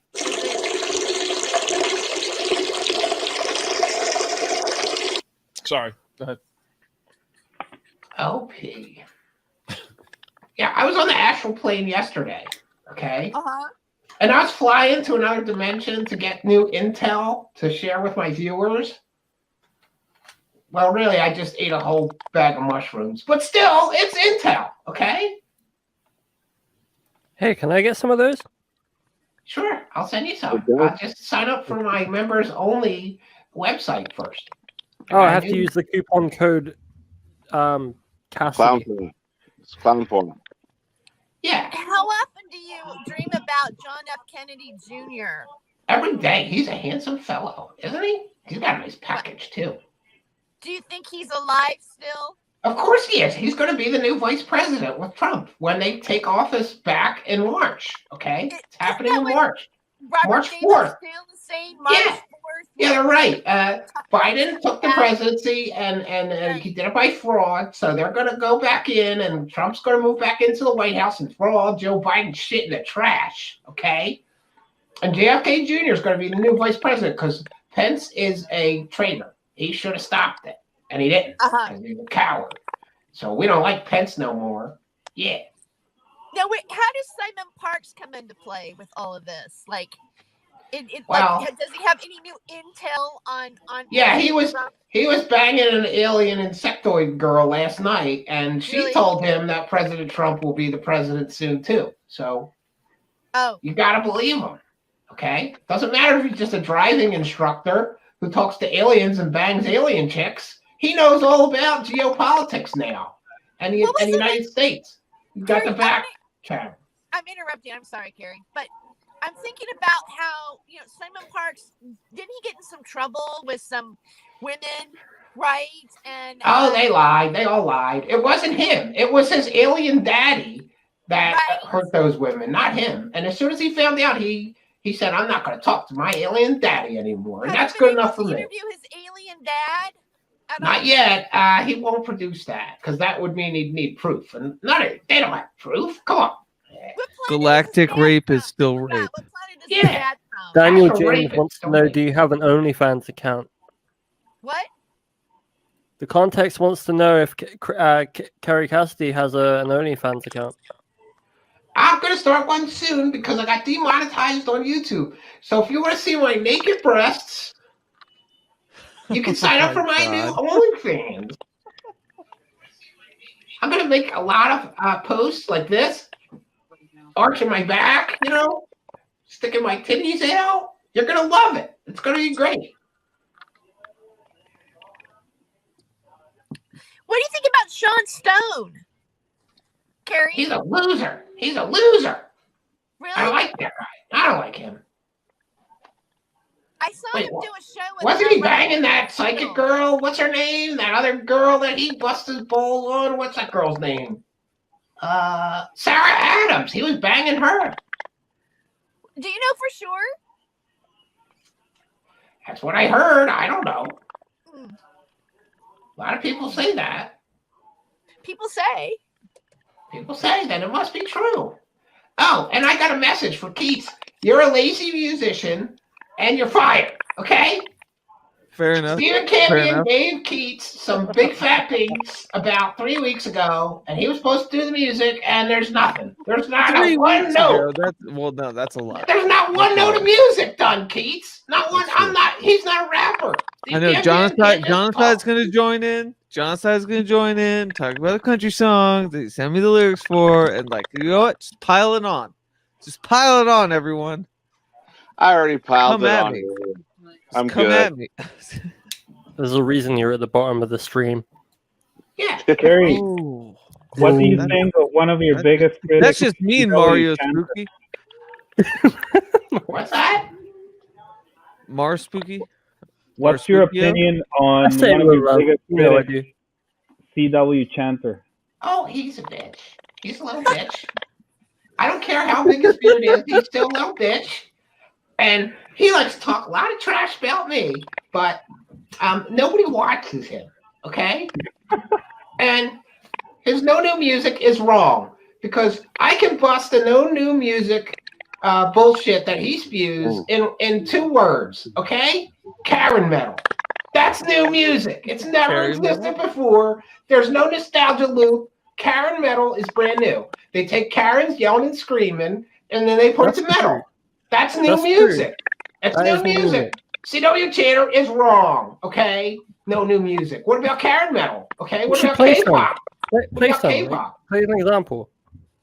Yeah, give us an example. It's really just like someone yelling at a black person in Kmart with some break beats in the background. Let me see if I can find one. I know a good one. I'll send it to you. Karen metal. Yeah, it's brand new. Now here's one. This is one of my favorites. We're gonna play this one, but first I gotta wait for ads because somehow Karen metal is suddenly very commercial now, and there's ads on all the Karen metal. They sold out. They just started their art form and they've already sold out. But CW Channel is wrong, and we're gonna show you why right now. Hey, Kerry, Zero Bella has a question. Did you have a stroke or were you hit by a directed energy weapon? Both, okay? Okay? The deep state's trying to stop me from getting to the truth about those aliens that want to fuck us and eat us, so they hit me with a directed energy weapon. They got a big truck outside my house with this big speaker on it, and then they played this stuff, and then okay? It looks like it. Yeah, it's a melted candle kind of veneer. Shit. So hot. Hey, I'm a beautiful woman, okay? I don't care what you say. I know I'm a beautiful woman. Look at my breasts. And my tongue game is on point. Oh god, your tongue game is definitely on point. I'll give you that. You guys better be nice to me or I'm gonna do the tuck dance right now, okay? I'll do it. I will do the tuck dance, okay? Goodbye, horses. Yeah, I like that song. Yeah. Let's see if we can share this Karen metal and prove how wrong CW Chatter is, right? No new music. What do you call We're all this? going to hell. Hey, Kerry, do you see the picture behind me? That's me giving the letter, the Buanon map. I was giving it, starting to kiss my ass. That's the Buanon map behind me. Did you remember to do the audio? Yes, I did. I think. I love this song. Listen to me, Republicans, listen! You are the people in history. These wars are about. These wars are about people like you. Pay attention. We're losing our democracy. Wake up! Wake Please, someone stop sucking the microphone. I know. What is that? It sounds like Android chipmunks. What is Buanon, Lee? You're the person I would ask. Yeah, where's Lee? He should be in here. Lee was there. He actually has a picture with the same map. Anybody that would do that, We're is not- all going to hell. Well, you know, Daniel, that's just like the context, man. That's just the context of the stream. Caramel is the shit. Yeah, see, and that's we new just- music. That's brand new music. It's not a nostalgia loop.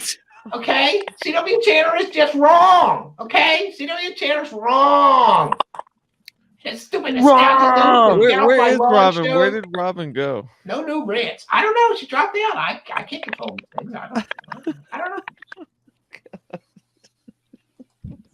Kerry Cassidy could be part of the MILF genre of adult entertainment. Thank you. I could be a porn star. Look at my voluptuous breasts and my tongue game. It's so good. I have a feeling that it might Jiggy, be Jonathan. what is happening? Looks like Jiggy's eating some ass right there. He's tossing some salads.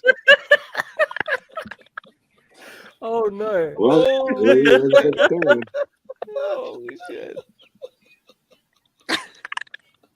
There's Jiggy eating some ass. Jiggy eating some ass. He's eating some ass for sure. Look at that. He is eating that ass, bro.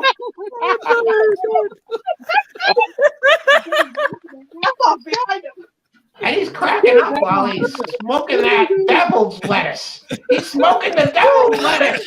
I'm fucking crying right now. He's smoking the devil's lettuce. That's the devil's lettuce, Jiggy. It'll take your soul. It's the devil's lettuce. Oh dear. What the? He smokes that devil's lettuce every day. His brain's turning to mush. Smoking that devil's lettuce. White. Whew. Oh, We're gonna take some That questions. was a riot. That was Okay. a riot. Well, excuse me, panel. I'm in charge here. Okay, we're gonna take. Sorry, we're gonna Kerry. take some questions from the live audience. Okay, and everybody can let me know what a great job I'm doing as the first guest host on Truth Seekers. Steve Cambian, that loser, is happy that I came here to be the guest host. Okay. And if you have any questions, put them in all caps. You can ask anybody any questions. You can ask Jiggy why he smokes so much devil's lettuce and why he's eating ass in his background. You can ask Terry Joyce how many other dudes tried to double team her and get to her for JJ. Double teaming. You can ask Spooky anything or Jonaside. Jonaside doesn't say much. He doesn't like us. He might just nod, but that's okay. Yeah, he might nod. That'd be good. I have a question. Sure. Are you going to get Corey Good's new comic book when it comes out? Well, that's a good question. I don't think I want to send him any money in case he doesn't send me nothing like the other people. But I heard on Twitter that he said that he gave refunds for the last time that he did that scam. I mean, fundraiser. So, yeah, it is what it is. To call I it don't know a what comic happened. book is a disservice to the art of comic books. Yeah, I don't think it's a very good comic book, but you know, good for him. He's got bills to pay. We all have to make some money selling our bullshit.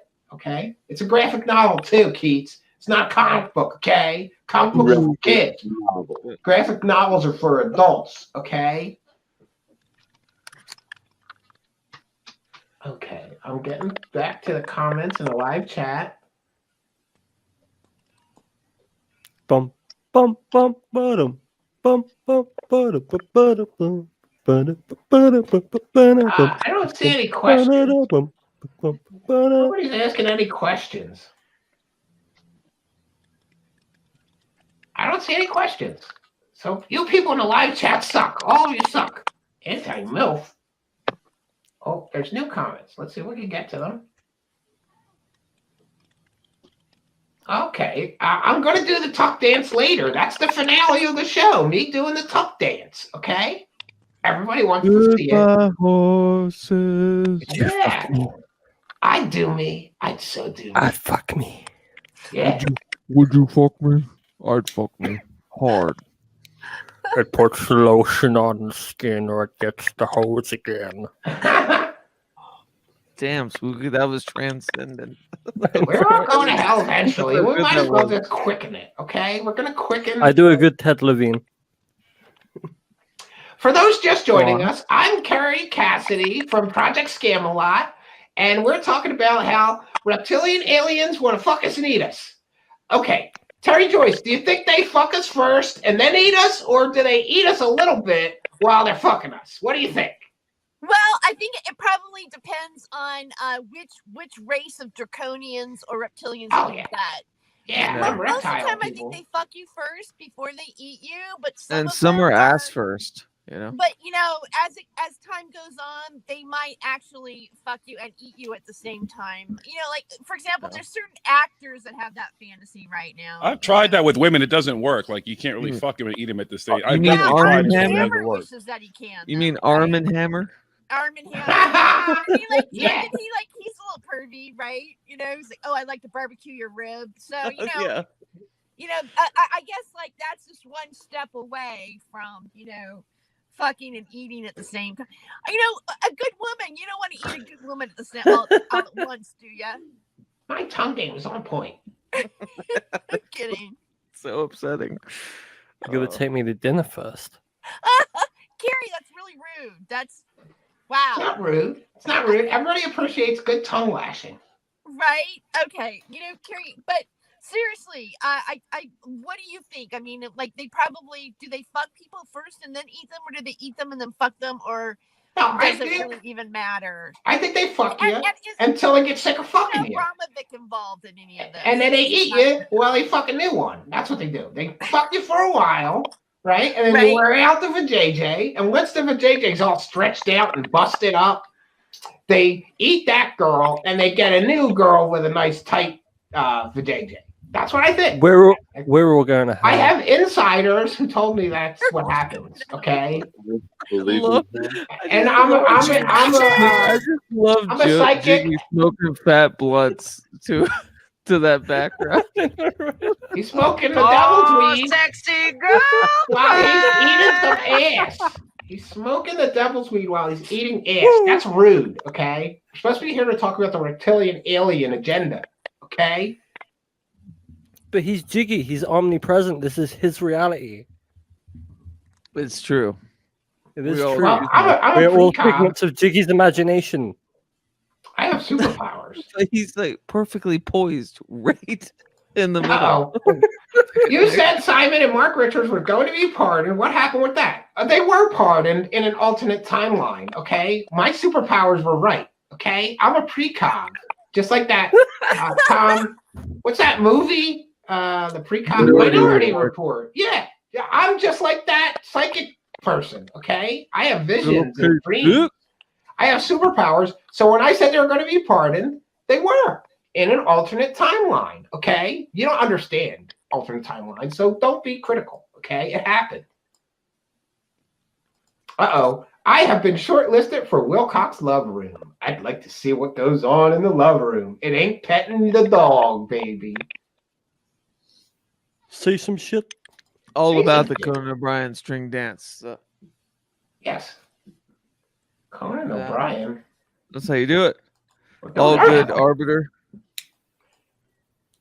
I got you, dude. I got you. I'm just here for the comments. I'm just here to watch you smoke the devil's lettuce. Smoking that devil's lettuce while he's eating some poor girl's ass behind him. This is supposed to be a classy show, Jiggy. Okay? You eating ass and smoking the devil's lettuce is not classy. Okay? My That's favorite is lowbrow. just not understanding the history of that photo. Like it's just whatever we make of it in our minds. You know? you imagine people just tuning into Let me just say, it happened Why? in the Dominican Republic. That's all I have to say. Free The lizards have from to pay child extradition. support. No, It's okay. they take We the can make alien our own hybrid law for babies. it. They just take the alien hybrid babies away, and then they don't have to pay no child support. What do you think this is? Hey, Human Cassie, courts? I have a hybrid child, a half hybrid child. Really? Yes.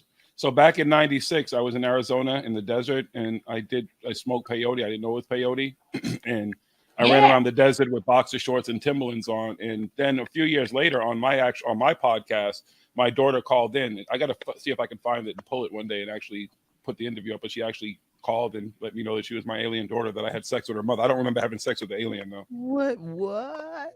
That's a little freaky. No, That's it pretty crazy. exists. It exists. Wait, Carrie, have you been to Wilcox Love Room? No, Wait, can we I talk haven't been about invited the yet. specifics of running through the desert with shorts and that happening? Oh, dude. Yeah.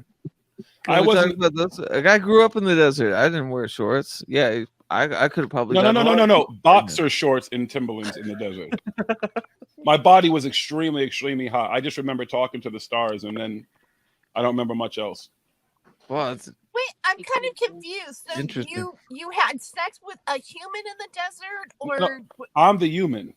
I had sex with the alien. Yes. okay, and but you can't remember it, or No, I don't what? remember it. So my alien hybrid daughter told me that my mind was wiped. I don't remember it. That's fair. Yeah, Her mother took advantage of me. That's so And you were wearing convenient. boxer shorts at the time. Why was I wearing? I've been wearing boxer briefs since Well, I listen, was a fucking to his teenager. credit, he was in Arizona. That's where you run in boxers. 800 degrees. Yeah. Yeah. I'm from Boston, so like being, that's like. I'm from tropical. Arizona. Yeah, that's We meant to beautiful go to weather for me. Arizona. So I guess you don't have to worry about child support, right? If it's Well, I'm from Alpha Centauri. Well, I also have alien clone You're children from Alpha from the future. Centauri. Sorry, that was a bad joke. what species? Like what alien race is she? She didn't really tell me much. She's only called a couple of times. And then I have children in the future that are my clones. They're cloned from me. Wow. Just like X-Men. Yeah, exactly. Star Wars. One division. Why you? Like why would they? What made them choose you? Why not? Though, am I right? You've never Why stepped, not? you've never stepped into my world. You'd have to step into my world to understand. Okay. I'm special. I'm just curious, like how people get chosen to, like, hey, I want to make more of you. You know, obviously, I don't think every human walking around they go, oh, I want more of that guy. You know, Well, usually if some people Jiggy that are can on the put up, rejection list. if Jiggy could put up the ass munching photo behind him, I think we'd all understand why. That was a bad joke. I'm gonna see myself out. I'm gonna go. You're okay. All right, Pete. I'm the intergalactic ass We'll put it in the ass hat munching on. champion. There we go. Obviously, that's all I gotta say. Obviously, He has the most off-planet babies, I bet. And I bet he doesn't pay child support either. I don't have to. Oh. Yeah, interplanetary law prohibits. Intergalactic law is even crazier. They don't give a whatever you just go wherever you want, do whatever you want, and that's how it works. The Intergalactic Supreme Court ruled that they cannot rule in domestic cases to do with payment. So, but also, Starseed culture, like they don't really have a currency. It's like light, you know what I mean? So that's what you got. Holly is a little confused. So listen, I'm Harry Cassidy from Project Camelot, whatever, and I'm the tonight's host. Okay, I'm guest hosting because Stephen Campion's masturbating somewhere in this house of his. Okay, He's so I came to his house. I made him apologize to me for all the shit that he talked about me, and then I told him that I would host the show tonight. Okay, I heard that you tied him up. He's actually in the basement. He may be. His wife may have tied him up. She's kinky. Yeah, let's not kink shame. Oh, that's perfectly okay if you like being tied up or tying up. I bet you Keats is a catcher though. Ooh, you'd be wrong, sir, and you'd catch it. Oh. You just call her sir? Yeah. Did you Whoa, just man. misgender me? I'm gonna put you in timeout. Just misgendered me. I'm just here for the comments. You're right. That's yeah, I'm just here for the comments too. Goodbye. No. Yeah. David Wilcock asked me to use my psychic powers to help him find the buried box of dildos in the $10,000 David Wilcock box of dildos challenge. I'm going to help him with my superpowers. Okay. We're going to find those dildos. Okay. It's almost Valentine's Day. He could use them. Tell me, in Jiggy's background, do you think he found that box? I think he's looking for that. No. I'm not even. Never looking been for a fan of the backwards eat. It's too close to the shit box. You got to go straight on. You know. I mean, Straight on. I support the search. That's all I'm saying. Like, yeah. I'm just here for the comments. Trying to see that tongue again. I like turtles. Okay. I like turtles. I'm just here for the comments. Mom, Look stop how that. fast I can do it. So fast. I work it out every day. That's hot. That was a random big Stephen Greer then. That was scary. Yeah. Okay, that was an awkward silence. Let's talk about Terry Joyce's vagina again. I'm just here for the comments. Terry, tomorrow is Valentine's Day. You know what that means. You got to shave that Valentine's Day gift tonight, okay? You got to shave it up, shape it up, get it in good shape for whoever you're giving it to. Or, because you're probably giving it to like 10 dudes tomorrow, right? You got them lined up. Hey, yeah. It's a gang bang for Terry. Sharp Sunday morning. They'll be knocking on my door. Yeah, I'm going to be smooth like Flipper. Okay, no. It's not creepy, okay? We're mending fences here. Campion talked a lot of shit. Yeah, I'm shaving my vajayjay. Mrs. Campion's gonna help me. She's got like some hedge trimmers and a lawnmower, and we're gonna go at it. Because I got winter bush. Yeah, I got winter bush real bad. I've been letting it go. Do you do the landing strip or the? Yeah, I got a landing strip for sure. Absolutely. Okay. I'm an older lady. We don't go fully bald. We don't do that. No. It's true. Have hate sex. No, we have a loving relationship, okay? When the guards aren't looking, okay? I show him my boobies. I give him pictures so he can crank one out. And then he trades me alien stories, okay? It's a good relationship. Don't turn it to something dirty. Winter bush or full bald. That's one extreme to the next.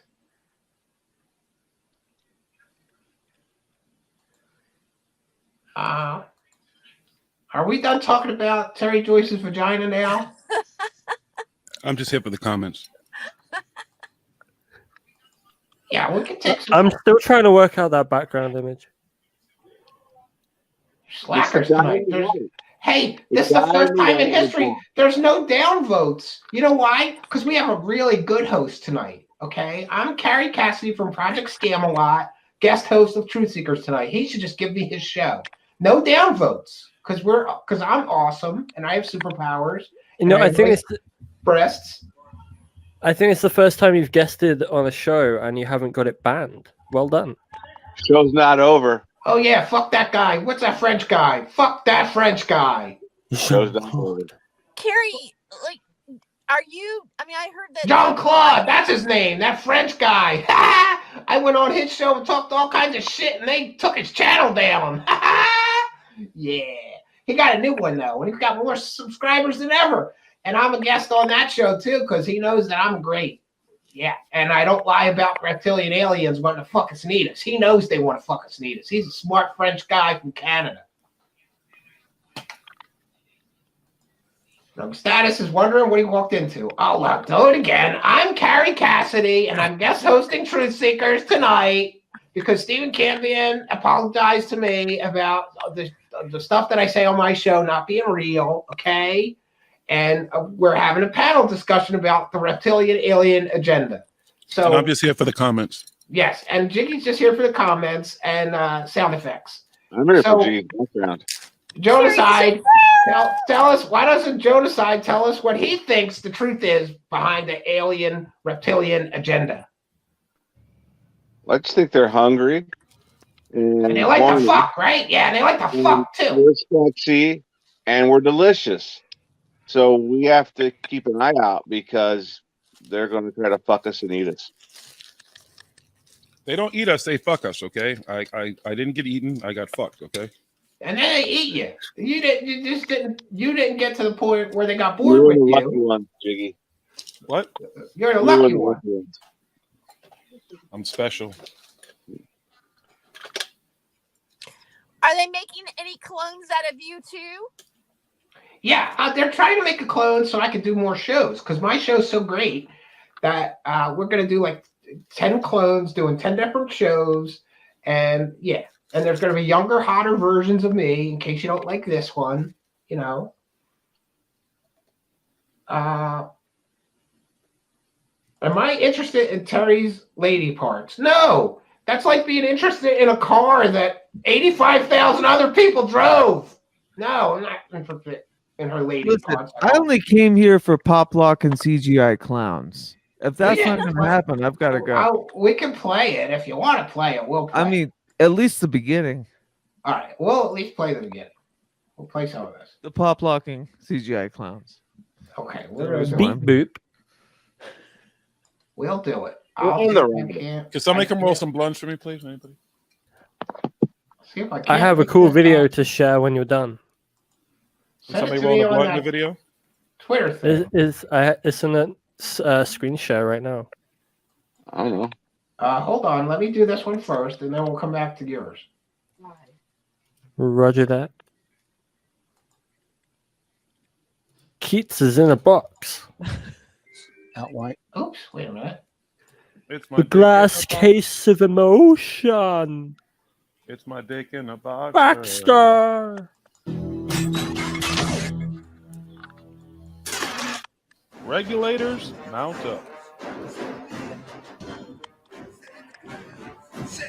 I'm not lying when I say CGI pop locking clown is my spirit animal. Ladies and gentlemen, boys and girls of all ages, step right up. It's time for comic disclosure. Kerry, you better be giving us a Clowns sensual talking dance an to this music. incredible amount of bullshit, and neither of them will ever prove any of this. It's the Comic Disclosure Show, where two clowns talk a whole lot of bullshit and have zero proof for any of this. Hosted by your two favorite cosmic clowns, Davey, Clowncock, and Clowny No Good. Let's get into it, friends. Well, there you go. Yeah, I don't exactly agree with the smoking crack part, but it does get you really high. So, you know, pop locking clowns, crack cocaine. I get it. Being back. I get it. Hey, Kerry, how would you feel if Cambion made a clown of you? Oh, that would be okay, I guess. Okay, Spooky wants to share something. What are we sharing, Spooky? It's an interesting UFO video that came out recently.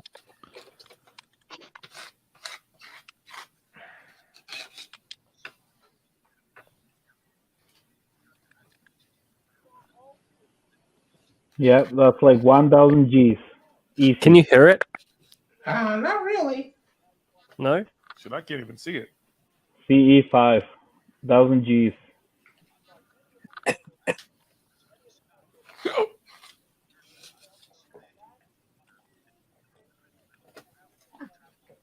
Looks like the gimbal videos. Could be anything. Is there two of them? Shoot him. Shoot him. Shoot him. Shoot him. Shoot him. What Shoot him. happens? So it split. It was flying along. They tracked it. It hit the water and then went underwater, came back up, and then split into two. And then one went underwater, another one went on a little bit, and then went underwater. What's with Very- that very guy's yellow strange. bow? Adam Sandler confirmed. Okay. Yes. Ah, Interesting video I saw. I was like, wow, pretty cool. The Okay, truth is but out there. but I have more interesting videos on my channel, Spooky, because I have superpowers and I talk to insiders and whistleblowers. What Doesn't do you matter have if any they're in insight on what prison. kind of craft that could have been? What kind of blowers? Do you have any Blowers. insiders like inside hers or? Oh yeah, they're in the Jimmy, basement is of the that Pentagon. Bart? What are they blowing? Shut up! You're not Chicken blowing wing? anything, What is that? okay? What is this? Yeah. It's a blunt leaf.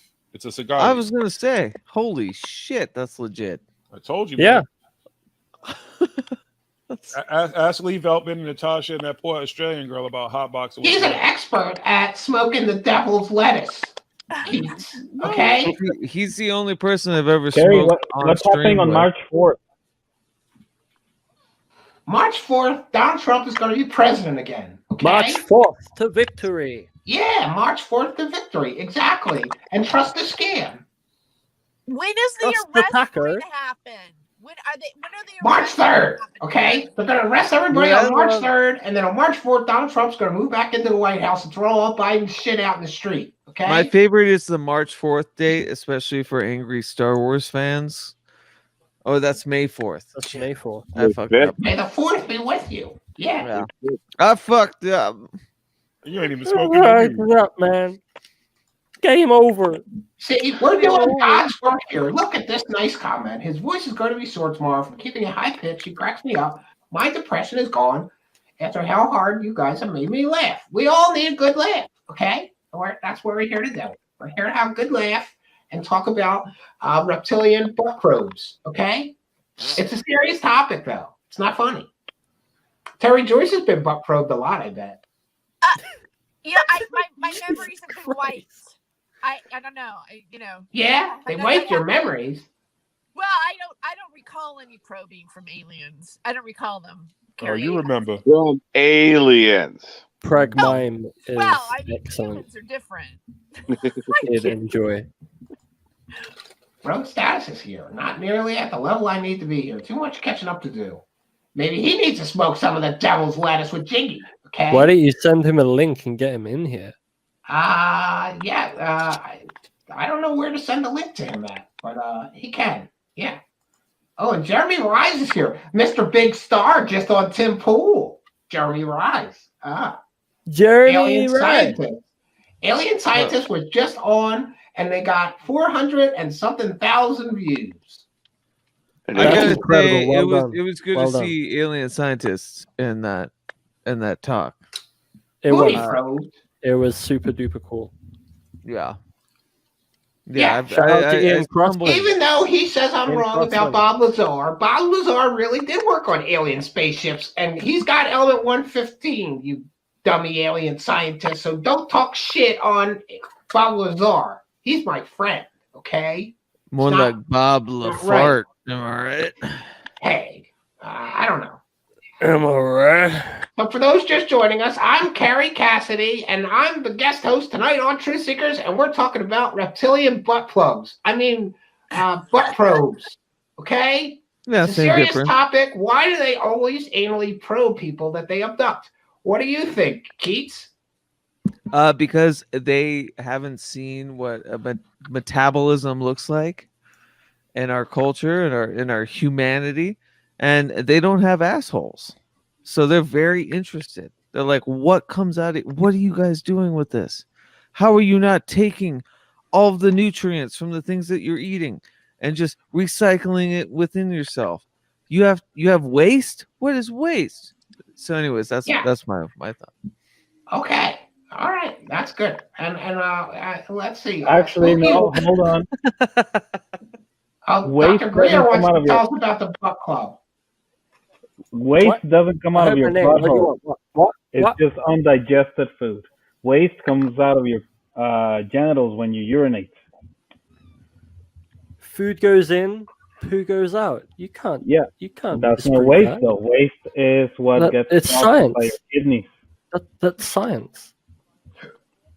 It is It's science. just undigested food. So maybe they want to digest your food. Maybe they just want to eat.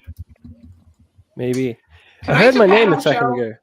Tonight's a panel show, so if anybody would like to join, just email me at truthseekershow@gmail.com, and we'll send you the invitation, and you can be blessed with being a guest on our show tonight, because we've got such high-quality guests.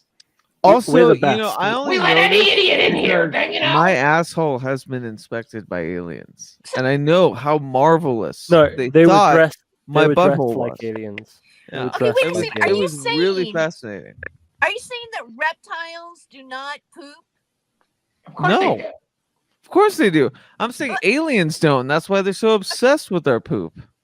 Okay, Oh, well, but that the makes sense. grays, are like the grays don't poop. Sure, the grays, if you want to call it that. I just say gray after a bad night with Thai food. You know what I'm saying? Right. Oh, that's gross. That's so gross. That's made me want Thai food. It's really good. You should. I know. I But love your Thai poops food. will probably be great. I had Thai food the other day. It's good. I had reptilian food. You look I like had Did you. you now? Scary Cassidy. I had Kerry Cassidy for dinner. No. So you ate Kerry? You can eat my ass, Spooky. Okay, you can just eat my ass. Okay. That's the last thing. That was like the last thing on the list. I did everything else. Just direct people to Jiggy's Yeah, background. it's pretty for that messy comment. down there, but you can eat my ass anyway, Spooky. Yeah. No, it's Harry. I'm good. Hairy. I'm just here for the comments. It's hairy and scary. Yes, it is so hairy and scary. I bet you Terry Joyce is pretty hairy and scary. Whoa. Well, you know. She's got matching bushes. Whoa. You know If what her, the if her screwed up pubic hair looks anything like the hair on her the head, screwed up thing somebody's is that in trouble. Okay, the screwed If up they go thing is down that there. in Jiggy's background, he's just looking for his watch. You know. In her Exactly. ass? Why would her watch? Why I'm would his sure I watch left be it in her somewhere. ass? He's eating ass in that picture. And smoking the devil's lemons will make you eat ass from total strangers. You'll smoke the devil's lettuce and then you'll start eating the ass of total strangers. That's what happens when you smoke the devil's Kerry, lettuce. Kerry, you're psychic because I had just met this woman too. You're The absolutely correct. munchies. You just met her and you're eating her ass? Jeez. I'm not telling you what's going on there. I'm just saying I just met her. He lost his late 1800s pocket watch in her stomach because she Oh ate my it in a goodness. cupcake when he tried to propose to her. And you know that I actually bought You that know? when I time traveled, right? That's what I was thinking. I got Perhaps time it was travel an engagement ring, and she accidentally ate the cupcake with the ring in it. And he's like, "No, that's like my mother's heirloom. Let's look for it." You know, there's a lot of stories. Is all I'm saying. Men are all hairy. No, some are very hairy. Some are hairier than others. Yeah. I need that ring back.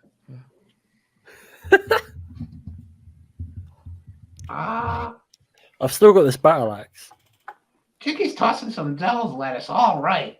If that David Wilcock comes See, back, look, I'm a time just let me traveler, know, see? and I'll slice him with my fake That's more battle. Oh, convincing is than that my my boy? story, Jiggy. You got proof. I went back in time. I'm a time traveler. Wait, that's like back. It's like I see Charlie Chaplin. I see, was that Rasputin? Yo, Who's Chuck, that- who's Chuck, the Chuck, dark one? Yo, I bought them all together, man. I time traveled and I brought them back to me to a certain time period to take this picture. That's pretty tight. Is That's a good album. that real, Finally, Jeremy? real Did he really just do that? Yes, he did. Oh, she What- I said, don't know, what was man. this? He said all Marilyn kinds of shit. Monroe. He said all kinds of shit, Stephen. I Greer. stopped paying attention to anything he says. Oh, so I it's don't- interesting to I think don't though. see the It's thing he's Marilyn talking about. Monroe's picture and not her actually in the photograph. Sit and ponder that, my friends. Has anyone done any anal bleaching? Anal bleaching? What? There's something about anal bleaching in the live I chat. heard We gotta I find heard it. Jiggy did. Oh.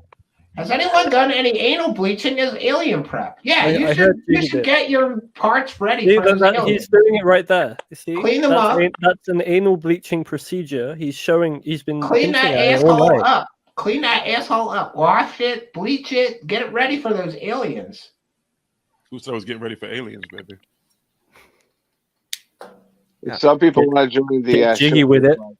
Hey, if Oh, you guys no. are still around, maybe I'll check in later, but my girlfriend's gonna break up with me. I love you guys.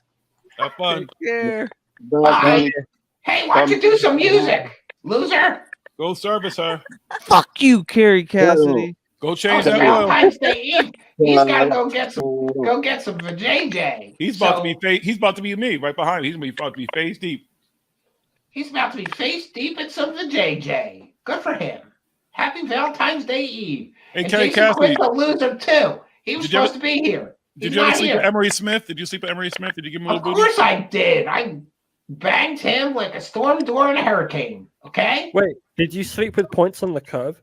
Oh, sure. Exactly. Yeah, I banged him What's like he a supposed storm to be door. How about pointy? Jay Widener? Did you sleep with Jay Widener? Of course, I banged them all. They like to get banged. They like me to Pete bang Peterson? them. Did you fuck Pete Peterson? Only Right, after I he was waited dead. till after he was dead, and then I banged him, and I gave him a Hummer too, and a rim job. Yes, the wacky lettuce comes from the fifth dimension. That's why you shouldn't smoke it. Shouldn't smoke it like Jiggy. Not as vain as she usually is. Have you ever banged Miles Johnston? Sure, I did. Of You course. ever bang Magic Johnson? Yeah, I banged him. I banged everybody. Okay, I banged them all. Sean David Morton? Did you bang? Yeah, I'm kind of a slut. I went to prison and let him bang me when nobody was looking. Wow. George Norrie. Well, I tried to bang him, but he likes dudes, so Whoa. He doesn't Bang. swing my Bell? way. Did you bang Art Bell? No, Art Bell had this, I don't know, some kind of Filipino wife and didn't want me to fuck him or something. I don't know. How about Billy Carson? I want to, you into black guys? No, but I did buy some toilet paper from Billy Carson. It's called Forbidden Shit Paper. That's available on his website. Forbidden Shit Paper. So why don't you give the black guy an 11? What's wrong with him? Right. I'm not a big fan of the BBC. Okay, it's too big. My vagina's small. Okay, it's kind of worn out, but still, that BBC stretches it out too much. It's gross.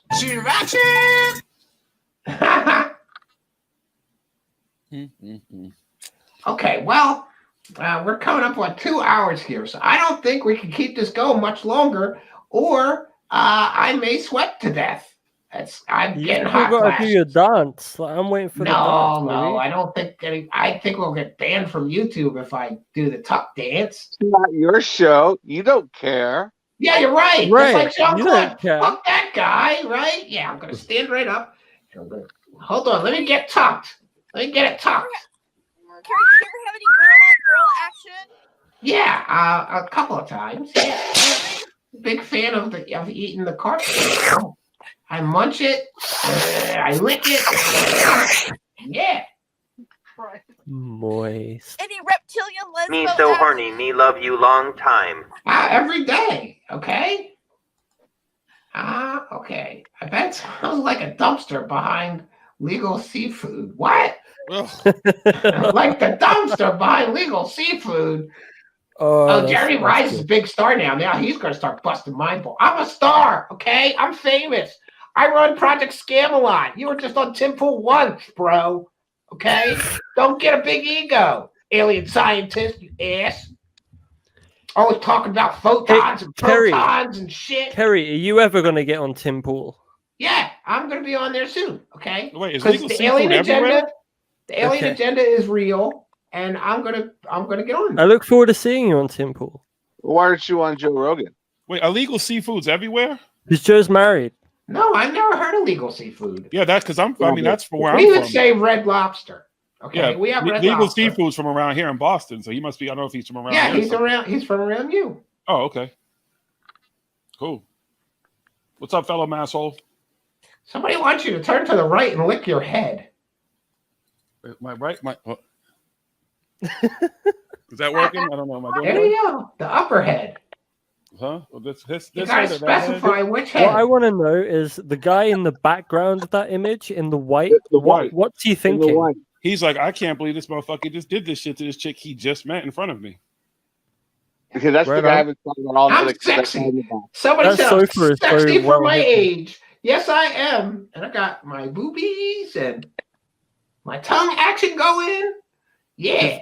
Yes. That, And listen, just so everybody knows, next week on Truth Seekers, I'm going to be interviewing a real reptilian alien. Okay? Going to do that. right on. And we're going to get to the truth about the reptilian alien agenda. Okay? And maybe good. if Steve Campion's lucky, I will guest host again sometime. Okay? Oh, and I'm supposed to grub for money for Steve Campion. That's what he told me. I got to make sure that I grub for money. So, Are you gonna me- steal the money? Is that what? Is that what Yeah, your plan shut is? up, Spooky. You're gonna ruin my plan. Okay, I get a cut. I get a cut.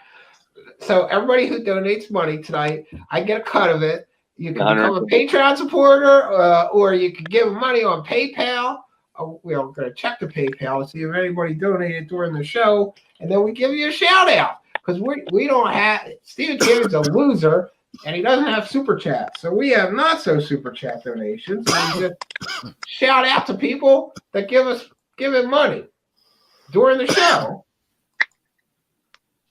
You leeches should all donate because this is such a great show, and it's so much better now that I'm hosting it. Okay. So our last donator was Jonaside, kind donation of $20. Thank you, Jonaside. Okay, and let's check on Patreon and see if anybody became a generous patron of this idiot Steve Cambion. Why are there all these notifications? You should have already known. You're a precog. Oh, let's see. True. Yeah. I should have known that. I definitely should have. Okay, so we don't have any new Patreon supporters, but you can come and become a Patreon supporter and support. Listen, this show is very difficult to produce, and it's a work of art. Okay, you should support the arts. This is art, and Stephen Cambion wants me to tell everybody that he's an artist. Okay, and he needs your money. So give him some. Send some money, you leeches. Make a PayPal donation. Because I'm here, okay? I took my time to guest host, and I'm only getting a little percentage of the money that he's going to steal tonight. Take tonight, Yeah. And if this doesn't work, we're going to start whoring out Terry Joyce, okay? You can have a date with her. And she's a sure thing, fellas. Whoa. I'm just here for the comments. Okay. Well, friends, we have had such a good time tonight talking about the reptilian alien agenda. Again, I'm Kerry Cassidy. Somehow my name got changed to Crazy Kerry Cassidy. I don't know who did that. I think Steve Cambion, asshole. Yeah. Are you going to untie him? Or are you going to leave him there? I will later tonight, okay? And I want to thank my panel guests. Okay, we had Robin. Let's start with the people that weren't here. We had Robin Eaglesong, and we had Keats, the laziest musician on planet Earth, who will not finish the musical project that he was given some 3 weeks ago, okay? Also known as Prag Magic. You should support his channel, okay? You should go and support his channel, subscribe, because he needs subscribers. We've had Paranormal Hood, and now we'll go through the people that are here. We've got Mario He, also known as Dr. Camel Toe. Right. What a handsome Mexican Canadian he is. He's got to go soon because he's got tacos to make. Tacos with maple syrup because he's a Mexican and a Canadian.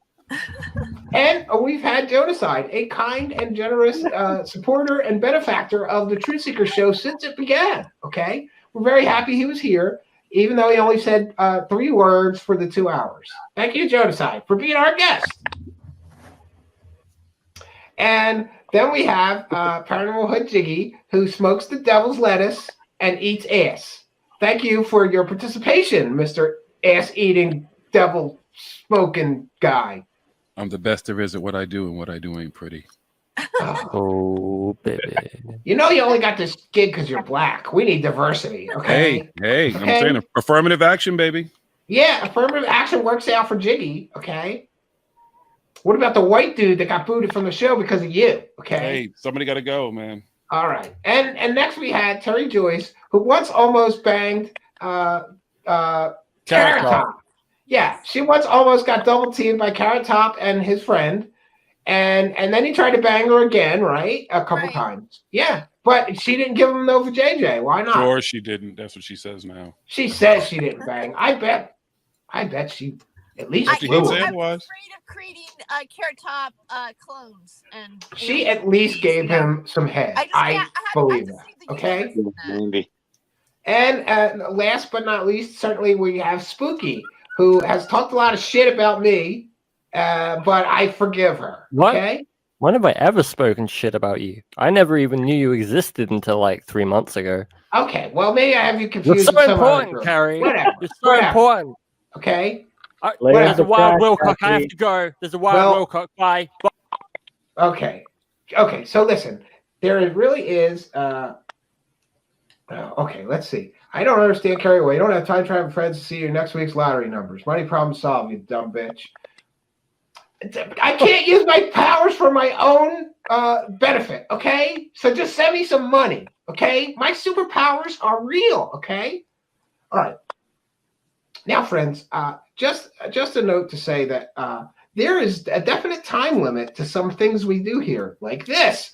And we've gone way beyond it, and it's getting to the point of my coochie is starting to itch, okay? My coochie is starting to itch real bad, and I got to go take care of my coochie, okay? It's Valentine's Day tomorrow. I'm going to take care of my coochie for my special friend, okay? Or 10 friends, okay? Don't judge. So I'm going to throw you each out one by one and do a quick wrap-up. Again, thanks to all our panel guests. What a fantastic debut of Crazy Kerry Cassidy on, yes, I'm so worthy of applause. I know. I'm such a better host than that Steve Cambion jerk. And if you like this show, please let Steve Cambion know, and I may return. Okay. So I'm going to throw out Jonaside because he doesn't say shit anyway. Bye, Jonaside. Thank you. Bye-bye. All right.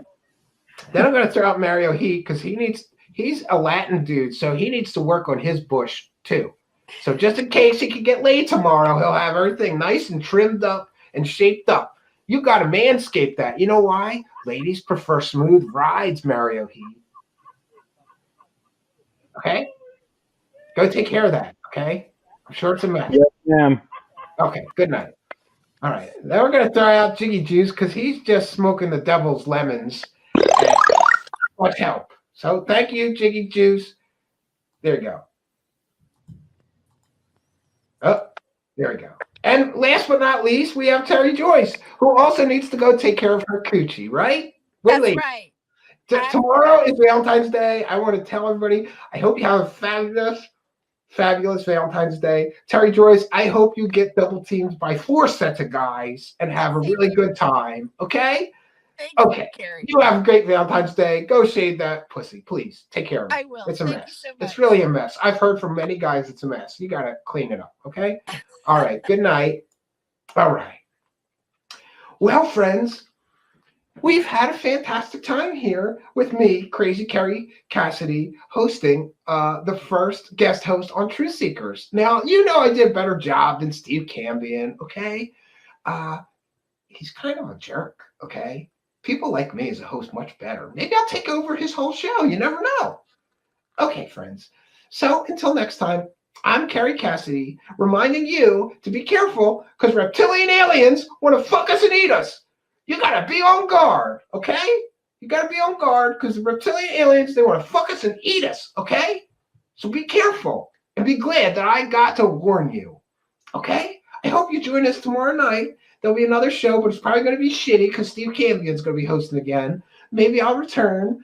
I don't know. I got to get my hair done again and get ready. But yeah, maybe I'll come back and I'll help Steve Cambion get, some real viewers for his shitty show. Good night, friends.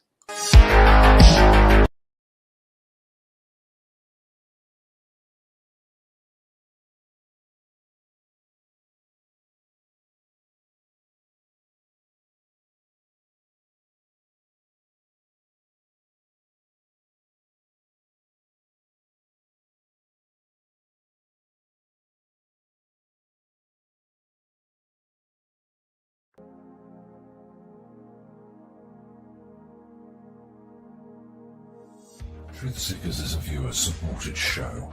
Now there's a great way to support these broadcasts. If you're watching on YouTube, please like, comment and subscribe to our channel. If you're listening to an audio podcast, we love and appreciate you listeners, but you are missing the live tapings. All our shows are recorded live with video feed. We'd love you to come be a part of our live broadcasts and tapings for the podcast. Head on over to YouTube, click the search tool,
Truth Seekers is a viewer-supported show. Wonderful people like you who enjoy this show send pledges in the form of super chats, super stickers, super thanks, PayPal, or Cash App. Instructions for how to help are in the description. You can also join our Patreon, and for as little as $1 a month you can get extra content. Patreon supporters get a backstage pass, early access to all our production videos before they are distributed publicly, Stephen Campion's music, private writings, a monthly show journal, and more. You can also become a YouTube channel member for $5 a month. A YouTube membership includes all of the Patreon benefits, plus a special members badge, priority reply to video comments, and the live chat, plus a monthly members only video. We thank you all, kind and generous benefactors, for supporting Truth Seekers. Thank you for your generosity and support.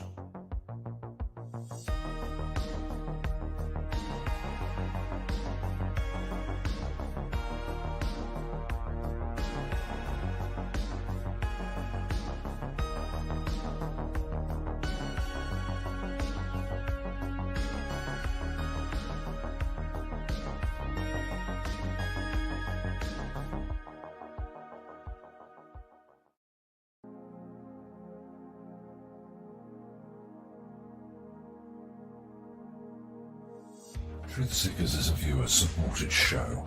Now there's a great way to support these broadcasts and show your support. Please be sure and check out our merchandise store. Links to our 2 merchandise online stores are in the links to this video or podcast. The Amazon storefront ships super quickly in the United States, Great Britain, and in many more places. Amazon may not ship to your country or location. If that's the case, hit our second merchandise link in the description and visit our Redbubble storefront. Merchandise from our Redbubble storefront ships worldwide, but may take longer than Amazon. We've got a great deal of super high quality merchandise for you to choose from, including t-shirts, phone cases, sweatshirts, and even pillows. The feedback from our products have been overwhelmingly great. Quality products and fast shipping. People all over the world are buying some merchandise and showing their support of the show. Praise the cash. Praise the cash. Praise the cash. We thank you all, kind and generous benefactors who are buying some merchandise and helping us to continue this journey.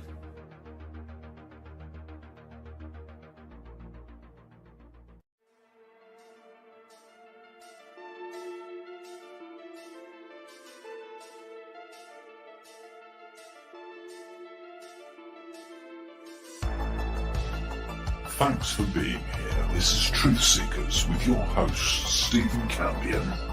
Please rate, like, and comment on our videos or podcasts. If you are listening to an audio podcast, please rate us 5 stars to help us rise in the search rankings. If you are watching on YouTube, please like, comment, and subscribe to our channel. If you're listening to an audio podcast, we love and appreciate you listeners, but you are missing the live tapings.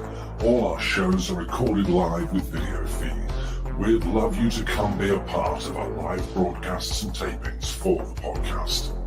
Head on over to YouTube, click the search tool, the little magnifying glass, put Truth Seekers, one word in the search bar, and hit enter. You'll see a strange and mysterious guy with sunglasses. That means you found the channel. Go there, smash the subscribe button, and hit the notification bell to receive up-to-date info on our YouTube channel. We welcome you to be a part of our live taping and our chat room during the live broadcasts. Seek the truth. Speak the truth. This is Truth Seekers. Truth Seekers. Truth Seekers.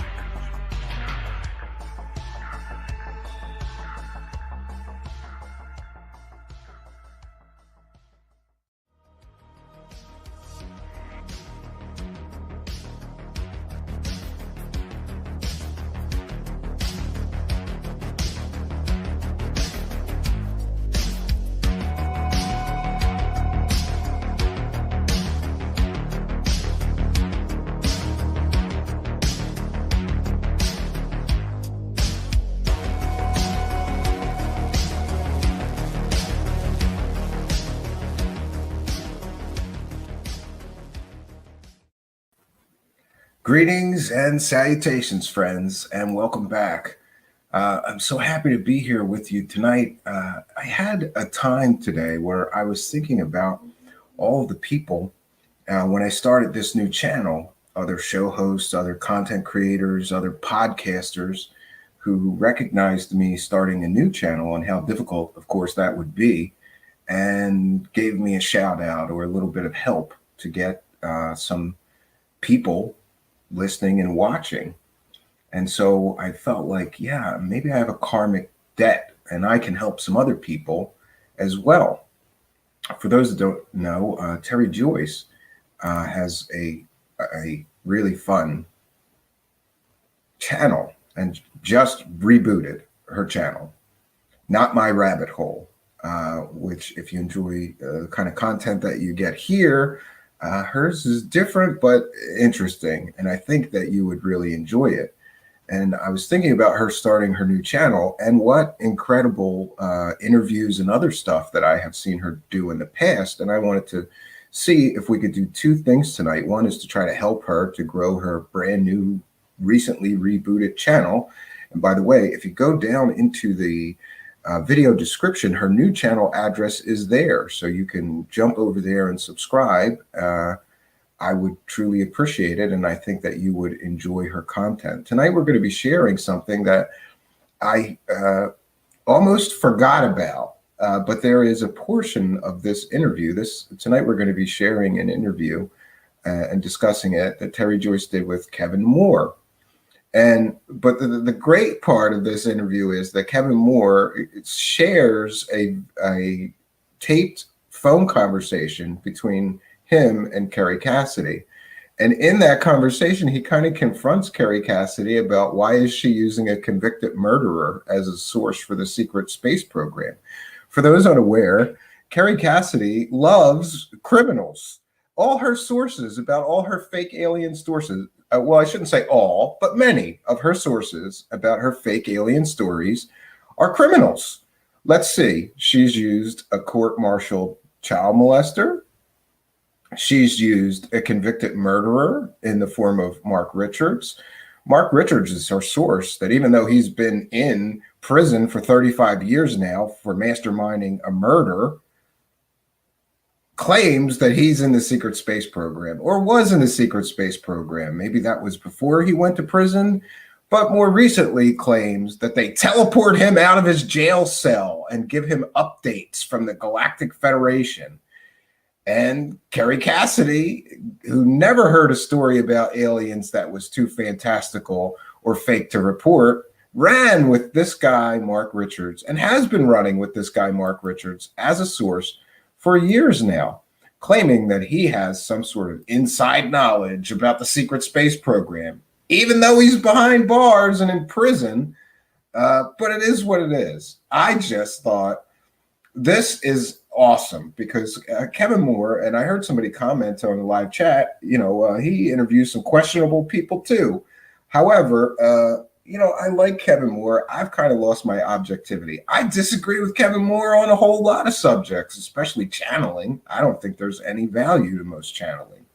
That's my personal opinion. I don't think that people are really channeling interdimensional aliens or ancient spirits or, Sumerian gods or Atlanteans. I think they're making it all up. That's my personal opinion. He's free to have a differing opinion of this. And so, yeah, Kevin Moore and I disagree, but I still would consider he and I friendly. We've had a few conversations. He's supposed to come on our show. So this is actually another opportunity to sort of go, hey, Kevin, come on. I covered your excellent confronting of Kerry Cassidy on the show. Come on the show, because I'm sure that our audience would like to hear from Kevin Moore. I'm sure of it. But, he's a very busy guy. He's working on this. He's been working on a documentary about this fake secret space astronaut. That's my favorite term for secret space fakers. Corey Good, he's an astronaut. He's a secret space program astronaut. And Mark Richards, who's been behind bars for a murder he orchestrated and masterminded and been behind bars for 35 years. How does this guy know anything about the secret space program? Or is he just sitting around in prison making up stories and trying to find gullible, stupid people to listen to him? Like Kerry Cassidy, who's been one of his biggest supporters, I would say. There's no credibility to Mark Richards. You can't get past the I'm teleporting out into another solar system from my jail cell. Really? Come on, bro. Is that how fantastical we've gotten? Is that the level of like proof and discernment and critical thinking that people that listen to Kerry Cassidy have? Do they just want fairy tales? Lately, the more that I observe this crazy thing in conspiracy land and observe so-called researchers, after all, we just caught Kerry Cassidy with her pants down. Oh, that's a bad analogy. I don't even want to think about that. We caught Kerry Cassidy red-handed repeating fake stories about the tragic death of someone in the UFO community recently. All of the things that she wrote on her blog about it, all of she made a few videos about it. All of the information that she's giving people is completely and totally factually inaccurate and incorrect. All of it. And we caught her red-handed. Does she take that down? No. Her and the other source of that fake information, Robert Morningstar, are now disparaging me, calling me a CIA disinformation agent. Because I made some phone calls and told people the truth, right? Yeah. And by the way, I always say this, if I'm a CIA disinformation agent, they keep forgetting to give me the paycheck. I haven't gotten the paycheck, right? Oh, and by the way, speaking of paychecks, I want to make sure that I almost missed it. Karen Rocha is here. You are most welcome here, Karen. And with a fine and generous donation of, I think that's $5 Canadian, and says, happy birthday again, Stephen. Thank you very much. My birthday was yesterday. Had an amazing birthday, had an amazing time. Really just a quiet night at home with my wife and 2 children eating Philadelphia cheesecake, which is my favorite thing in the universe. Favorite dessert for sure is Philadelphia cheesecake. There's no other cheesecake like it. Yeah. So, and if anybody else would like to support me, there's a little money button down there, or the link to our Patreon or PayPal donations is in the video description. And thank you very much, Karen, for your kindness, your generosity, and your support. This is a viewer-supported show. So if you want to see more shows like this, more content, I'm really gearing up to try to figure out how I could do, 6 or 10 shows a week. I have enough material, but the problem is time, energy, and other things, right?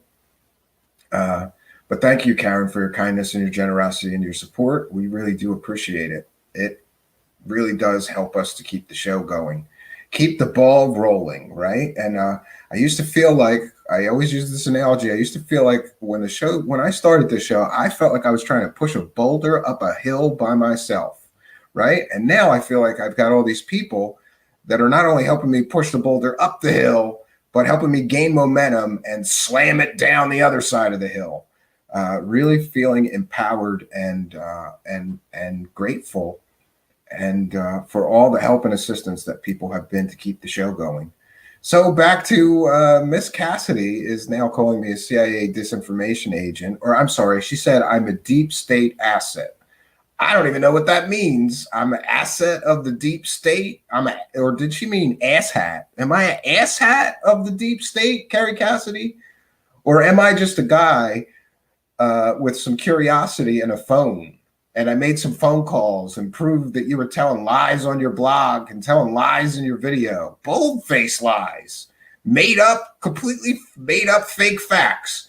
But why should anybody expect otherwise from this woman? After all, she's got incredibly great sources like court-martialed child molesters, telling alien stories about Mars, convicted murderers telling stories about him being in the secret space program and saving planet Earth, from the alien invasion. Oh, and who's another one of her great friends? Sean David Morton, who is a convicted fraudster and embezzler and stole money from all these people that invested in some kind of weird investment scam with him. He's doing time in federal prison, or is he out now, Kerry Cassidy? I think he's out now. but he did a few years in federal prison for fraud. These are the quality of Kerry Cassidy's sources. Kerry, you can't trust a court-martialed child molester, okay? You can't. And you can't trust a convicted murderer when he starts telling you fantastical stories about saving Earth from the aliens. Kerry, I think you've been in this too long, and I think you need an alien detox, right? Somebody needs to sit you down and make you watch real news, right? And I don't care which news, but come on, Kerry. You got to get out of conspiracy wacko shit and stop accepting anybody telling you stories about aliens as being real, right?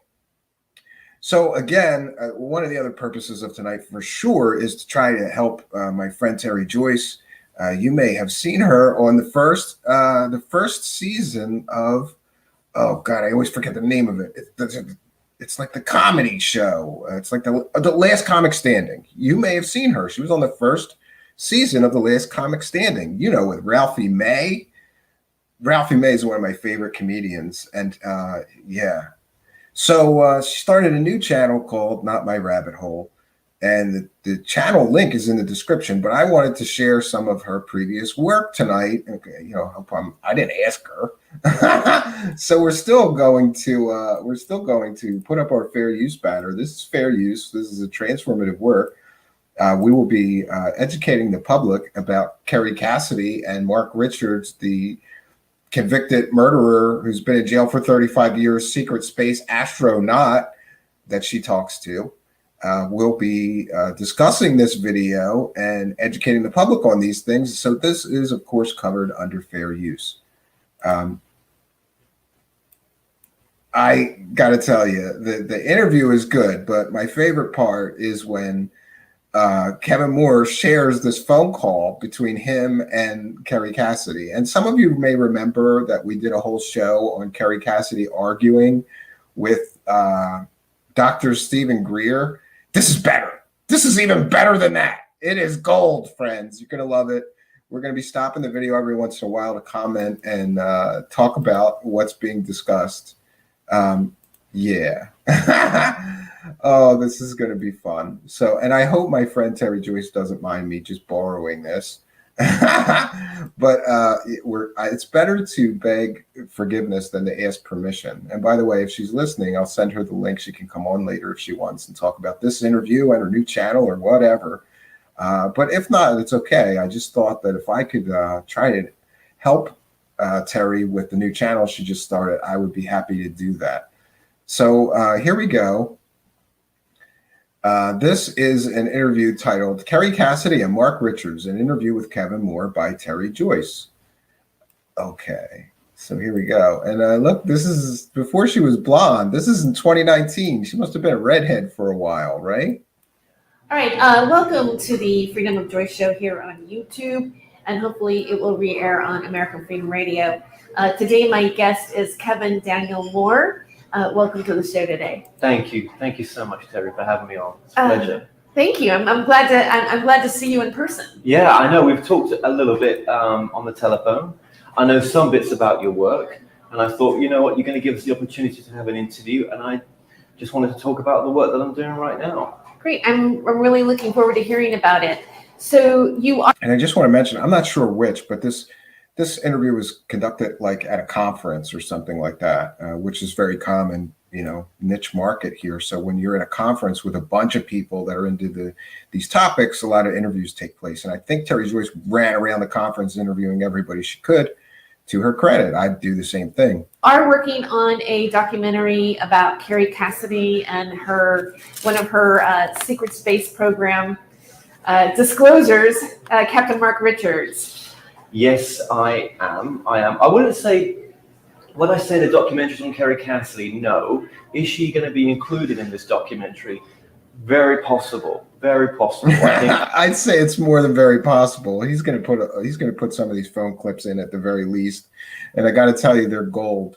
And also, I hear once in a while people say things that are somewhat disparaging because Kevin Moore's been working on this documentary for a long time, and he keeps adding to it, or I think most recently he wanted to hire actors to do recreations of some of the stuff or something. But last I talked to him, he's in the final stages of it. And I say kudos to him. It doesn't matter how long it takes you, because making a documentary is no easy project. And I give him a lot of credit for even making the attempt. I don't know if we cannot not include her, because she's the reason why Captain Mark Richards is back out there as famous as he is in the kind of micro circuit of Project Camelot, right? No, Kerry, I don't think there would be a Mark Richards. I don't think Joanne Richards, his wife, would have been able to get as much publicity as what the notoriety of what Kerry's done for this man. She's made him the top whistleblower. And I know. Yes, so it's important to note just right there, Kerry Cassidy, her top whistleblower, is a convicted murderer who's been in prison for 35 years. That's her top. That's the best that she's got. Great, Kerry. Great job. What a great journalist you are. No idea when I was starting to do this documentary on Captain Mark Richards that that the guy was was Kerry's top whistleblower. I have seen a YouTube video of Captain Mark Richards. I think I saw one of the first videos that she did on him. And, she would come out. She would talk about going into seeing him, that she couldn't put him on camera. And then she'd come out from memory. She would disclose the information about Captain Mark Richards by memory. And here we naive viewers are believing all of it. Do you? Yeah. So those that don't know, I don't know if she's not allowed to take notes, which doesn't make any sense to me. I don't know why the prison officials would stop her from recording an interview with Mark Richards or taking notes. But she claims they won't let her take any notes. They won't let her record him. So she just asks him questions and remembers everything he said and then repeats it verbatim, which is problematic at best, because more than likely, considering Kerry Cassidy's ability to embellish and add fake facts, we've just seen it in this Mark McCandlish story. Nobody said that Mark McCandlish was murdered by dark magicians of the cabal. That was something she added on. So it's quite possible, even probable, that she does go there and talk to him, but then she just goes to a UFO conference and makes up a bunch of crap and says, he told me this. Think that maybe there's a possibility that she never even saw Captain Mark Richards and she's just like regurgitating her own fantasy or misinformation about what's going on. He's just a figurehead, a photo for people. Yeah, it's possible, but I think she goes to see him. She's been to see him 10 times now. She's the only journalist that's been to see him.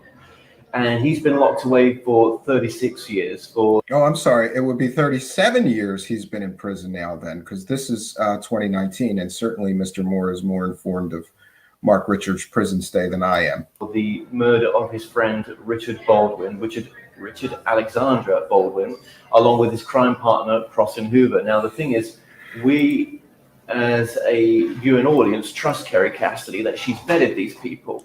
I never ever considered that Kerry doesn't vet, the people that she has as long-term guests on her show. I mean, yeah, and I have to say, when I realized, I was one time very naive as well, and when I would hear a presenter interviewing someone who said they were a captain or said they were an admiral or said they were a physicist or, a biologist or whatever they said they were, I naively assumed that the presenter or the interviewer had already vetted them and wouldn't be just letting them make false statements about their education or about their credentials.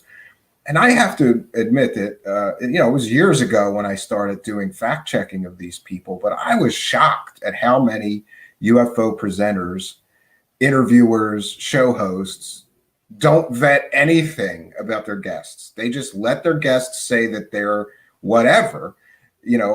Kerry Cassidy famously has people on that say they're doctors that really aren't doctors. They order a doctorate degree from some degree mill and hang it on their wall. They never went to medical school, but they're calling themselves doctor, and she just lets them call themselves doctor. I think a good interviewer would look into the guests and say, hold on a minute, doctor, because I found your degree and it's not real. Why are you calling yourself a doctor? That's just me, though. I mean, everybody has their own style, but Kerry Cassidy's style is to just accept whatever garbage information people give her, as long as it fits her preconceived narrative of the way the aliens are working and the secrets space program and the reptilian aliens that are in control of the universe and all this crap that she already believes. If somebody tells her a story that fits her narrative, she runs with it. She doesn't check anything. Like yourself and myself, maybe, you know, if someone's coming on for an hour, what vetting are we going to do? Do you know what I mean? You know, if there's some inconsistencies in the story, maybe we'll pick them up in the interview. But unless it's complete bollocks, you know, we're there to give the airspace to the people and for them to talk about their work. I tell you what the documentary has done for me.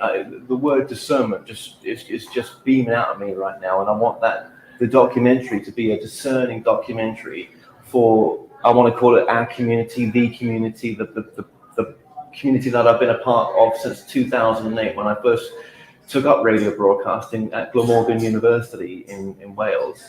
And I was shocked. I was shocked to find out that when I interviewed Kerry Cassidy in Los Angeles back in June last year, I mentioned Mark Richards because previously I had interviewed Joanne Richards in 2013. Didn't think the story was very credible, but I thought, you know, it's got a lot of traction right now, so it's kind of in fashion back. Yeah, and just to point out, these two have a running history right now. I believe that Kevin Moore calls her Crazy Kerry Cassidy, which is a term that many have adopted when referring to her. He coined that. And Kerry Cassidy is no fan of Kevin Moore right now. I've heard her make disparaging remarks about him on her videos many, many times. So, you know, just a note, these two have no love for each other. They're sort of arch nemesis, I would say, in a way, in a weird way. And it definitely was more when I interviewed Kerry last year. And there was a guy on there that trolled me that basically would not leave me alone, a guy called Jeff, who basically, you know, had been trying to get the attention of someone for many years that this story was bogus. So once I'd done the interview with Kerry, I left Los Angeles, went to Contacts in the Desert. I was just losing faith being at Contacts in the Desert because I watched David Wilcock give a speech, I'd watched Corey Good and many other secret space program whistleblowers there, and I just knew that, you know, it was just like, this is just not right. Some of this stuff is just a load of crap, right? Mm-hmm. Or I didn't resonate with it at all. Mm-hmm. And then all of a sudden, I get this guy exploding on my Facebook page saying, "How dare you interview this lady? In a sense, you know, she mentioned me on that interview. You know, it was me that tried to contact you 5 years ago, 4 years ago, whenever it was." You know, blah, blah, blah. So this guy was a guy called Jeff, and I said to him, "Well, listen." Yeah, and some of you, I think he might be referring to Geoff. Yeah. Let's speak man to man over the phone. And what are you talking about? About this Mark Richards isn't true. So anyway, we had a good conversation on the phone, and I decided that it was worth my time to leave Palm Desert Springs and head up to Paradise, where the Paradise Fires happened, where Jeff was based. I was also at the time. Yeah, it's definitely Geoff that he's talking about here. Recording a documentary on channeling, which is yet to be released. Again, that documentary will be my journey and a lot more discerning now I've done this documentary with Mark Richards.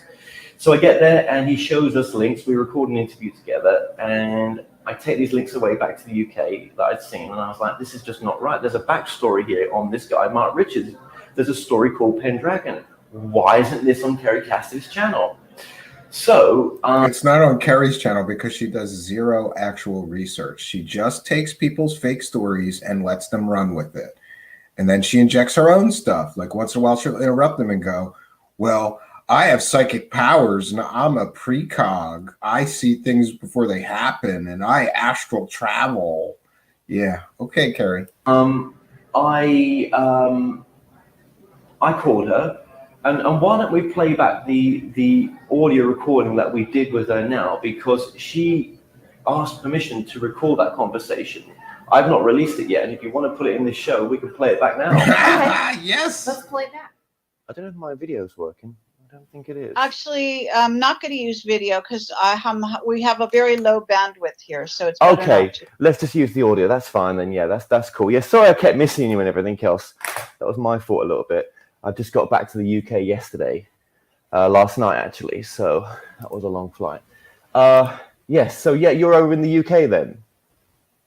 I am, yes. Okay, cool. Yeah. Well, yeah, what I've been wanting to reach you for was just to let you know about a chap that I run into when I was over in San Francisco. So I was over at Contact in the Desert, and I just released my interview with yourself, and when I was at Contact, then this chap that this chap got in contact with us by audio, by the phone. Eventually, once we swapped numbers and everything else, to tell me a story about this chap Mark Richards. Now, initially, I did not want to speak to him really, because I didn't want anything to do with it. Do you know what I mean? I've put my interview with you out, and it really, it's really not my business, to be honest with you. But doing this documentary on channeling, yeah, it's gonna get good, friends. One thing it's shown me is that I've had to show discernment just in that channeling documentary quite a bit, right? And I thought, well, if I'm going to apply it to that, then maybe I should apply it to this other, side as well, this UFO side that I'm into. So I thought about it, and I thought, well, go on then, I'll speak to him, and I did. And it was interesting what he had to say. This guy knew the son of a guy called Baldwin, this guy that was murdered in the case of Mark Richards. That's how he knew the son, not the family much. But anyway, so he's telling me this story over the phone, and he sends me a couple of links, and it was just interesting what was in what the links had to say. I'd never come across the murder before. I thought Mark Richards was, innocent. Did you know what I mean? Like probably you do as well. You thought he was what? I'm sorry. No, I'm saying I thought he was innocent. I mean, when I watched it, He is actually innocent. Yeah, Kerry Cassidy claims that he's totally innocent of the murder. He was framed for it because he knew too much about the aliens. Now, I'm going to record this if you don't mind. Oh, and sure, by the way, sure. You should turn your video off because it still looks like it's trying to put video on, which is dragging down the bandwidth. Oh, hang on then. So you have to actually hit your camera and turn it off, which is, when you click on your camera, it either has a slash through it, meaning it's off. Yeah, it's got the slash through there. It's got the slash through there already. I stopped it now Oh, while I was that's odd. speaking. Okay, Yeah. well, it seems, I guess we're having low bandwidth. All right, well, whatever. We can't do anything about it. Let me just make sure. Let me just make so sure. Let me just make sure. You're Kevin Moore, and you're saying you interviewed me, and then you got contacted by some guy. And could you clarify who this guy is? Because what I'd like to do is, if you don't mind, it's up to you. If you want, if you don't want me to pass it on, I won't. But I would give it to Joanne, Mark's wife, so he sees what people are doing. Because obviously they have a legal case. They're trying to get Mark out of prison.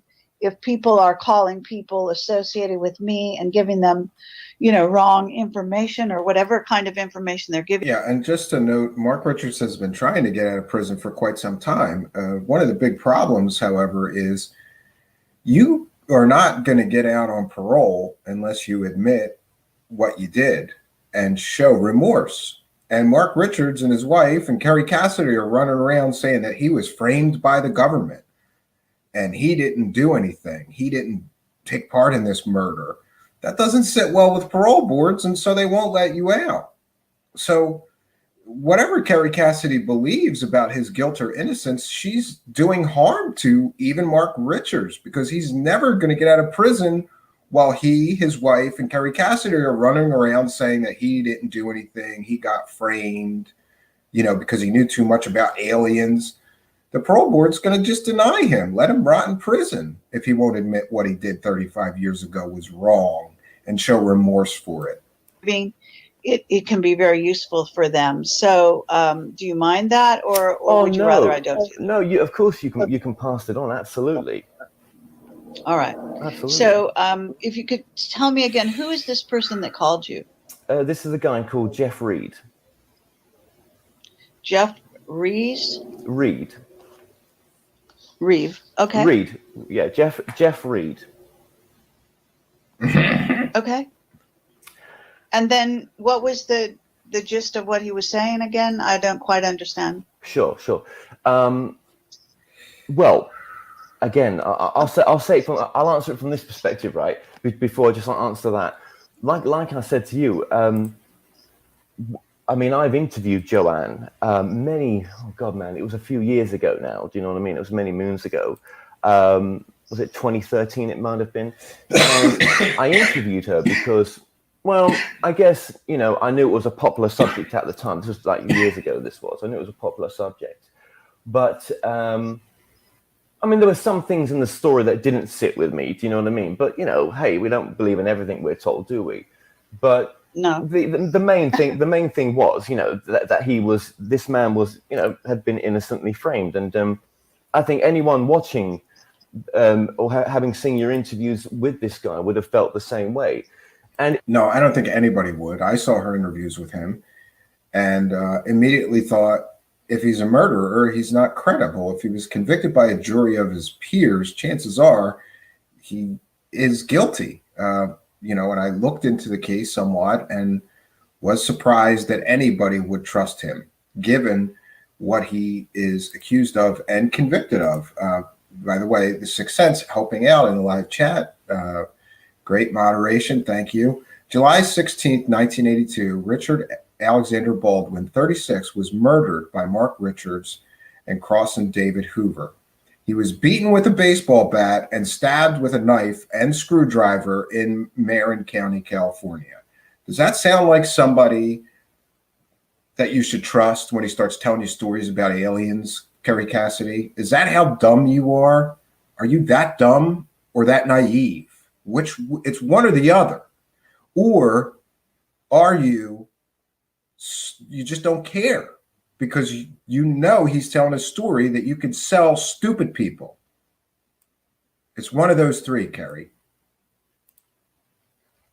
You know, I mean, I wasn't thinking of Mark Richards. Do you know what I mean? Much when we did the interview with yourself, but this was a chap that had contacted me before years ago when I released that first interview with Joanne. After the interview, he contacted. Well, I say contacted. We had a slight email exchange, but again, you know, I forgot about his email exchange. Loads of other things going on. You know, that's not my life. But when he recontacted me again while I was at Contact in the Desert, he was like, you know, this is the guy that sent you that original email. And I was like, oh, hang on, I do know you. And then it got into a bit of a heated argument because I really didn't want to know about it. Do you know what I mean? You know, unless he's got some really good evidence that this man's innocent, you can't go around and just, you know, saying that someone is guilty. I mean, you know, that doesn't work in my book. You have to, you know, be provable. Do you know what I mean? And at the same time, I didn't want to get involved in it neither because, well, I'm making a documentary on channeling. I mean, this is, you know, I mean, it's stuff I cover, this stuff, but it's not stuff I'm focused on right now. Oh, but he would go on to focus on it plenty, interviewing everyone he could about Mark Richards, the murder case, and everything else. And I, for one, can't wait to see his documentary on it. You know what I mean? But sure. What was interesting was he was telling me the story that, you know, and none of this can be backed up. None of this can be verified as such, this part of his story. But as a child, he knew the Baldwin, the son of Baldwin, the son of the chap that was murdered. So what's the guy that was murdered? What was his name? It was I haven't got it in front of me. It was, just bear with me. I'll just grab it. The guy that was murdered was Richard A. Baldwin, 36. So Richard A. Baldwin, 36, was the man that was murdered. And this guy knew that man's son. And this guy was also from that area as well. He was a kid at the time. So when that murder of Richard A. Baldwin took place, you know, it was made very well known to him that, you know, do you know that kid you was hanging around with? Well, that kid's father is the man that's been murdered. So, you know, you know, he grew up in that era, basically.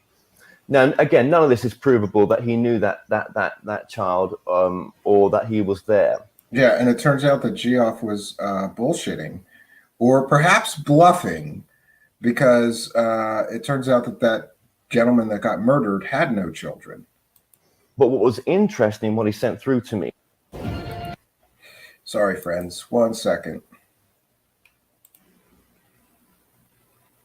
1 second here.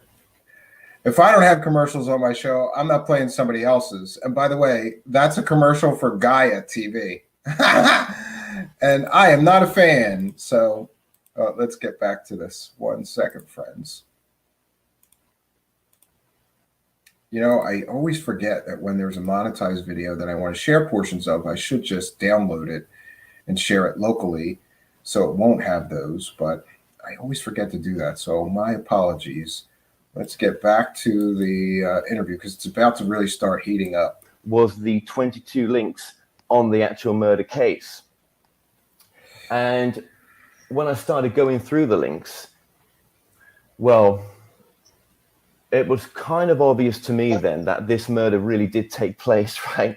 And it's such an old case that it's not a modern case. This was July 6, 1982. So it's, you know, it may seem not that long ago for some people, but actually that is a while ago. That is a while ago.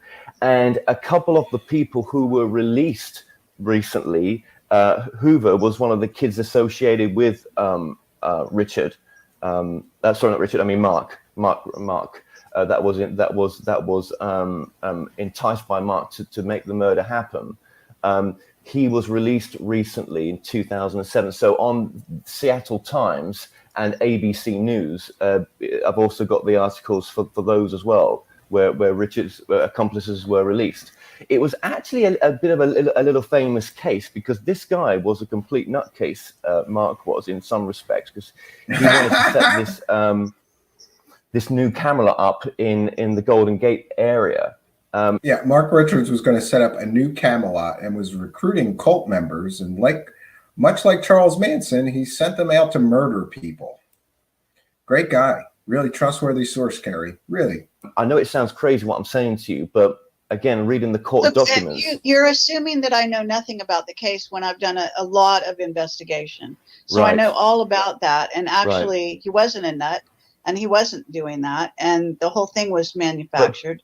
But it's, you know, I understand. There are court documents stating he was doing exactly that, Kerry Cassidy. People testified under oath that he was doing exactly that, Kerry Cassidy. He wasn't doing that? Then why did people testify under oath that he indeed was doing those things? What kind of research did you do? Did you just discount or throw out everything that didn't support your pre-made hypothesis that he was framed by the deep state and the CIA? Hey, maybe it was a deep state asset like me, like you've accused me of being, Kerry Cassidy, that framed him for this murder. Sure, Kerry Cassidy. And the perspective out there, and I understand the links and the things you've read. So what is you know, I guess kind of wanting you to cut to the chase because I don't have a lot of time. I'm packing to go to Barcelona, etc. So if you could, what new information was this person trying to provide? Well, I never knew about if you knew about these links before, I don't think you that's not like out there as these links are out there and people can just find them. Most people go along with the story that Mark Richards is telling you, and they don't know about the opposing. Hey, Kevin Moore, I hope you don't mind me sharing this, but Terry Joyce just started a new channel, and I wanted to sort of show people some of her past amazing work. And this is one of my favorites, this interview that she did with you. And also, I think a lot of people haven't heard this tape, which I think is gold, of you confronting Kerry Cassidy about Mark Richards being a slimy murderer. I think it's gold, and thank you for doing this, and thank you for sharing it so that people can see what the quality of Kerry Cassidy's research is. 22 links or 23 links, as I'm telling you, that they won't know about. No, those. It's all you have to do is do a search on the web. You can find this stuff. I don't think most people are doing those searches. They'll just take it as Well, that's their business. Yeah. I mean, that happens with everything I release. they'll I mean, take who that as could that. say what people investigate and what they take the time? I mean, I it's dead easy to put a search term Sure. into Google and start your search. Sure. I was one of those people that wouldn't have done that. I don't think. I don't know. And I just want to say that he's being extremely nice to her, given the proof, the absolute proof that he has in the form of all these court documents, mainstream media stories about the other people involved in the murder. He has got a mountain of evidence that Kerry Cassidy is full of shit.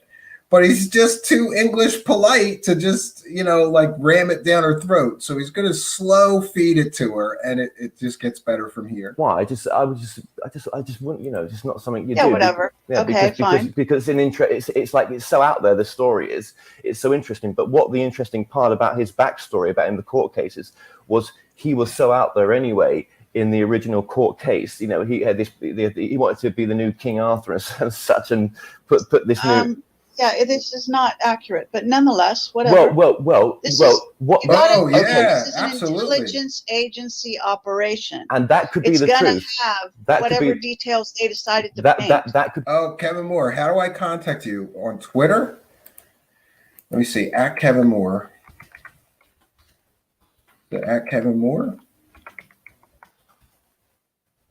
Kevin Moore Show. There we go. I'm going to send you. I absolutely. Whoa! Look at this. This is an unexpected. I just joked at the beginning of the show, Kevin Moore, that you said before we'll do a show together, and I've been, but you're a very busy guy, so I am going to send you an invite right now in your Twitter DMs, and praise the last minute great guest. I would love to talk to you. So we're gonna do that. I'm going to send this to you right now.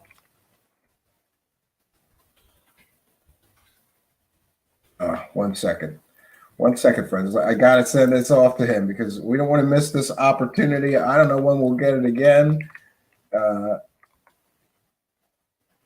we go. The Kevin Moore Show. Okay. I'm going to DM you. Oh, it doesn't. DM me, Kevin, or how do I get this to you? Because your DMs are not open. How do I get the invitation to you? Or send me an email at. Here, 1 second. I'll put my banner up for my email address. Send me an email at truthseekershow@gmail.com. 1 second. I'm trying to find that. Truthseekershow@gmail.com. Here's my email, Kevin. I will check my email and send it right to you. Let me get into my email, or send me a DM on Twitter. It's at Stephen Cambion on Twitter, and I will get you the show invitation link. We would love to hear an update about this.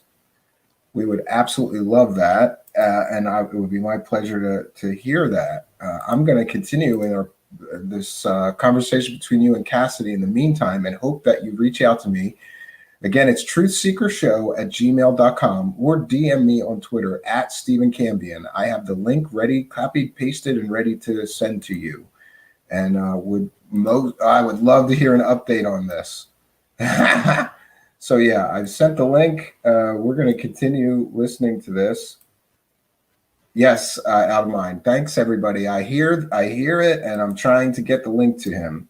Oh, wait a minute. Here, he's giving me the email address. I could do that. I can do that. Kevin@thekevinmooreshow.com. All right, 1 second. Let me send it to you right now. Please bear with me. Is it .co.uk? I'm going to send it to both.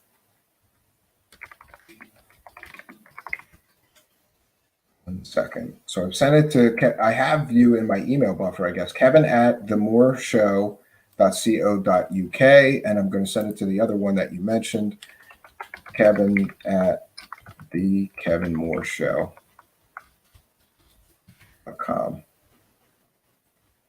Boy, I really need a producer. That would be helpful, right? I got to jump through too many hoops doing this stuff by myself. Okay, 1 second. We're gonna send that over. There you go. So I've sent it, and we'll continue listening to you're confronting Kerry Cassidy in the meantime, and then hopefully, if all goes well, we'll get Kevin Moore on here to do an interview just to give us an update, not really an interview. I would really like that. Be the truth, but what if that wasn't the truth and the opposite was true? Have you considered that? Of course, anyone can entertain both sides of the story, but what I'm saying, Kevin, I'm trying to cut to the chase here. Are you bringing me new information? Are you just saying, go look at those links? I've already done that. So that would be the end of this conversation. If you have new information, if that guy has new information, then what is the new information? I just want to say, listen to the arrogance of her, because Kevin Moore is talking about 23 links to information, and she's saying, I've already seen it all. How does she know she's already seen all of that information? I don't think that she's done any research on this Mark Richards at all. I don't think she's read the court documents even, let alone all the extra information that Kevin Moore has, right? Kevin Moore, if nothing else, is very thorough, and if he's convinced of something, it's based on his accumulated knowledge of the subject. And unlike Kerry Cassidy, who just, are you telling a cool story about aliens? Come on with me. Well, I didn't know you knew about that. So you know about those links, right? Well, for God's sake, I'm an investigative reporter. I'm interviewing some guy 8 times. I go to the trouble to go to prison. I mean, give me a little credit here. I do investigate my people and their sources, etc. So, I do as much due diligence as I find necessary. And yes, of course, I've investigated. Yeah, she said she does investigate her sources. I want to know if she investigated the court-martialed child molester that was her source. Did she know he was a court-martialed child molester? What about Sean David Morton? She believes that Sean David Morton, every one of her criminal friends that goes to prison has gotten framed by the deep state. How come Kerry Cassidy has so many friends that are getting framed by the deep state, right? What about her former association with Bill Ryan? People can look into there's some shady stuff going on with Bill too, allegedly. But it is what it is. She associates with criminals, and then when they get busted and go to prison, or they're already in prison, she says they were framed by the deep state. Good for you, Kerry. Get to the case. But would you ever actually, just so you know the background, I investigated the case before I was ever in Camelot. Right. So you because you knew of Joanne back before then, yeah. And I determined the guy was innocent, and that I wanted to interview him before I ever knew I was going to be an interviewer. But strangely enough. But what if he wasn't? Well, of course, what if he wasn't? Really, try it again. I mean, that's always a possibility. But if he wasn't, you have to if he rely on your own. But if he wasn't, inner whatever kind of thing. I want to stop for a second just to acknowledge and thank FGraph72 with a kind and generous $2 donations. And he says, starting a producer production aid fund. Yeah, I'll take any help that I can get. I'm trying to train my 5-year-old to run this stuff, but he's not doing well. I was yelling at him today, like, you're no help at all. You're worthless. I felt like my father. Does anybody remember when you used to help your dad work on the car? Because I do. And all I learned was I'm an idiot, I'm worthless, and I can't even shine a flashlight right. But yeah, we'll take all the help we can get here. Thank you very much for your kindness, your generosity, and your support. This is a viewer-supported show. Links in the About section here of how to support us. Throw us a couple of bucks, or there's that money sign down in the live chat if you want to throw us a couple of bucks. Or the place to join us on Patreon is right down in the description box of this video. Let's keep going with this because it's going to get heated. Sure. But I mean, I can't tell you what to think. I don't want to tell you what to think. But I, making a call to me, you're claiming this guy calls you. Did the guy call you just to direct you to some investigation that you could do on your own, that any regular person can just do, or did he give you new information? Well, I never knew about any of it, so to me it was new information. She's getting pissed. Yeah, and I was going up to the Irons Institute to do a bit of filming for the documentary I was making. So he was only a couple of hours beyond that. So I did a little interview with him just to film him, And to me, it was all. Rodrigo, are you talking about which email? Because if you're emailing me, it should be at truthseekershow@gmail.com. Are you talking about my old midnight hour email? Because I didn't get any email from you. I would be, I could check. And people are mentioning that the Discord server link is invalid. I would try it again because I just used it today and it's working, near as I can tell. Otherwise, I'll have to look into that after the show is over because I'm about as multitasked as I could be right about now. Well, yeah, to me, it was all new news. But obviously, as you're saying here, this is all news that you've covered before. To me, the thing was, right, well, if he wasn't innocent and he had actually done these, then him trying to create this coup would have been just as crazy as the information he's bringing out now. What if he is not telling the truth? That's all I'm saying. Yeah, what if he wasn't? I mean, duh. This is, it's just like that's true of any case. All I can tell you is, I've sat with the man for hours on end. I evaluated him. I evaluated him based on my intuition and my investigation prior to every meeting with him. I've spent hours with his wife as well. I mean, a person has to make their own evaluation, as I said. Now, of course, there are going to be people who are supporting the family of the murderers. And keep in mind that Mark is supposed to be, of all things, the mastermind, which is complete absurdity, of two people who did the murder. He didn't do the murder anyway, from the point of view of the state. No. Yeah. He is not the person who hit the guy with bats and knives and, beat him and bludgeoned him and stabbed him to death. He's the guy who sent the people to do it. And it's been proven in a court of law. He never put the screwdriver through the heart. He never put the. You believe that this concocted story, and it's just the whole thing is ludicrous. Fine if it doesn't matter what you can believe, whatever you want, but for the purposes of this phone call, I guess what you're doing is you're letting me know that you've done an interview with some guy who knew the son of the guy that was murdered. Is that correct? That's exactly who it was. Yeah. Okay, fine. So he's not exactly yes, I do. that close to the situation. Not at all. And he's also somebody who's coming forward years later to suddenly try to contact you. Now, it's interesting that he's trying to contact you, and you said you interviewed Joanne, and he did the same thing then. So then you have to ask yourself, is this guy a paid informant? Is he working for the CIA? There's all kinds of reasons why a person comes forward in this way to try to bring. Just like in my case, when I completely busted her fake stories on Mark McCandlish, I'm suddenly a deep state asset. Do you hear what she's saying? Anybody that disagrees with her must be a paid disinformation agent, or in my case, a deep state asset sent to throw people off about the truth about aliens, right? Yeah. She says this all the time. Anybody that disagrees with her must be a CIA plant, right? Bring a journalist such as yourself into one direction or another. You can believe him, and it's fine if you did an interview. I guess thanks for letting me know. Not that it matters too terribly much to me, but yeah, it doesn't matter to me that I'm peddling a fake story from a murderer and somebody's letting me know about that. It doesn't matter to her. And by the way, Rodrigo, I put the email address up on the screen. If you have something to email me, I'd be happy to hear from you. And I check that email many times a day. So generally, I don't miss messages from that email. There we go.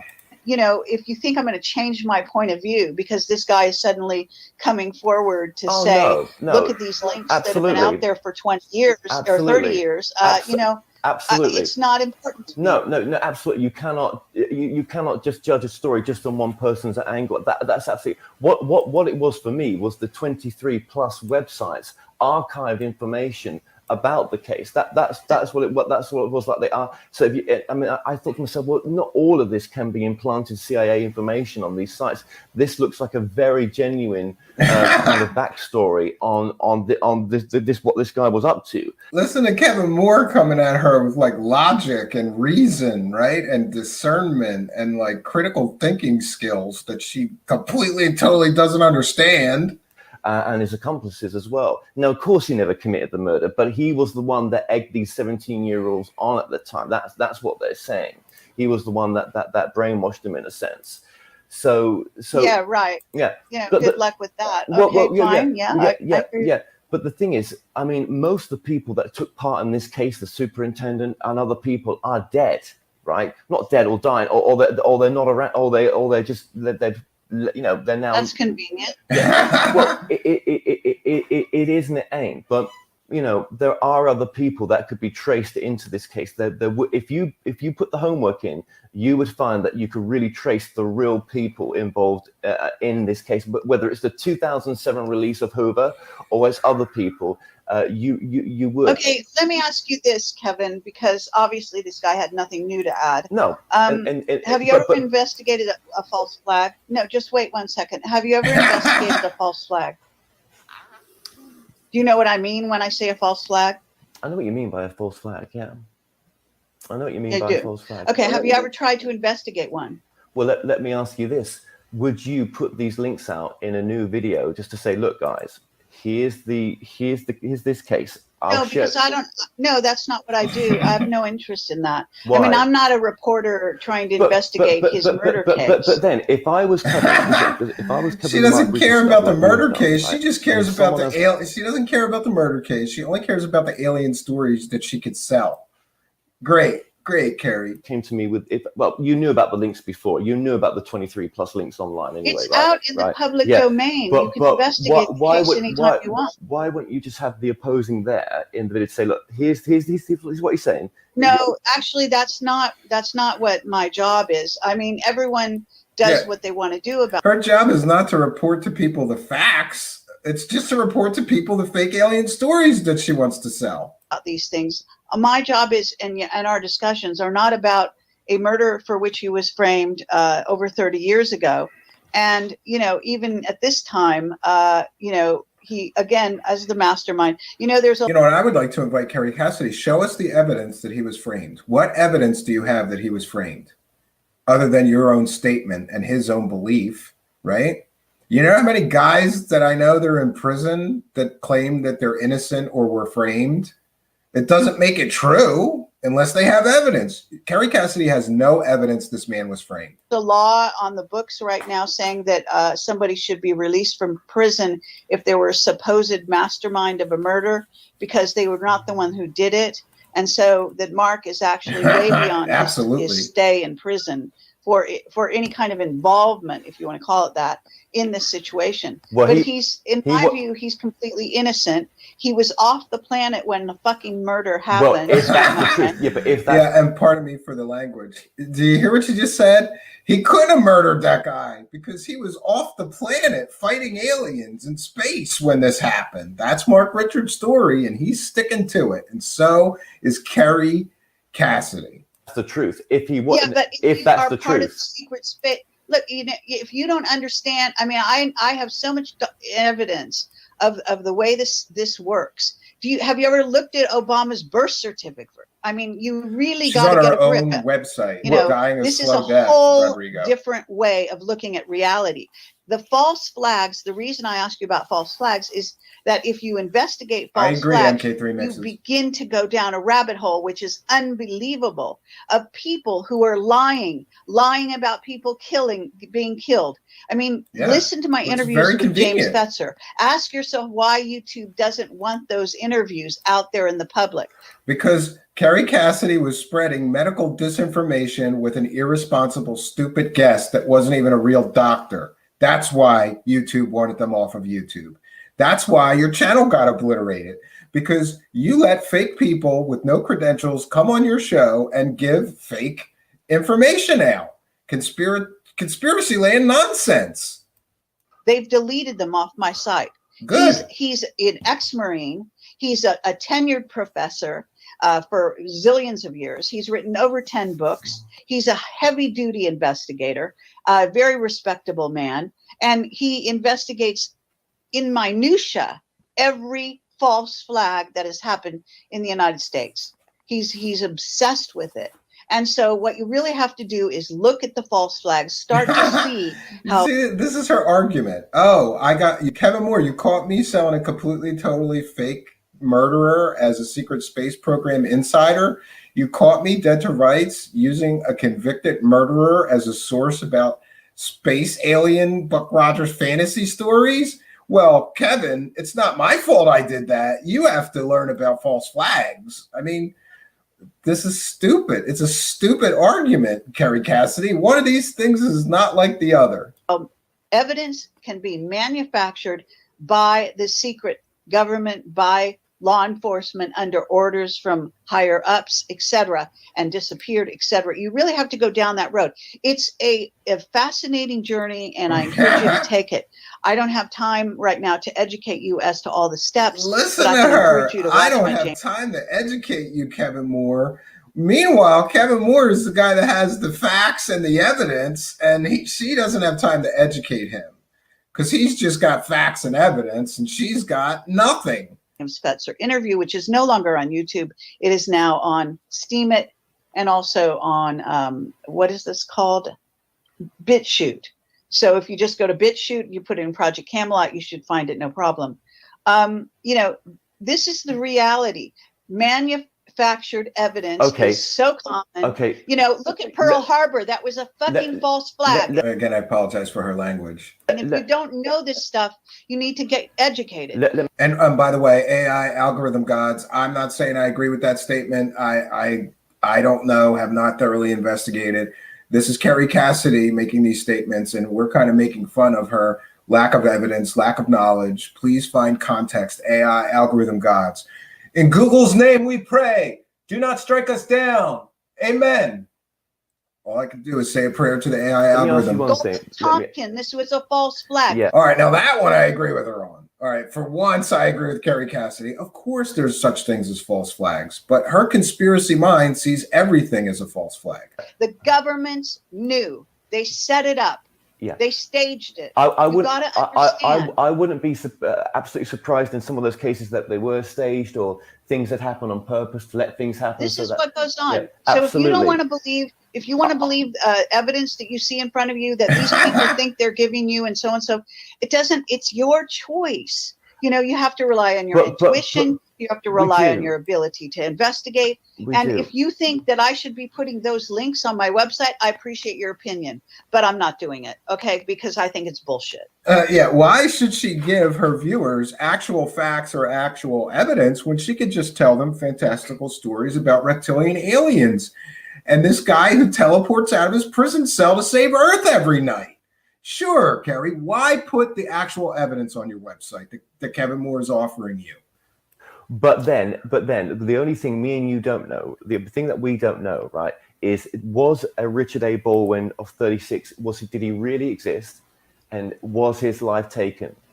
That's what we No, don't I mean, know. the guy died. I mean, we're not questioning that there was a murder. It was in the news and everything, and so the apparently murder that much happened. was true. The murder happened, you know, right? listen, So who if did you kill? master- Who did go out kill him? tomorrow and Who kill did kill somebody him? and claim that I masterminded it? How can I Oh, counter this is that? great. Seriously, but then it's a method of the mind. You're talking about a man who didn't come with any kind of instrument, show up on the scene or anything. He was supposed to have masterminded. And and it was proven in a court of law that he wound up some 17-year-old kids and sent them out with a baseball bat and a knife and other weapons to bludgeon and stab a man to death. Over what? Over money. And not very much of it either. Shows what kind of person he is. But Kerry Cassidy's going to run with this story, and her defense is he didn't stab the person, he didn't hit and bludgeon anybody to death with a baseball bat. No, but he manipulated children to do it for him, and he was found guilty of it in a court of law. Whether you like that or not, Kerry, that is the truth.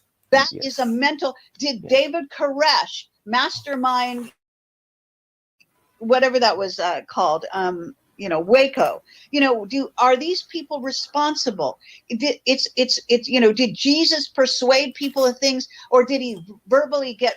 Did you record his voice? Did he actually write in the Bible those words? Well, we don't know any of that, but we're talking about this particular case. This is what we're talking about. Think about it.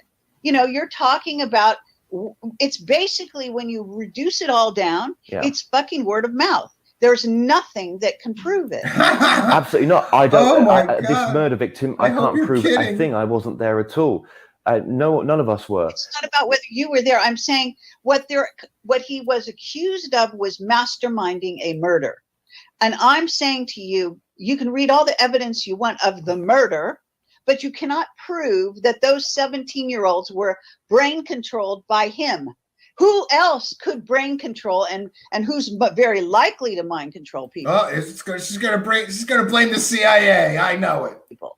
Well, hello, the Nazis. Well, hello, the people that took over mind control technology from the Nazis, which is the secret government. But well, hello. He had this idea. Wow, she's blaming the Nazis, the secret government. They did it, not Mark Richards. Richards an individual, or is it the state? You put your allegiance with the state in this conversation, certainly. And, all I'm saying to you is that's not my point of view. I see way beyond that. And I've got proofs for so many years, and it's just ridiculous.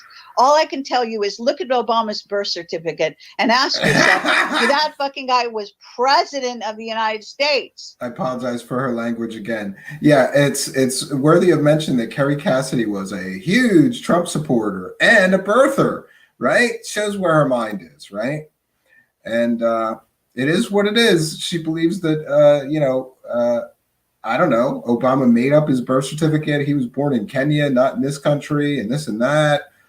And the lies are just so plentiful. It's unbelievable. So, get a grip. This is the reality we live in. I didn't create it, but I can tell you that if you want to believe the evidence that this man is showing you, that's already very much in the public domain and has been for 30 God knows how many years, do so. It's all right. If you want to put it on your website, if you want to put all the links for people, you've done an interview with me, which is not very nice because it was visually horrible. I would but prefer a aside nicer from that, term. I think my information was mentally good and clear. challenged. I mean, I don't encourage people to think what I wasn't want them to visually think. horrible. I want them to think for themselves. Yes, but thank I'm you, not, Adamine. on the other hand, Please no I am cursing in not the live going chat. to become, a worker for the state and post their bullshit. I'm not going on to mainstream news and post their lies. I mean, I'll post what I feel is the closest thing to the truth and allow people to decide for themselves. Okay, so the closest thing she has to the truth came to her from,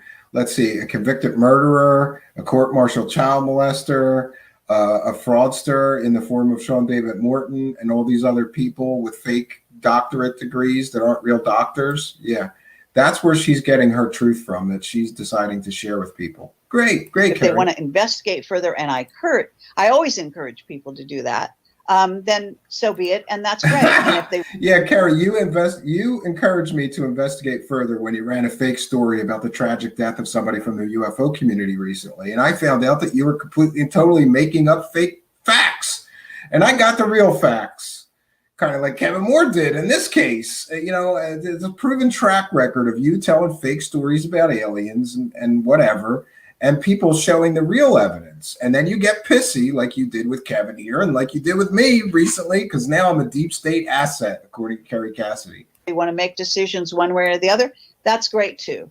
You want to decide whether Jesus really walked on the earth and you want to investigate it, do so. Investigate whatever you like. My point here is that the state manufactures evidence like you would not believe, and I've been doing this for 12 and a half years. Me and neither, I've only Aaron. become I have no more idea. certain of this rather than less.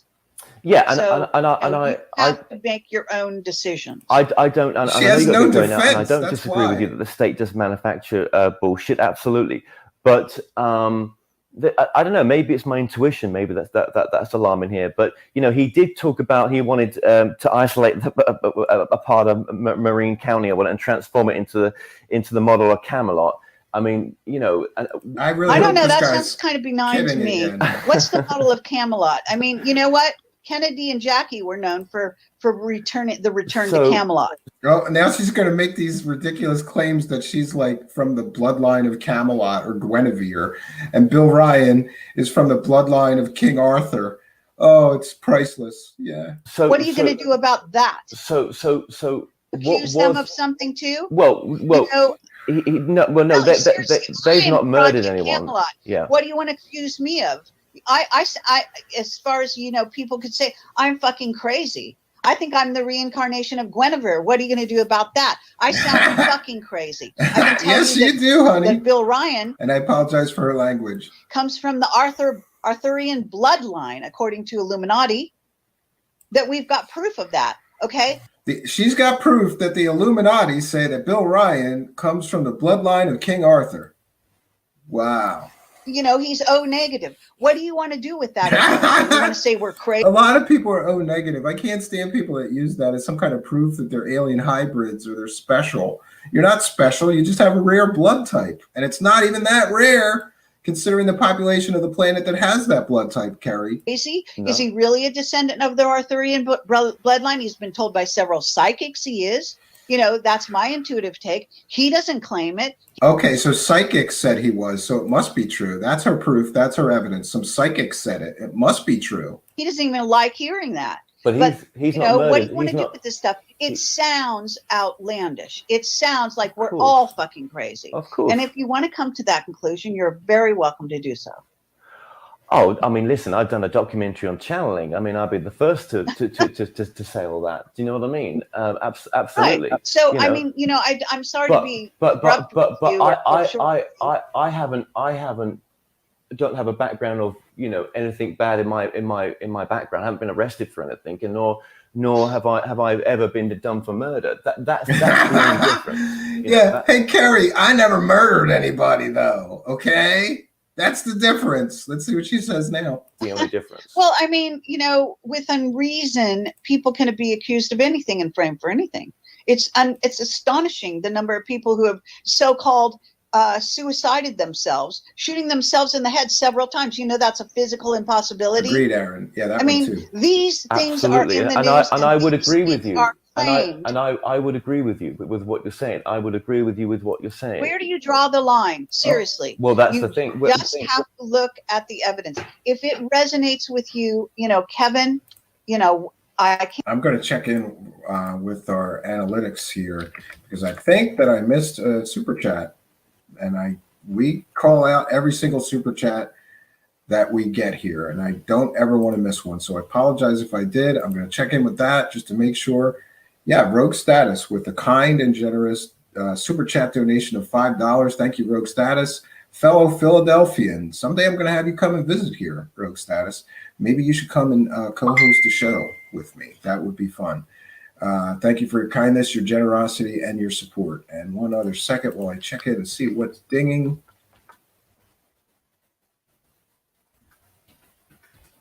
One second. I got to learn to shut off certain message apps during a show because I think it's something important.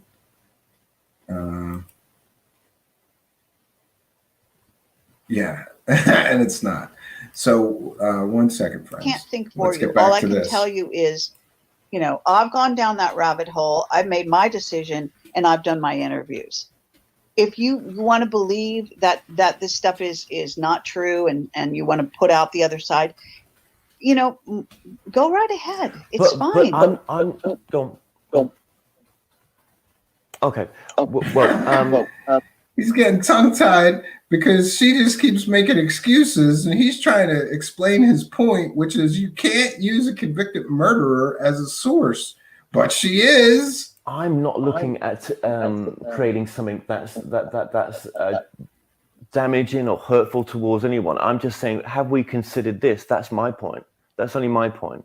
I know, but you know, quite frankly, I'm going to appreciate your input, okay? And Shirashi And appreciate with a kind your and generous sort of donation active of conscience, if $10. you want to call it that, where you're calling me because you think you came across. Thank you for your kindness, your generosity, and your support of the show. We truly do appreciate it. Thank you very much. You have my gratitude. I have an attitude of gratitude about everybody that's helping me to continue to make this show possible. Every dollar does help. There's links in the About section or in the description of the video for how you can support us. Thank you very much, Ian Shirasi, longtime supporter of the show, who is continuing to support the show, and I'm happy to see that. I'm glad that you still like me. Across something that I haven't, but as it happens, you haven't.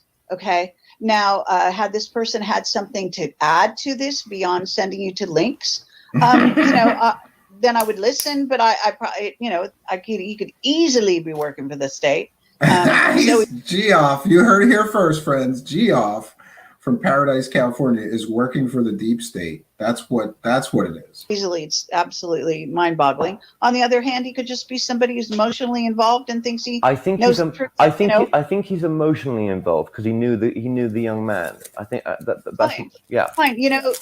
Have you ever seen the way how emotionally involved the Ku Klux Klan gets when they go after somebody in the South? I mean, seriously, all I can tell you is, Why is she even talking about it's the Ku Klux Klan? What does that have to do with anything? Is she trying to ascribe the, I don't know. Unbelievable, this stuff. I mean, But what? Can I ask you one final thing? What if in the future the family members were found, and the detectives and everything, and they actually say, listen, that was my uncle, that was my ex-husband, and that really happened. Nobody's denying that there are family members of the individuals that are alive today. Nobody's denying that those people exist. But then what you're saying is that Richard was off planet and he had nothing to do with it, basically. Yeah. He couldn't have taken part in a murder. He was on another planet at the time. I want to see him bring that defense in front of a judge and a jury. Considering he didn't actually do the murder, it's perfectly in keeping for him. Maybe he was, I don't know, in Antarctica for all we know. I mean, really. Yeah, he was at a secret base in Antarctica. Sure, Kerry. Where does if he was the supposed mastermind, all of that would have taken place before they did the act. Yes, right? he was off So the planet. day of the murder, he could have been anywhere on the planet or off the planet. He could have been under the ocean. It doesn't matter. He was supposedly the mental, person who put them up to it mentally. And what if? Right? Okay, but what if is? I'm always a what if, right? What if he actually Welcome, V. and he's fooled you? What would you feel then in the future that he's fooled you? I mean, what if? Just what if? I'm not worried about it. Let's just put it that way. Okay. I made my decision. It's like a lot of decisions you make in life. You make them. You lay your bets where you will. My whole career is based on people like this. He's not the only person I'm dealing with. She just admitted that her whole career is based on people like this Mark Richards, a murderer, which is somewhat true because for some reason, a lot of Kerry Cassidy's sources, especially about alien stories, are criminals, are actual convicted criminals. And that could be a what if. No, true. I've got so many whistleblowers, True. some of, in front of the camera, some who never did come in front of the camera. And, I mean, you really, it's not served to you in a silver platter, the truth. It's a wall, it's definitely her. She won't dispute that it's her. There are going to be people that can convince you one way or the other. And it can all, you must have seen watch movies, seen books where it's just you think you know one thing and then it completely reverses itself. After this disclosure, is the name of the can. game. Sure. You must make your own decisions. And and basically I can't help you Sean with that. David Morton is another one I of her do what I sources. do. He's a criminal. You can evaluate Convicted the information he puts out. There has been a guy, if you want to talk to him, I don't know if you saw my interview with him. His name is Julian Salt. I believe that's his name. I met with him here in Britain. He is a Brit. He investigated a lot of Mark's claims, literally one by one, and found they were all correct. So you can go talk to that person, for example, if you are really in a state. How do you investigate this guy claiming that he teleports out of his jail cell? Do you hear her statement? Well, I know an investigator that investigated Mark's claims and found them to be all correct. Here's a guy who's been in prison for 35 years claiming that aliens or some secret galactic council are teleporting him out of his jail cell so that he could go fight in the secret space wars against the reptilian aliens. How are you verifying that as being real, Kerry? How is any investigator supposed to verify that as being real? But she makes these statements trying to prove her point, like, I got the goods. Yeah, this is definitely true. Okay. For this situation. There's ways to investigate, And by the way, she didn't give the investigator's name or anything. She just, saying it doesn't make it. Could be one of her imaginary friends for all we know. Both sides of the question. Well, that's something that I've got to consider. Yeah, I don't. I mean, I'm just like, well, I think there's truth out there. This is my take on it right now, especially after being at Contact in the Desert and Alien Con. There's truth out there. Yeah, Contact in the Desert is a fucking can of worms. A lot of those people are mind controlled. They're lying through their teeth. They're not being honest. And I can go right down the list of speakers and tell. And a hallmark of a good UFO con artist is, those other guys are telling fairy tales and tall tales and fake stories, but not me. I'm a credible researcher. Yeah, sure. Yeah. Who's lying? If you're using that as a reference, No, I'm just logical thought. No, I'm sorry. No, and I gotta say, what a nice guy Kevin Moore is, because listen to her talk him down, say that she doesn't have time to educate him. She's talking to him like he's some, petulant school child, and she's the high and mighty teacher that knows everything or something. And he is handling it very well. I wouldn't have handled this that well. I would have been screaming at her by now. But to his credit, Kevin Moore's keeping his calm and his composure, and he's being very polite to her in the face of all these insults she keeps flinging his way. I was going to say to you that going to these places, there's about 20% of truth, if that, and 80% bollocks, if that. 20% is true. Fine. Yeah. I think there's so much disinformation in the UFO field. So much. It's ripped apart by disinformation. I think he's waiting till we're done listening to this. I think what's funny. I just did an interview, or they did an interview with me here in England with this woman who her name is Carolyn Stevens. She was a campaigner for Brexit. She comes from a completely different walk of life than I do. We did it live with Miles. It's on my website. It's on my YouTube channel. It's the first interview, the most recent one. You can watch it. You can see how our world, yes, I would. Completely opposite worlds come together. And what we both find is lies like you would not believe coming from the top echelons of so-called respectability and power. And so if you want to say ufology is full of lies, I have to say, take a look at your MPs. Take a look. Do you know, she gave me a statistic. It was something like 162 MPs have all been convicted sex offenders. Well, listen to her. She really doesn't like sex offenders, but she's okay with using sex offenders when they're telling her alien stories that she could sell. I don't know if that's true. I'd be careful. It's in your press. Look it up. I don't know if that's true. Now look it up, because that's a statistic you can check. Yeah, I don't think either they are or they aren't, and she's not lying. So, she ran for office. She ran to become an MP herself. Yeah. She's completely lodged in the mainstream, and her stuff is all out there. So all I'm saying to you is, you want to accuse ufology of lies. Hollywood is full of lies. I worked in entertainment for 20 years. Of course it is. They're all full of lies. Of course it is. Why target one yeah, area? Murderers I'm not. Scientists lie us on a regular basis because they can't face the truth. The only reason I'm talking, our scientists have been lying to the public, and if we get into religion, then you're really over. I'm not targeting ufology. It's just a field that I had a bit of an appreciation and was in with the talk show that I was doing, and that's why I'm mentioning it. And going and seeing these things in person, you realize just how much crap there is out there, and it's difficult to tell the crap from the good stuff. Very difficult for people. Absolutely. I'll disagree with Kevin Moore. I don't think it's that difficult. You just do some fact checking when people start talking, and it becomes very evident who's telling fairy tales and who's got some real information that's worthy of listening to. Yeah. And people are constantly accusing me of all kinds of things. It's unbelievable. What can I tell you? Nothing. Nothing. Our conversation is done here. No, nothing. You've got. You're happy where you're at, and I've just discovered this a few weeks ago, and it just shook my world a little bit that something as big as that Mark Richards story might not be what it seems to be on the front, and that's a difficult one to swallow when you didn't know anything about the backstory, but. And I can see why you kept the backstory out there. So that no politician lies, Dustin. Would come Politicians up with never lie or make shit the up. information that he's giving out. But I guess it wobbles your world a little bit when you know that actually, you know what, this guy's got mental health issues in the past. So why are those mental health issues not there now? That's the problem. So yeah.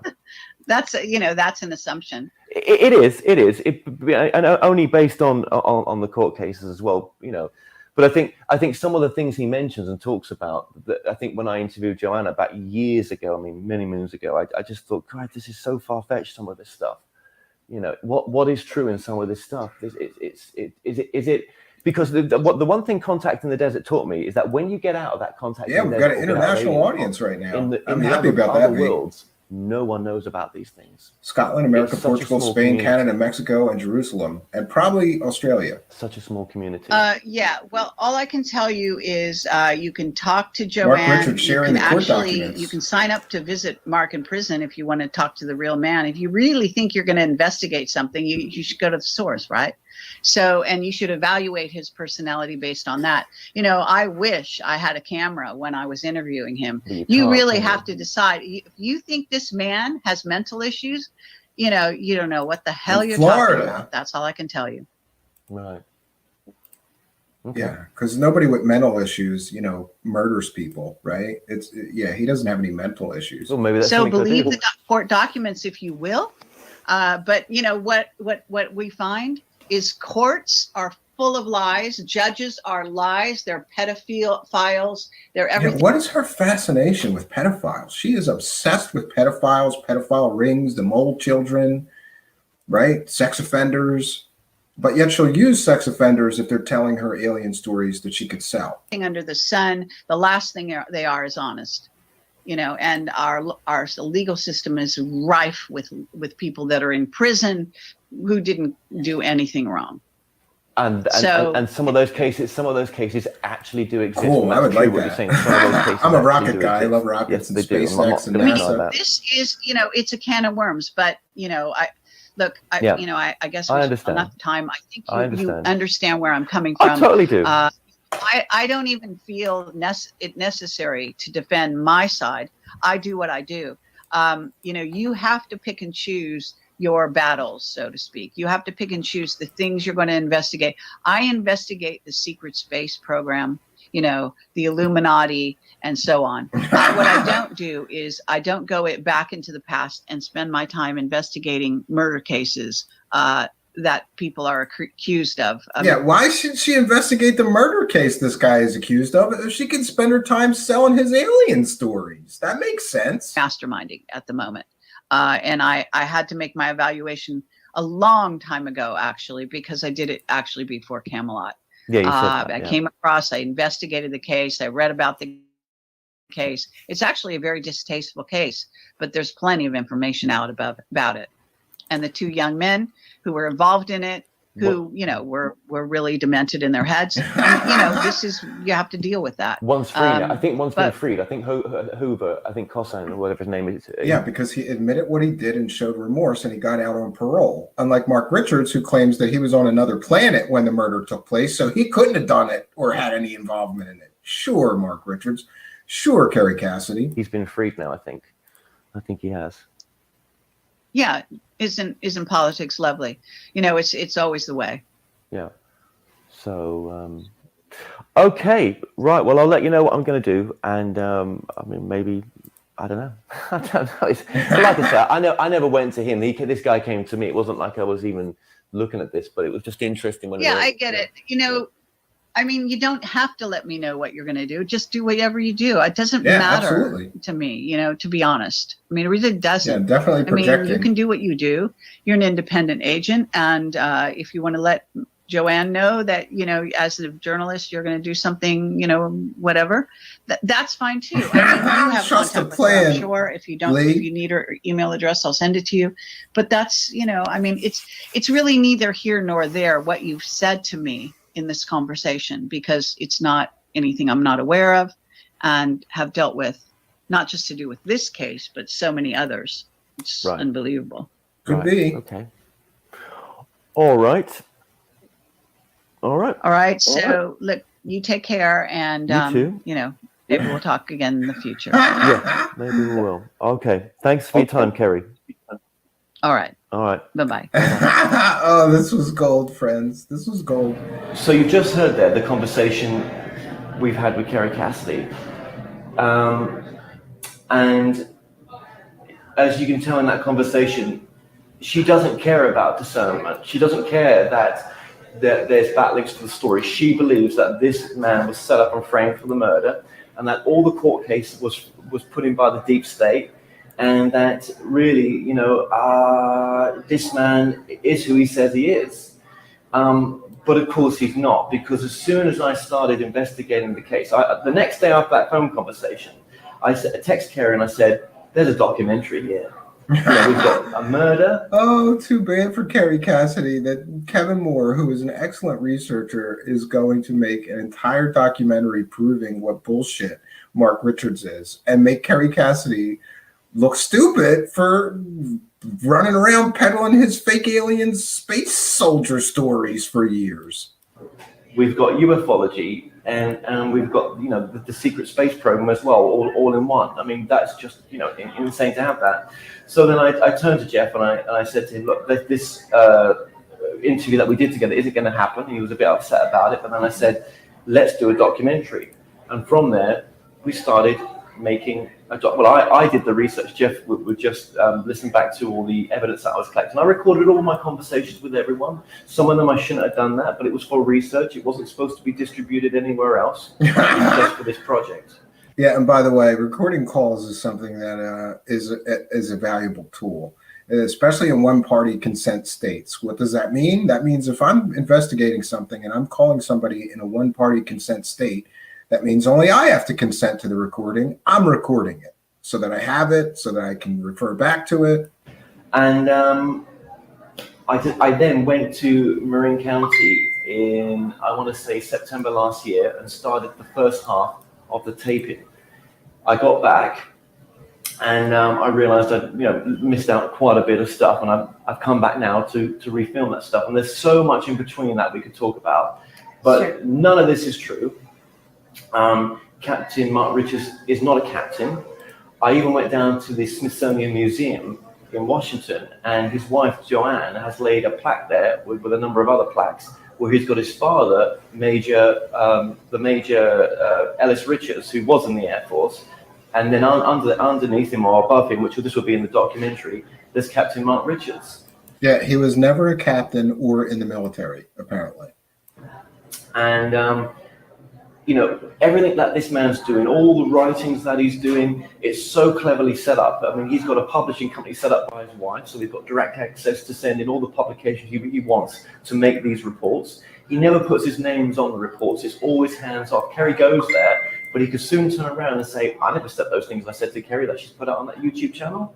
I never told Joanne, my wife, to go to the UFO conferences and put my stuff out there. You know, I asked him to come on this documentary. He said no. I asked him to come on the phone lines. He said no. It wasn't going to happen. He was too busy.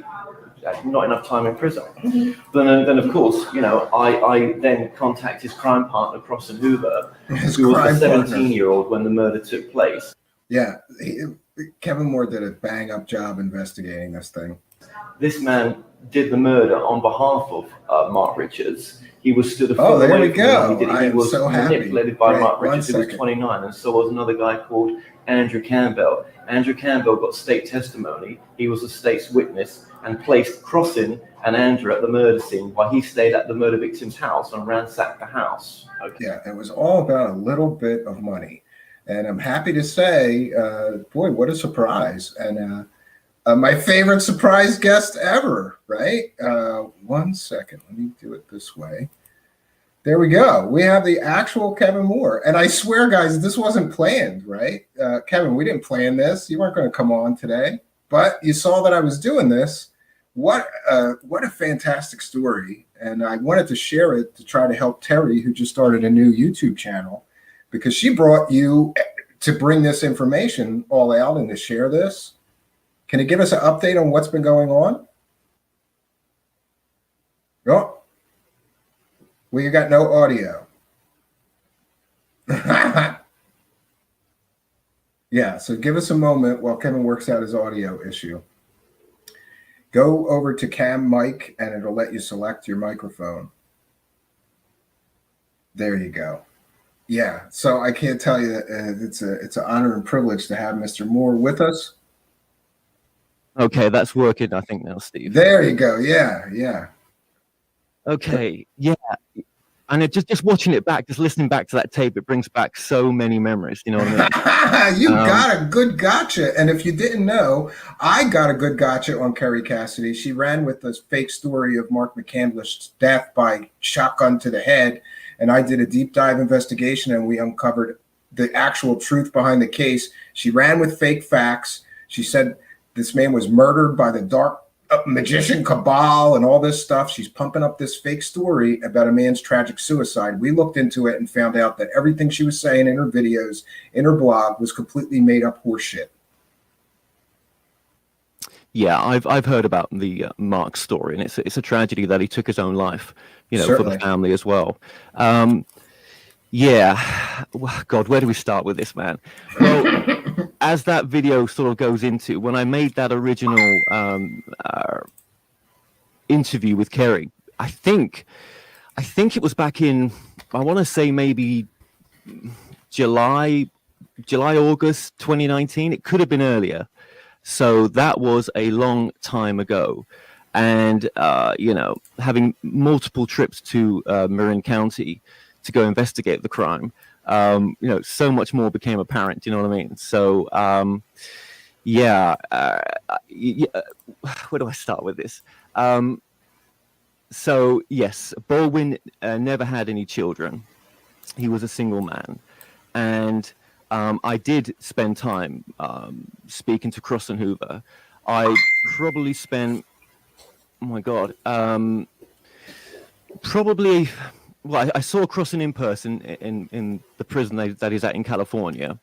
And probably about 6 months worth of, you know, speaking to him by phone, over the prison phone lines. And at one point, I decided to re-record the interviews with him because the initial way that I first did it was just not good enough for the documentary, docuseries. So, you know, I spent another 3 months with him back in 2020 over the phone. No, late 2019 over the phone, and really got his whole story, which, you know, it's the normal story of a very, you know, destructive childhood that led him down the line of, you know, getting involved with someone like Mark Richards. Crossan Hoover was stood just a couple of feet away from Mark while he was, you know, stabbing and batting Richard Baldwin to death. And it was Mark that gave him the cue to, you know, commit the murder. It was Mark that planned the murder. It was Mark that brought the boat to help dispose of the body in the Pablo Bay, the area where the body was discovered by a local Coast Guard in the end. It was Mark that ransacked Baldwin's house and sold guns and other bits of stolen pieces. You know. Yeah, and it's interesting. They murdered this man, and really for not very much money. They didn't even, you know. Yeah, they just found some weed in the end, and I think it was about $2,000 in cash that they discovered in the end, because Baldwin actually owned a number of properties. His mum was a real estate a realtor, and so he was working with her on property. I actually got to interview his Richard Baldwin's very close friend Tom in the end. And, you know, just to speak to Tom. Yeah, I saw some of those interviews. Yeah. Yeah, just to speak to him about what the funeral was like, and, you know, just the whole details of what occurred. And I thought you really humanized him, the victim, because the victim is getting stepped all over again in this story, because here's Kerry Cassidy profiting off of the murderer's bullshit space Buck Rogers stories, you know. And I can't imagine that his friends and family are too happy about her doing that. Well, I actually met Susan Baldwin, the sole surviving member of the family. She's based in Maine, and it was I went to go find her. She didn't want to be involved in any of it, and I just really wanted her take on it. And it's maybe wasn't the best idea, but I got to speak to her through her door in Maine, and you know, 38 years later, the murder is still as raw to her as it is in 1982 when her brother's life was taken. And she is disgusted that someone called Joanne Richards and Kerry Cassidy is promoting this story like they are. There's nothing legally she can do about it, and she wouldn't come on the documentary. It was just too painful for her, Yeah, and she didn't, understandable.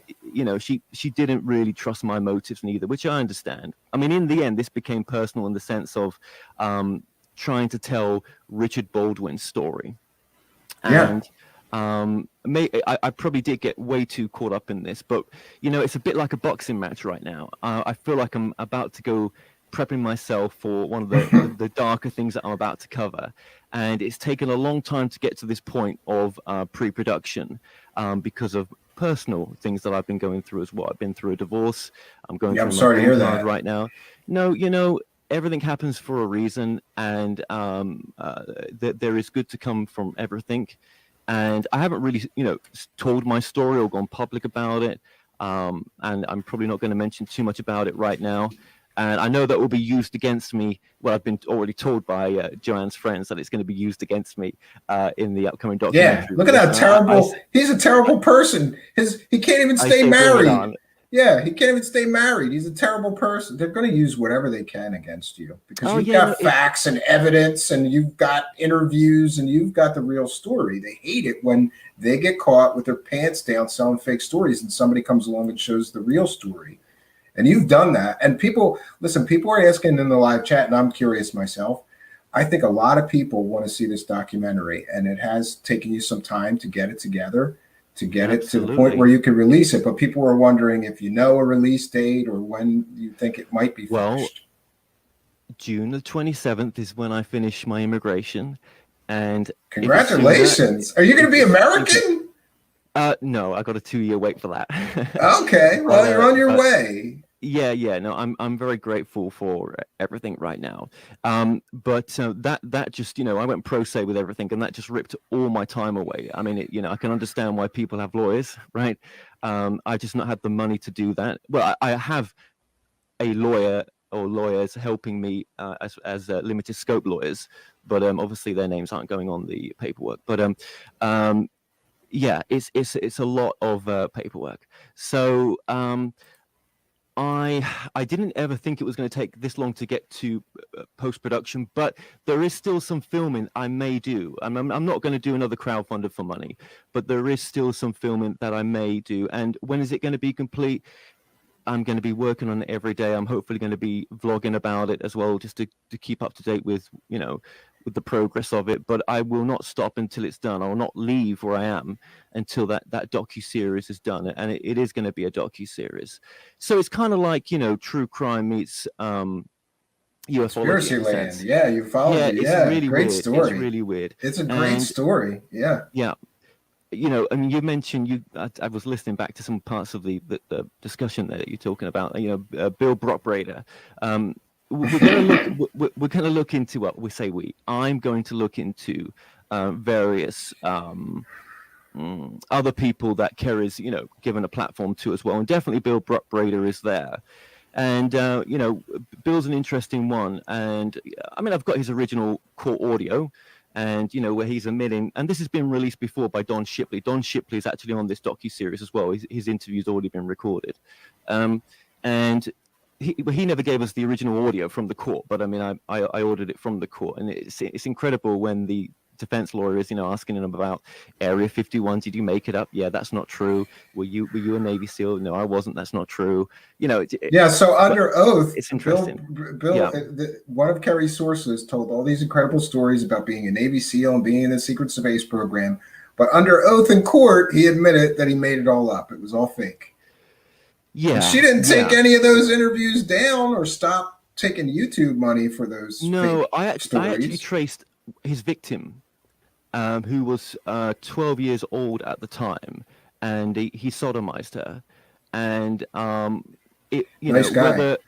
Very nice guy, top bloke, and it will be up to the gods whether she comes on or not right now. there's also a number of other people that we're looking at. Bill Ryan as well. He's going to be on it. Well, he knows that I'm going to discuss him in the documentary. But obviously, he was quite a big component of Project Camelot back in the day. Sure, he was. Yeah. You know, I remember interviewing the lady who owns a fine art gallery in Florida, and yeah, and you broke this story too. Well, I didn't break it, but I was the first one to actually interview the woman that he owed the money to. Sure. He sold a fake Picasso, and he's never reimbursed that woman or made any attempts to offer reimbursement. And I know, look, we've all done things that are, that we've all got a past in the sense that we've done things that are wrong, but there is always, a way forward to correct some of those things. Do you know what I mean? So that's going to be included. And also Simon Parks as well, who's put a video out there to say that he had met someone in the intelligence services in London who gave him information to clarify that Mark was a person of interest that was involved in the Navy. Yeah, this is what they do. Like one fake fairy tale salesman backs up another one, but this is the same guy who has sex with cat queen aliens. So I don't think he's very credible. Yeah, well, what's interesting about Simon, obviously, is his rise to fame right now. And if you're listening, Simon, I am coming for you. And oh, you heard it here first. I am. There's a court case right now in England that's taking place where Simon is currently suing someone for putting out a video that looked into some of Simon's past. And yeah, that is interesting. And I better not say too much right now. Yeah, I've heard about that case, but not being very familiar with the English courts or how to get the documents, I haven't gotten any further information. Well, I heard that he's very litigious and he sues people, like kind of like Corey Good is suing all these people that say his fake stories put are it this fake. way, he's spent a lot of money on this case right now, and you think to yourself, well, it's up to him how he makes his money. Yeah, that's fine. But I'm talking about a lot of money, yeah, it's been great, Simon, to work with this guy and to help him with documentation and to supply affidavits and also to dig in deeper. And it's interesting, very interesting where Simon came from. Yeah, and I mean, this guy it's so funny with his rise to fame because like he's literally like a driving instructor in England, right? Well, like he's not. Yeah, I mean, look, when he brought, I was always dubious about Simon. I mean, this was back in the day, and when he went against the Mark Richards case with this BS, I was like, right, F it, you can be included, because if you're gonna show support to such a story which is not true, then it's fair play. It's open season, yeah. If he's gonna, he's chiming in, so you can chime in too. It's got to be done in a delicate way. I'm not here to bust balls, really, or No, you bust a lot of balls, but I love you, bro. Well, I love you for it, and I love those gotcha moments, and yeah. But we've all got, we've all of us have things that we aren't proud of in our past, right?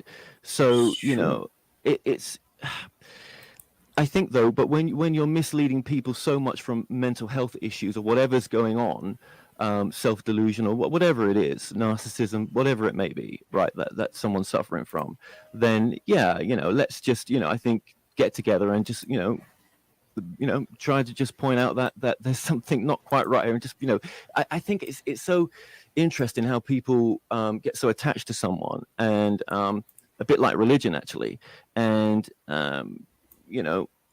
it's tell me what to do, tell me how to be, and I won't question it, but I think we should question stuff, and there should be discernment. Yeah, and I think you mentioned in this video the same kind of weird awakening that I had. Like I was so naive when I first got into this, really when I was a child, that I just assumed that when a presenter or an interviewer was interviewing somebody who like said they were a doctor or said they were a Navy SEAL or whatever their qualifications or their education was, I just assumed that person checked and wouldn't let them, just tell fake stories. But that's a great point. Let's say it like this, maybe, that if you're going to get a guest on for the once, right, then okay, where do we have the time to go get court records or birth certificates, right? It's not about that, right? But if you're going to give your platform and support over and over and over again, and you're not going to do your due diligence, then that's not right. That's not helping no one. That's not spiritually. Or at the very least, what I would say is if I had somebody on as a one-off and I didn't have the time to research their education and their background, but then a viewer, because we're very interactive here on my show, like viewers will send me that kind of stuff like you're talking about. Somebody might send me the proof that somebody that I had on my show that was calling himself a physicist or a doctor is a fraud and his education is from a degree mill. I would share that with my audience and apologize, say, one of our viewers sent us this, and I would check it, before I shared it and say, they're correct. This person is not, his education is not what he claimed it to be. But that would be the fair and like, I think, ethical thing to do. But when you get into ethics with these people, they're looking for the next alien story that they could sell. Yeah, it's a fine line. I mean, people are allowed to tell their story. And I think nowadays, on my more recent interviews, I'm obviously, I'm just a bit more pushy with, where do these facts come from? Well, let's just leave it on the table that, you haven't checked this out, or that's not, it's a fine line. It really is. And I think sometimes, though, when things go out of too much of the shared reality, there's alarm bells ringing there. But then, I'm the guy that's put the channeling docuseries out there, and I'm on episode. Yeah, I was going to 87. ask. It's a dichotomy. Yeah, go ahead, please. I was going to ask you if your sort of wake up to being more discerning through investigating this Mark Richards case has affected your attitude towards channelers and channeling and your previous thoughts on it. Yeah, of course it has. I mean, look, it's a very difficult one because I try to come from the perspective of, is there teaching information that this person is going to give you that's going to help you improve your life in this present moment? Okay, a bit like a life coach. Yeah. Is there something that's coming from this information that you've never considered before that something would make you a better person, or at least you can try to apply it at times in your life, rather than it just kind of like a mental masturbation of in one ear out the other, right? I wake up many days and it's like, shit, am I doing the right thing? And in the end, I have to come to the my own thing of, am I trying to, is what I'm doing helping to bring about the world that I would like to see, in the sense of, more love towards ourselves, more love towards a fellow man, more oneness in this world, a more peaceful place to come from, because you can't change the world, right? You can't change the You're right. And you know what I always think, but you can change yourself. I am pretty critical of most channelers and channeling. However, I have to acknowledge and respect the fact that there are hundreds, thousands, maybe hundreds of thousands of people whose lives have been impacted tremendously positively from things like the Urantia book or the Law of One. And it has turned their lives around and made their lives better. So to me, I go, maybe I can't be critical of all of it, because some of people are finding huge benefits to channeled information. Yeah. I went to the Law of One. I met the people there. Yeah. And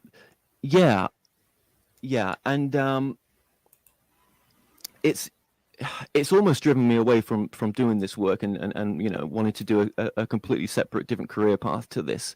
But, it keeps pulling me back of, is there something in the information that comes through these people, or anyone that comes on my show, that is helpful towards people's present moment for issues that we're going through that we've not considered. Absolutely. And sometimes the same information keeps coming through because we never listened in the first place.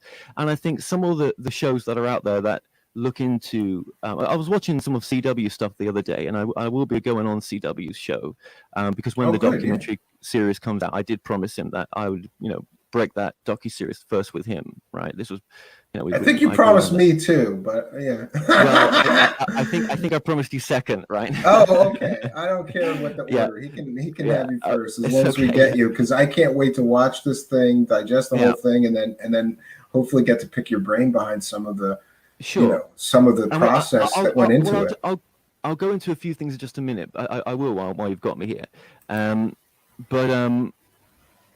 Yeah, it's yeah, when you take this path, you're going to get a lot of criticism. And I think sometimes when I watch some of the shows that even CW's done recently, I think to myself, well, we're picking the worst of the worst here. And I've seen some of the people, before he picked them. And I would just rather get them onto, if I was going to interview them, just to, really go to town on, where is this information coming from? What is your background and everything? But he does it, he's done a good job at looking at some of these people. But yes, it's like, there's good people in any trade and there's con artists. And you've got to use the discernment yourself as an adult to look through that as well. Yeah, I think you're right. So I know that last I checked in with you or heard about this documentary, you were doing something like getting actors to film recreations of some of the events. How did that go? And where are you with that? I never raised the money that I wanted to, and this was at a point of crisis in my life at the time, so I didn't get to put the effort into it I wanted to, and so I've got some test footage that I did with the Mark Richards actor, and some others, and I may use that footage, or I may refilm some bits. I've still got Bill Brockbrader's part to film, and I'm using an actor in Miami just to do that, so I've got to go down there at some point. There may be some other actors come on. I think we're going to get actors to play Simon Parks. Well, I say we, I mean me. Gonna get to play, I keep saying that, to play Simon Parks and Kerry Cassidy as well. Even though she's been deplatformed, she, obviously has a central role in this as well. Yeah, it's interesting to see her. I think this grand plan of hers to get subscribers to go to her website is going to fail terribly, because if you're not finding new people, because people lose interest after a while, so she's just going to die a slow death over there, I think. I mean, I don't, That's the problem. I mean, the eyes are on Google, the eyes are on YouTube, and when you move away from that platform or are forced to move away, you will soon probably wish that you could come back. And that's all through her own doing as well. She didn't stick to the terms. And what do you expect? Yeah, but no, it's a deep state operation to stop her, because she's getting too close to the truth about aliens, Kevin. That's what it is. Yeah.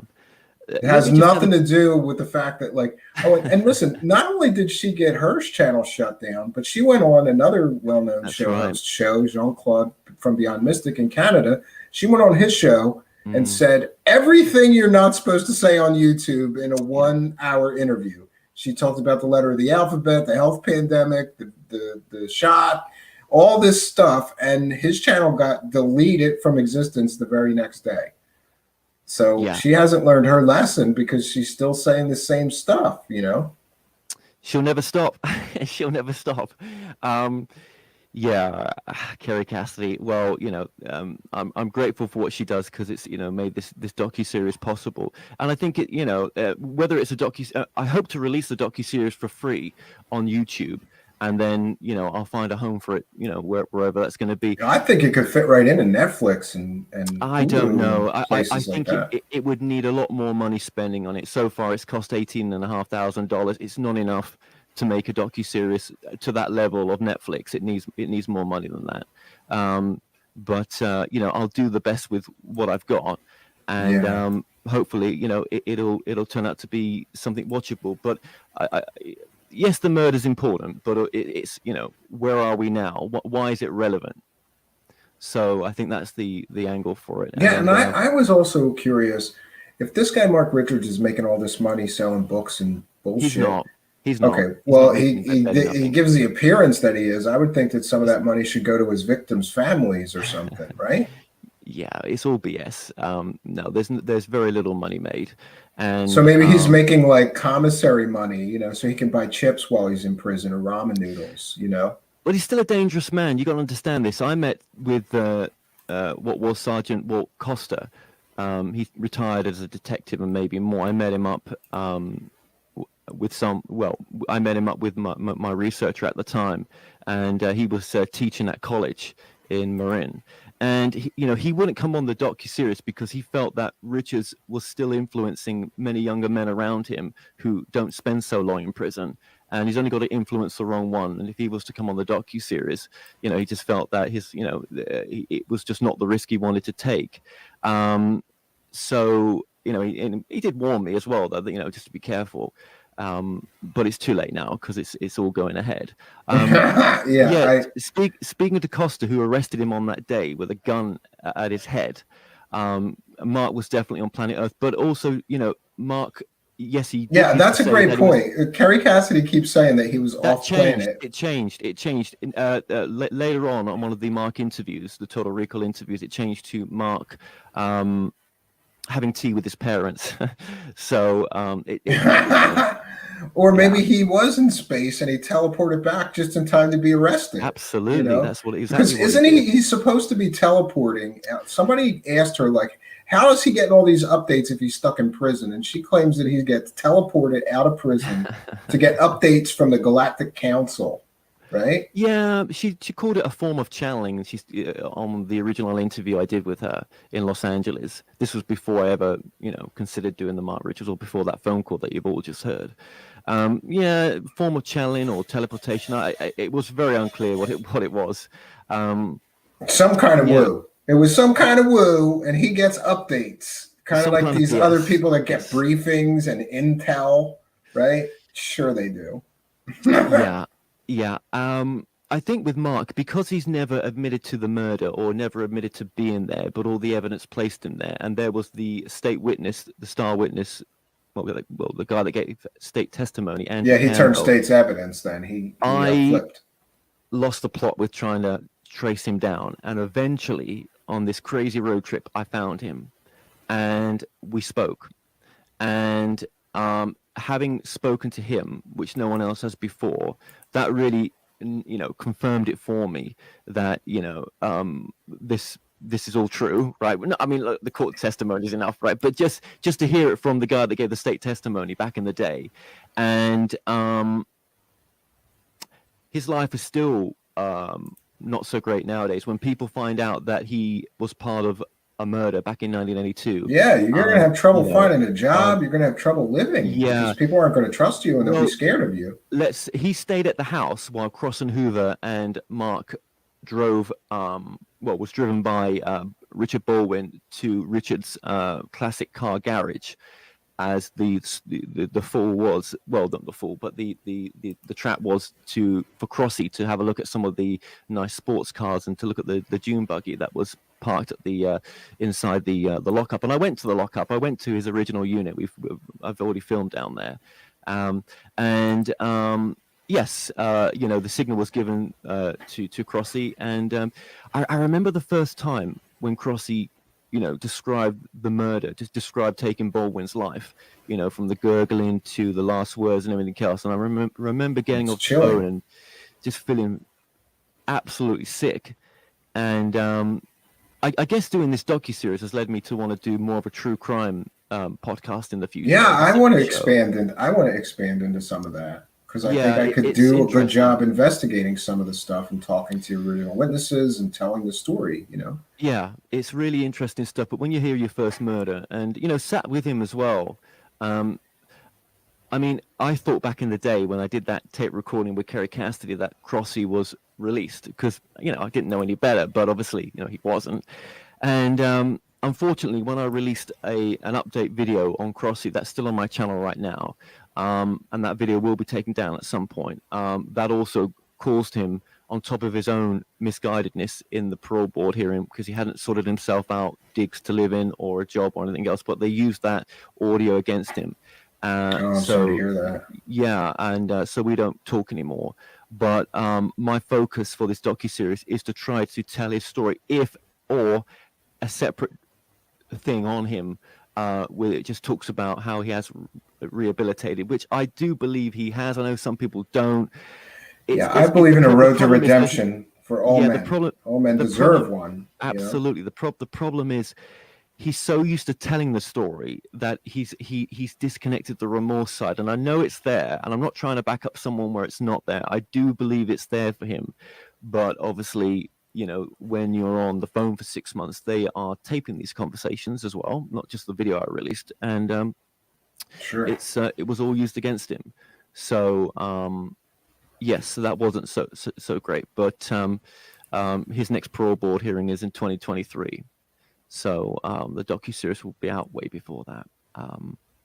Yeah. Mark Richards got done for first-degree murder and a few other things on the side, robbery as well. But I don't have the quotes in front of me because this is all last minute. Yeah, sure.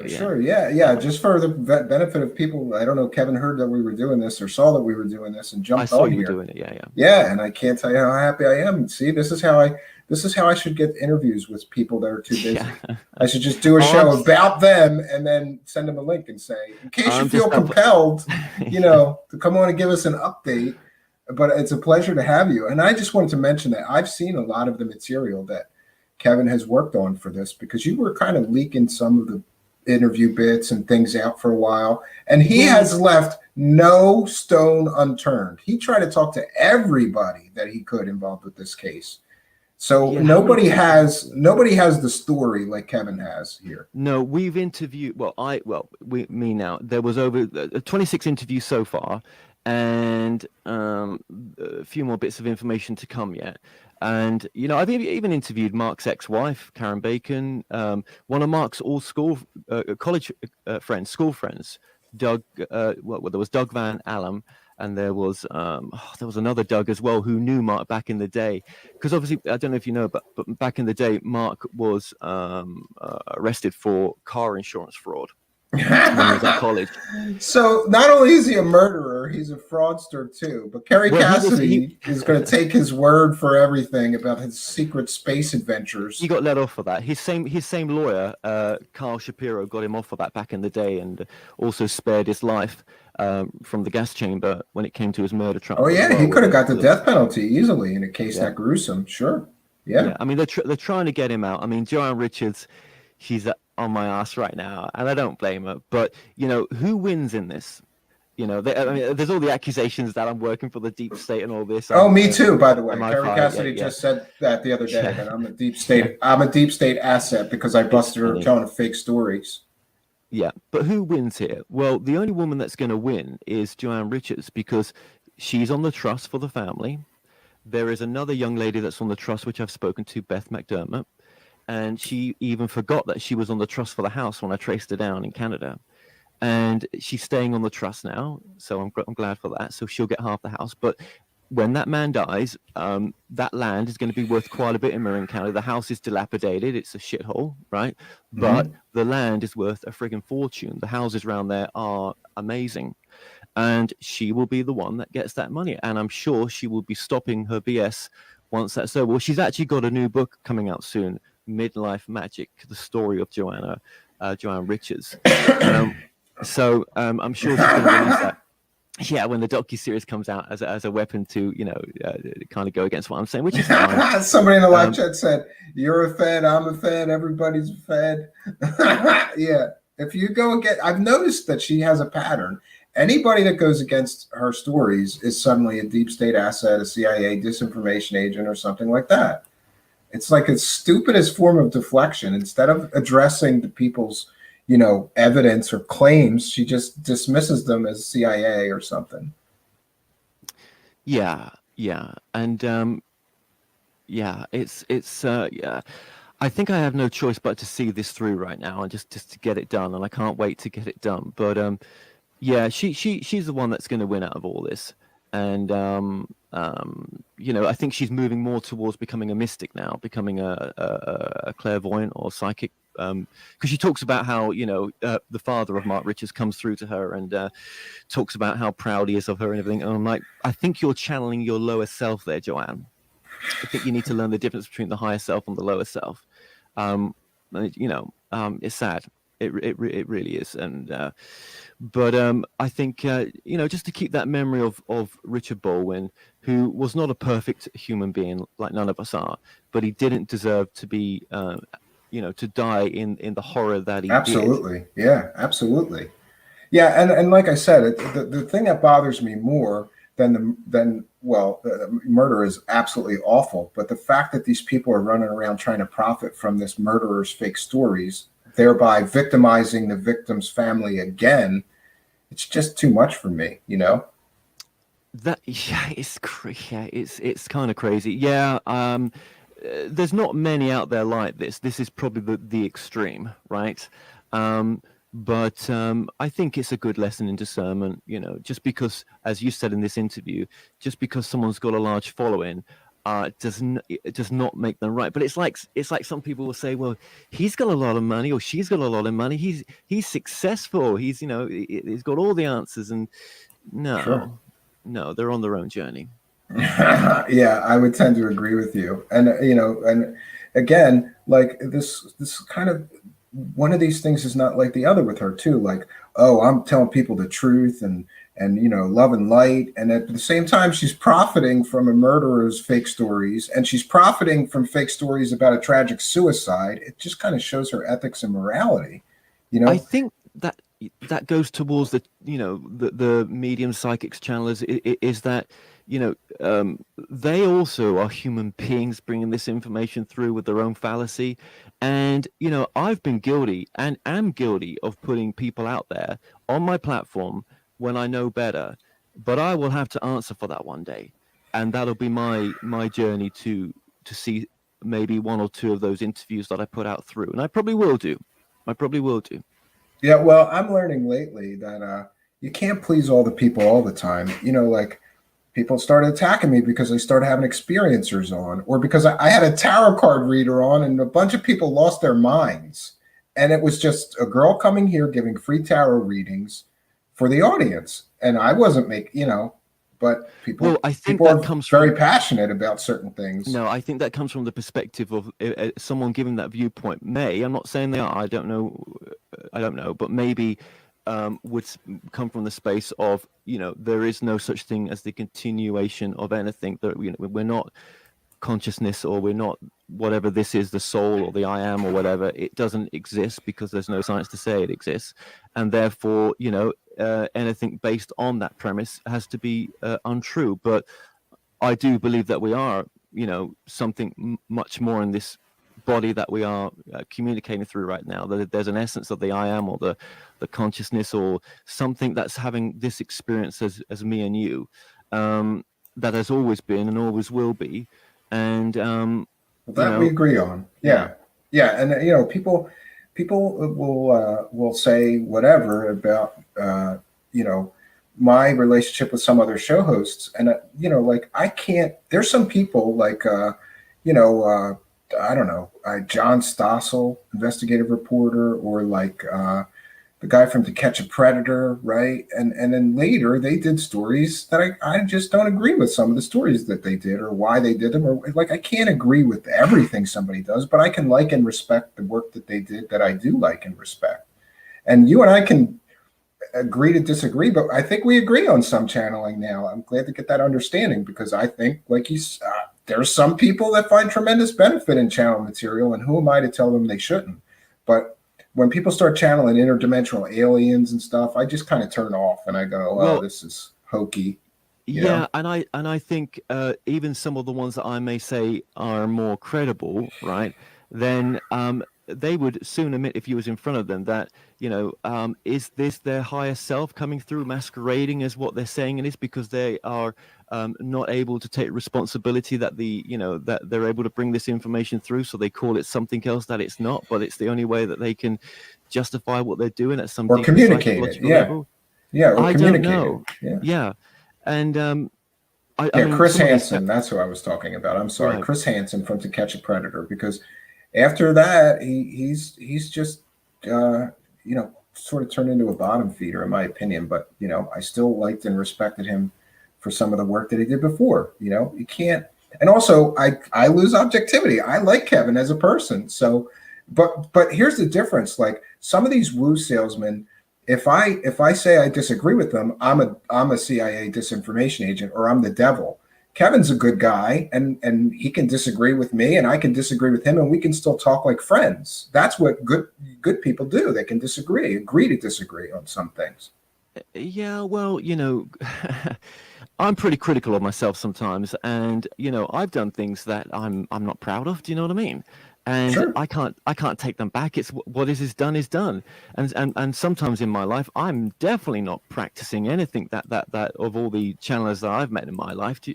But I guess there's a day where you reflect and you think, okay, well, maybe next time I'll try better. I'll try to do better. Yeah, I think it's always okay to make mistakes as long as you learn from them and you try to do better going forward. Sure. Yeah, yeah. There's been a lot of those, and I guess anyone that's on planet Earth that's just part of the parcel, part of the picture, of learning. So yeah, it's there are no mistakes, just experiences, and there No, that's a sure are good a way lot to of put it. experiences. That's a good way to put it, especially if you're in a period of your life where you feel like you're making a lot of mistakes. That could give you some comfort. Like these are just experiences, and I got to get through this. And I'm real sorry that you were having a tough time because I can't imagine that's got to be a lot of personal stuff to deal with. And sure, when that stuff's going on, everything else is kind of like secondary. You got to get through the personal stuff before you can get to the work stuff that you have on your plate. And one of the reasons that I like and respect you is because I see some of me in you. Like you work real hard. You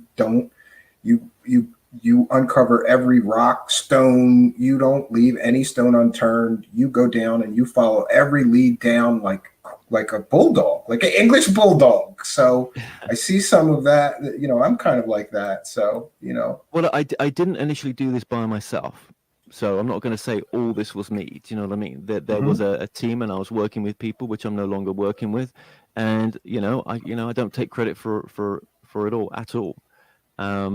Well, that's what the credits are for at the end of the credit roll. Absolutely, they're going to be yes, Yeah. yes, and yeah, there's a lot to this story, and maybe one day I'll tell my personal story of why I've got to this point right now, but everything in its right time.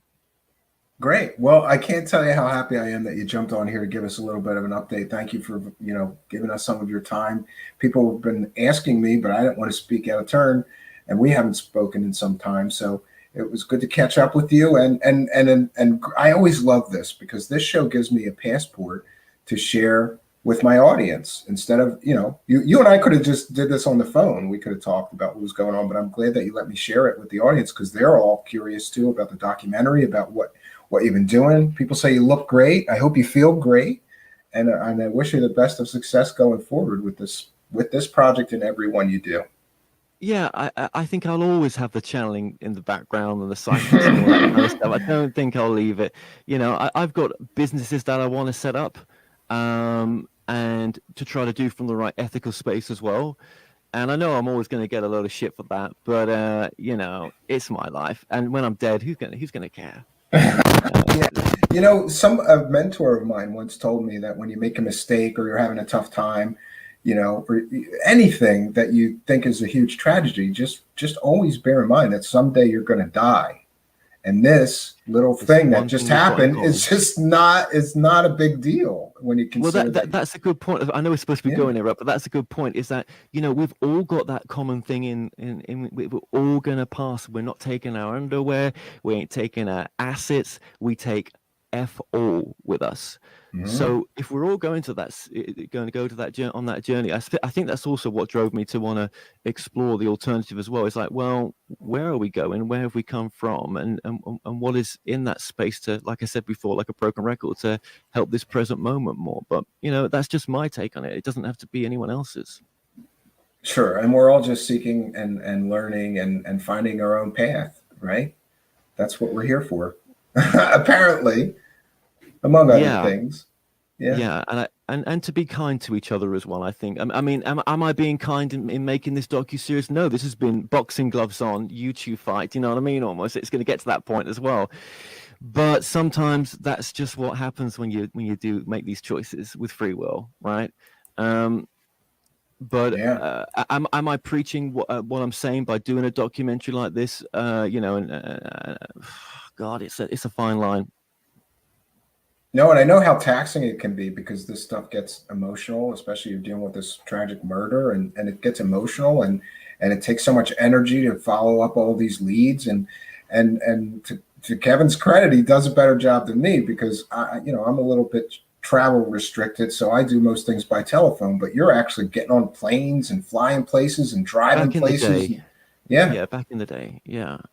Would there be another documentary? I don't yeah. know. I heard from a friend I don't who made a really good documentary, and I asked him, "Are you starting on a new one?" And he said, "I don't know because the first one almost killed me." Yeah. Right? Yeah, that's so true. Yeah. Well, No, let's hope this one is going to think- be a first of many. I predict it will. I think what I'd like to do maybe after this, and I think I'm going to make a choice, but I don't know. I just see myself going through a big change, and I think I can't say this for sure, but I'm interested in like the news, and I've got this idea for a news site called the International Spiritual News Network, the ISNN, and it would combine the news, but then looking at it from a deeper karmic reason, with looking at the bigger reasons under it, karmically and spiritually, with maybe channelers and psychics and stuff like that. Just something really, really different. I don't know if that's ever going to come into fruition, but I'm thinking of it. Yeah, well, good for you. I wish you the best of success, and thank you so much for doing You this. too. I really, really appreciate it. This was an unexpected surprise for me Appreciate today. that. Thank you very much. I'm going to throw you out of here and do a quick wrap up. I appreciate your time. Thank you, everyone. All right, thanks, Mr. Kevin Moore. Thank you. All right, friends. So, boy, what can I say? What a big surprise. I always wanted to get Mr. Moore on my show and talk to him a bit more about this stuff. I want to remind all of our audio listeners, if you're listening in audio podcast land, we broadcast live on Twitch, YouTube, and Facebook Live. And there's a live chat. You too can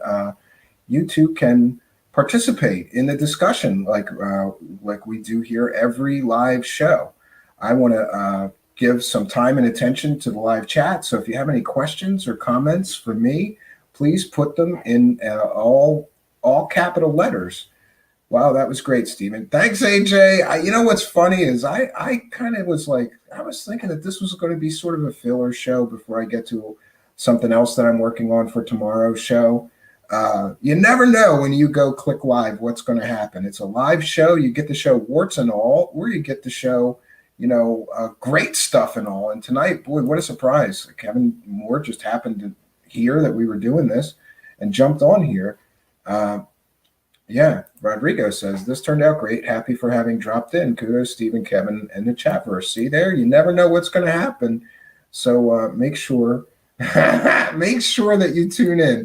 Jonaside, so those slides, Stephen. I'm telling you, I'm working on it. I'm going to do, just for you, Jonaside, I'm going to do a presentation on my version of Linux operating system with slides, right? And Terry Joyce is here and says, thank you, Stephen and Kevin, for the support. Absolutely. I had no idea that Kevin was going to come on my show. I swear, Terry. I just thought Terry started this new channel. I want to see if I can signal boost her and get her a little bump. And really, everybody, make sure, if you like this story came from Terry Joyce. She got him to release the tape of talking to Kerry Cassidy, and her interview is amazing with him. Just search Kerry Cassidy, Kevin Moore, Terry Joyce in the YouTube search bar, and you will find it. Actually, it's on the Kevin Moore Show channel. I am gonna copy it, and I'm gonna go over to our live chat, and I'm gonna put it in our live chat so you could see Terry Joyce complete interview with Kevin Moore, which was back in 2019, but it's still very relevant to the story.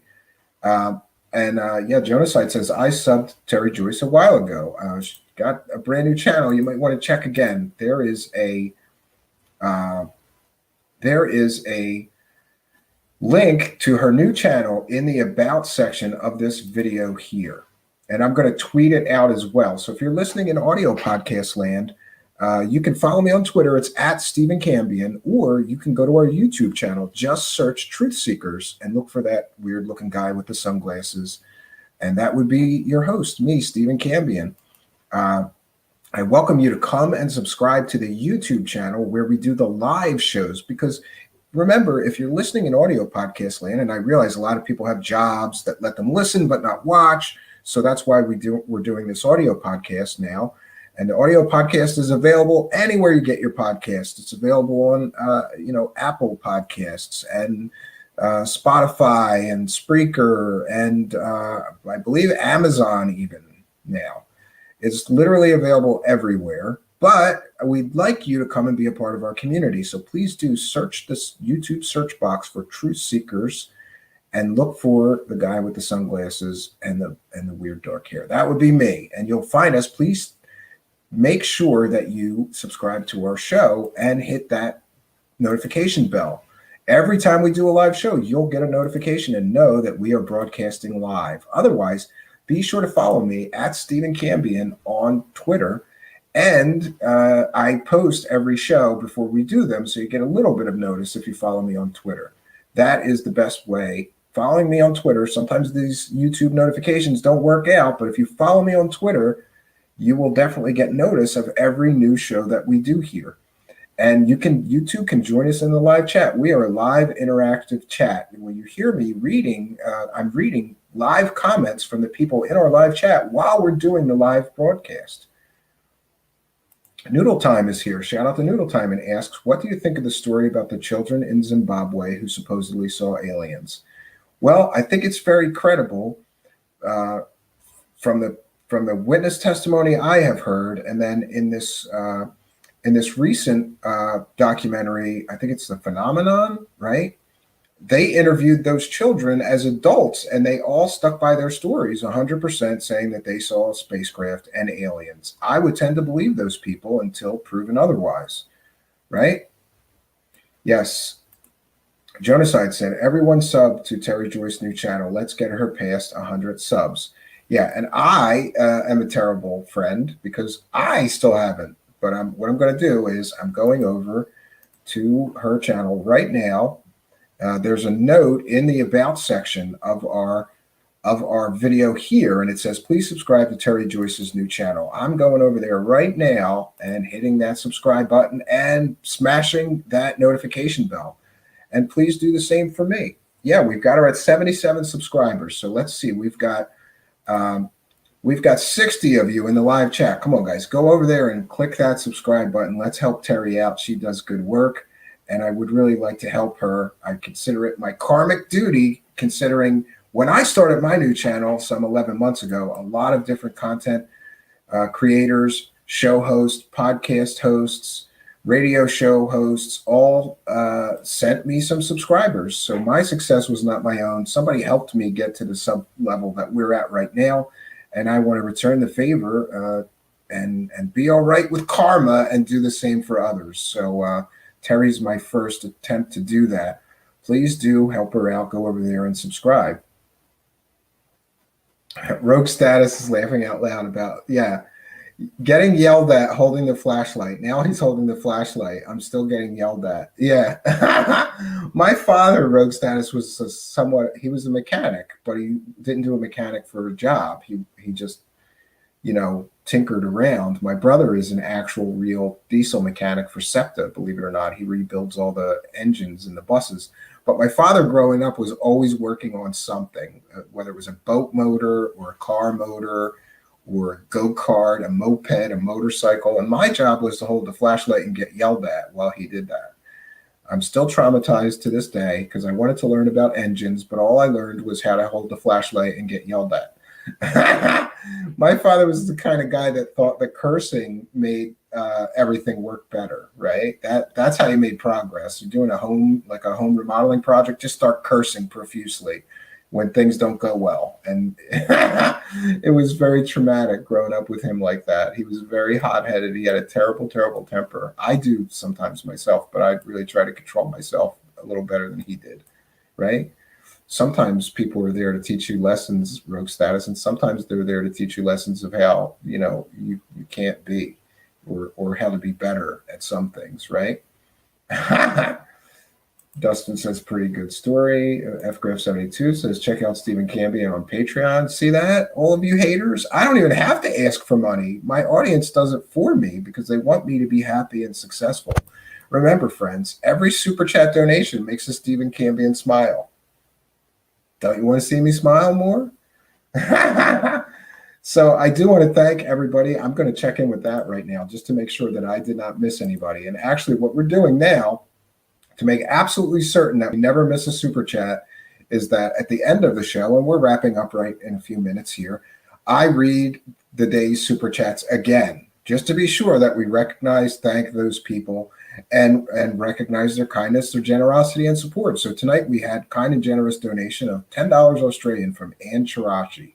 Thank you very much for your kindness, your generosity, and support. Rogue Status with a generous donation of $5 in super chat.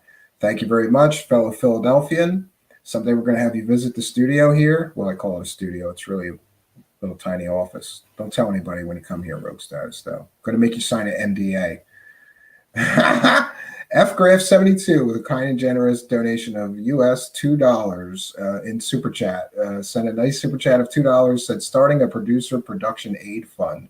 Thank you very much. And Karen Roka with a kind and generous $5 Canadian super chat says happy birthday again, Stephen. So thank you all very much for your kindness, your generosity, and support. You guys give me an attitude of gratitude because basically anything I need to do around here, I've got a couple of bucks to do it. And I've got some great stuff coming up that you guys are going to love. Some new characters, some other things coming. Six's Design, reminding everybody, thank you for coming. You all come back now. Yes, and if you have not, there's All Around Arbiter with a kind and generous $1 super chat donation. Thank you, All Around Arbiter, for your kindness, your generosity, and your support of the show and continued support of the show. It is much appreciated. You too, All Around Arbiter, give me an attitude of gratitude.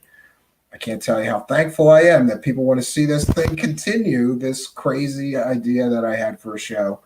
And, we're doing great right now.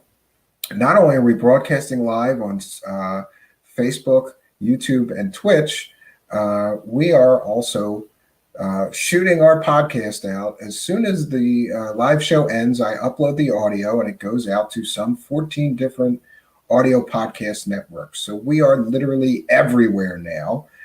Somebody sent me this graphic. I'm going to share it, but not today because I don't remember exactly where it is. I saved it, but it has our Truth Seeker Show logo, and it's probably bad timing for this slogan. But they put spreading like a virus. It's not good timing for that slogan, but it's true. We're now on these 3 platforms live and 14 different audio podcast distribution networks, which, by the way, somebody mentioned to me that there's commercials in them, but I listened to an entire podcast, a 2+ hour podcast, and there wasn't that many commercials, much less than other people's, and I really can't. I have very little control also. If you don't like an advertiser, I apologize. I have no control over that. There is an on and an off. I cannot exclude different advertisers, although I can somewhat in YouTube, but we don't do the ads in YouTube. There is simply, I don't think there's enough money in the YouTube ads at our level of viewership. So I've decided to keep the YouTube ads off for now. But I am working on a subscription, a YouTube subscription. You could be membership. So you could be a YouTube Truth Seekers member soon, but we're working that out. It'll be ready shortly. But I would have that done, but I'm too busy working on slides for Jonacide, so everybody could thank him, right? Everybody could thank him. Everybody can thank him for why I don't have time to get the memberships done, right? And I'm also working on a T-shirt shop so people can buy T-shirts and support the show. Lots of great things coming. A lot of great guests coming up. We've got Michael Schrack coming up. And boy, wow, what a great show tonight. I want to thank him again for Kevin Moore of the Kevin Moore Show fame jumping on as a surprise guest. That was my favorite surprise guest ever, right? So I want to thank each and every one of you for coming here. I want to remind everybody, once again, if you're in audio podcast land, please go to the YouTube. Go to YouTube. Go to the search box. Search for Truth Seekers. Look for the guy with the sunglasses. That would be me, Stephen Cambion. Come here, subscribe, hit the notification bell. And also, just to remind everybody, please do, if you're watching on YouTube right now or you're watching a replay, please do like, comment, and share these videos. It really does help. Every bit of interaction, if you just post nice show as a reply to the video, raises us in the search engines and helps more people find our show. And certainly that is beneficial to our show. If you're feeling generous, there are links in the About section or in the description of this video for how you can support us on Patreon or PayPal. I want to thank each and every one of you for joining us. I'm always happy, friends, always happy when there's an audience. And I got to tell you, I think tonight we had our best numbers ever. We had 70-something people in the live chat. Best numbers. And that's probably due to the Kevin Moore bump. So see, look, karma. I did this show tonight to try to get Terry Joyce a bump. And meanwhile, here comes Kevin Moore on my show to give me a bump up in numbers tonight. It's nice. I feel good karmically about tonight. It was a really good idea to try to help Terry Joyce out. And I can't thank Kevin Moore enough for coming here and helping us out, because people are going to want to hear what he had to say about the documentary and this story. So, friends, like I said, I'm always happy when there's an audience. We had a great one tonight. I'm so happy and thankful that you could be a part of mine. Until next time, friends, my name is Stephen Cambion. Good night, and God bless all of you. And we will be back tomorrow night at 9 p.m. Eastern Standard Time. Good night, friends.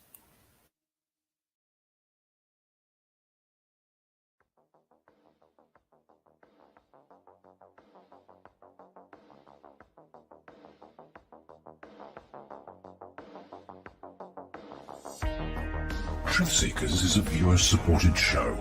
Wonderful people like you who enjoy this show send pledges in the form of super chats, super stickers, super thanks, PayPal, or Cash App. Instructions for how to help are in the description. You can also join our Patreon, and for as little as $1 a month, you can get extra content.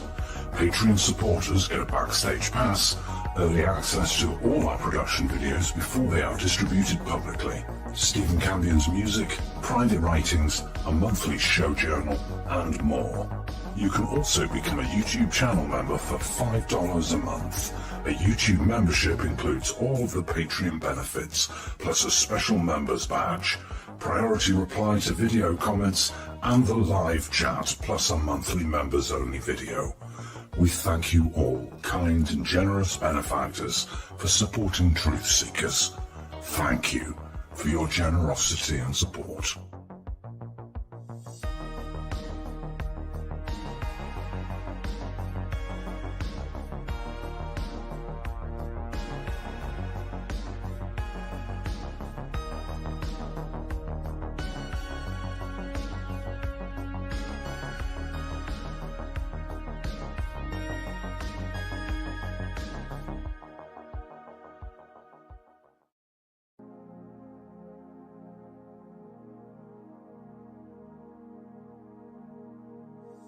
Truth Seekers is a viewer-supported show. Now there's a great way to support these broadcasts and show your support. Please be sure and check out our merchandise store. Links to our 2 merchandise online stores are in the links to this video or podcast. The Amazon storefront ships super quickly in the United States, Great Britain, and many more places.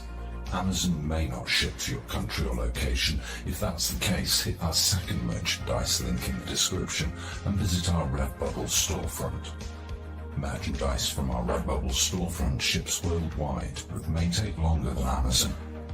We've got a great deal of super high quality merchandise for you to choose from, including t-shirts, phone cases, sweatshirts, and even pillows.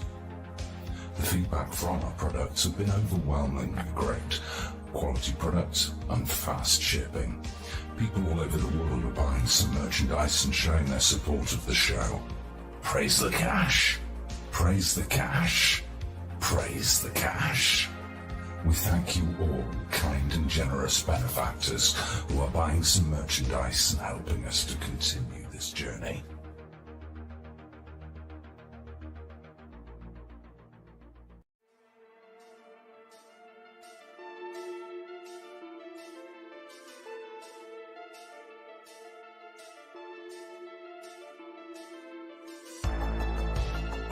Thanks for being here. This is Truth Seekers with your host, Stephen Campion. Please rate, like, and comment on our videos or podcasts. If you are listening to an audio podcast, please rate us 5 stars to help us rise in the search rankings. If you are watching on YouTube, please like, comment, and subscribe to our channel. If you're listening to an audio podcast, we love and appreciate you listeners, but you are missing the live tapings. All our shows are recorded live with video feed. We'd love you to come be a part of our live broadcasts and tapings for the podcast. Head on over to YouTube, click the search tool, the little magnifying glass, put Truth Seekers, one word in the search bar, and hit enter. You'll see a strange and mysterious guy with sunglasses. That means you found the channel. Go there, smash the subscribe button, and hit the notification bell to receive up-to-date info on our YouTube channel. We welcome you to be a part of our live taping and our chat room during the live broadcasts. Seek the truth. Speak the truth. This is Truth Seekers. Truth Seekers.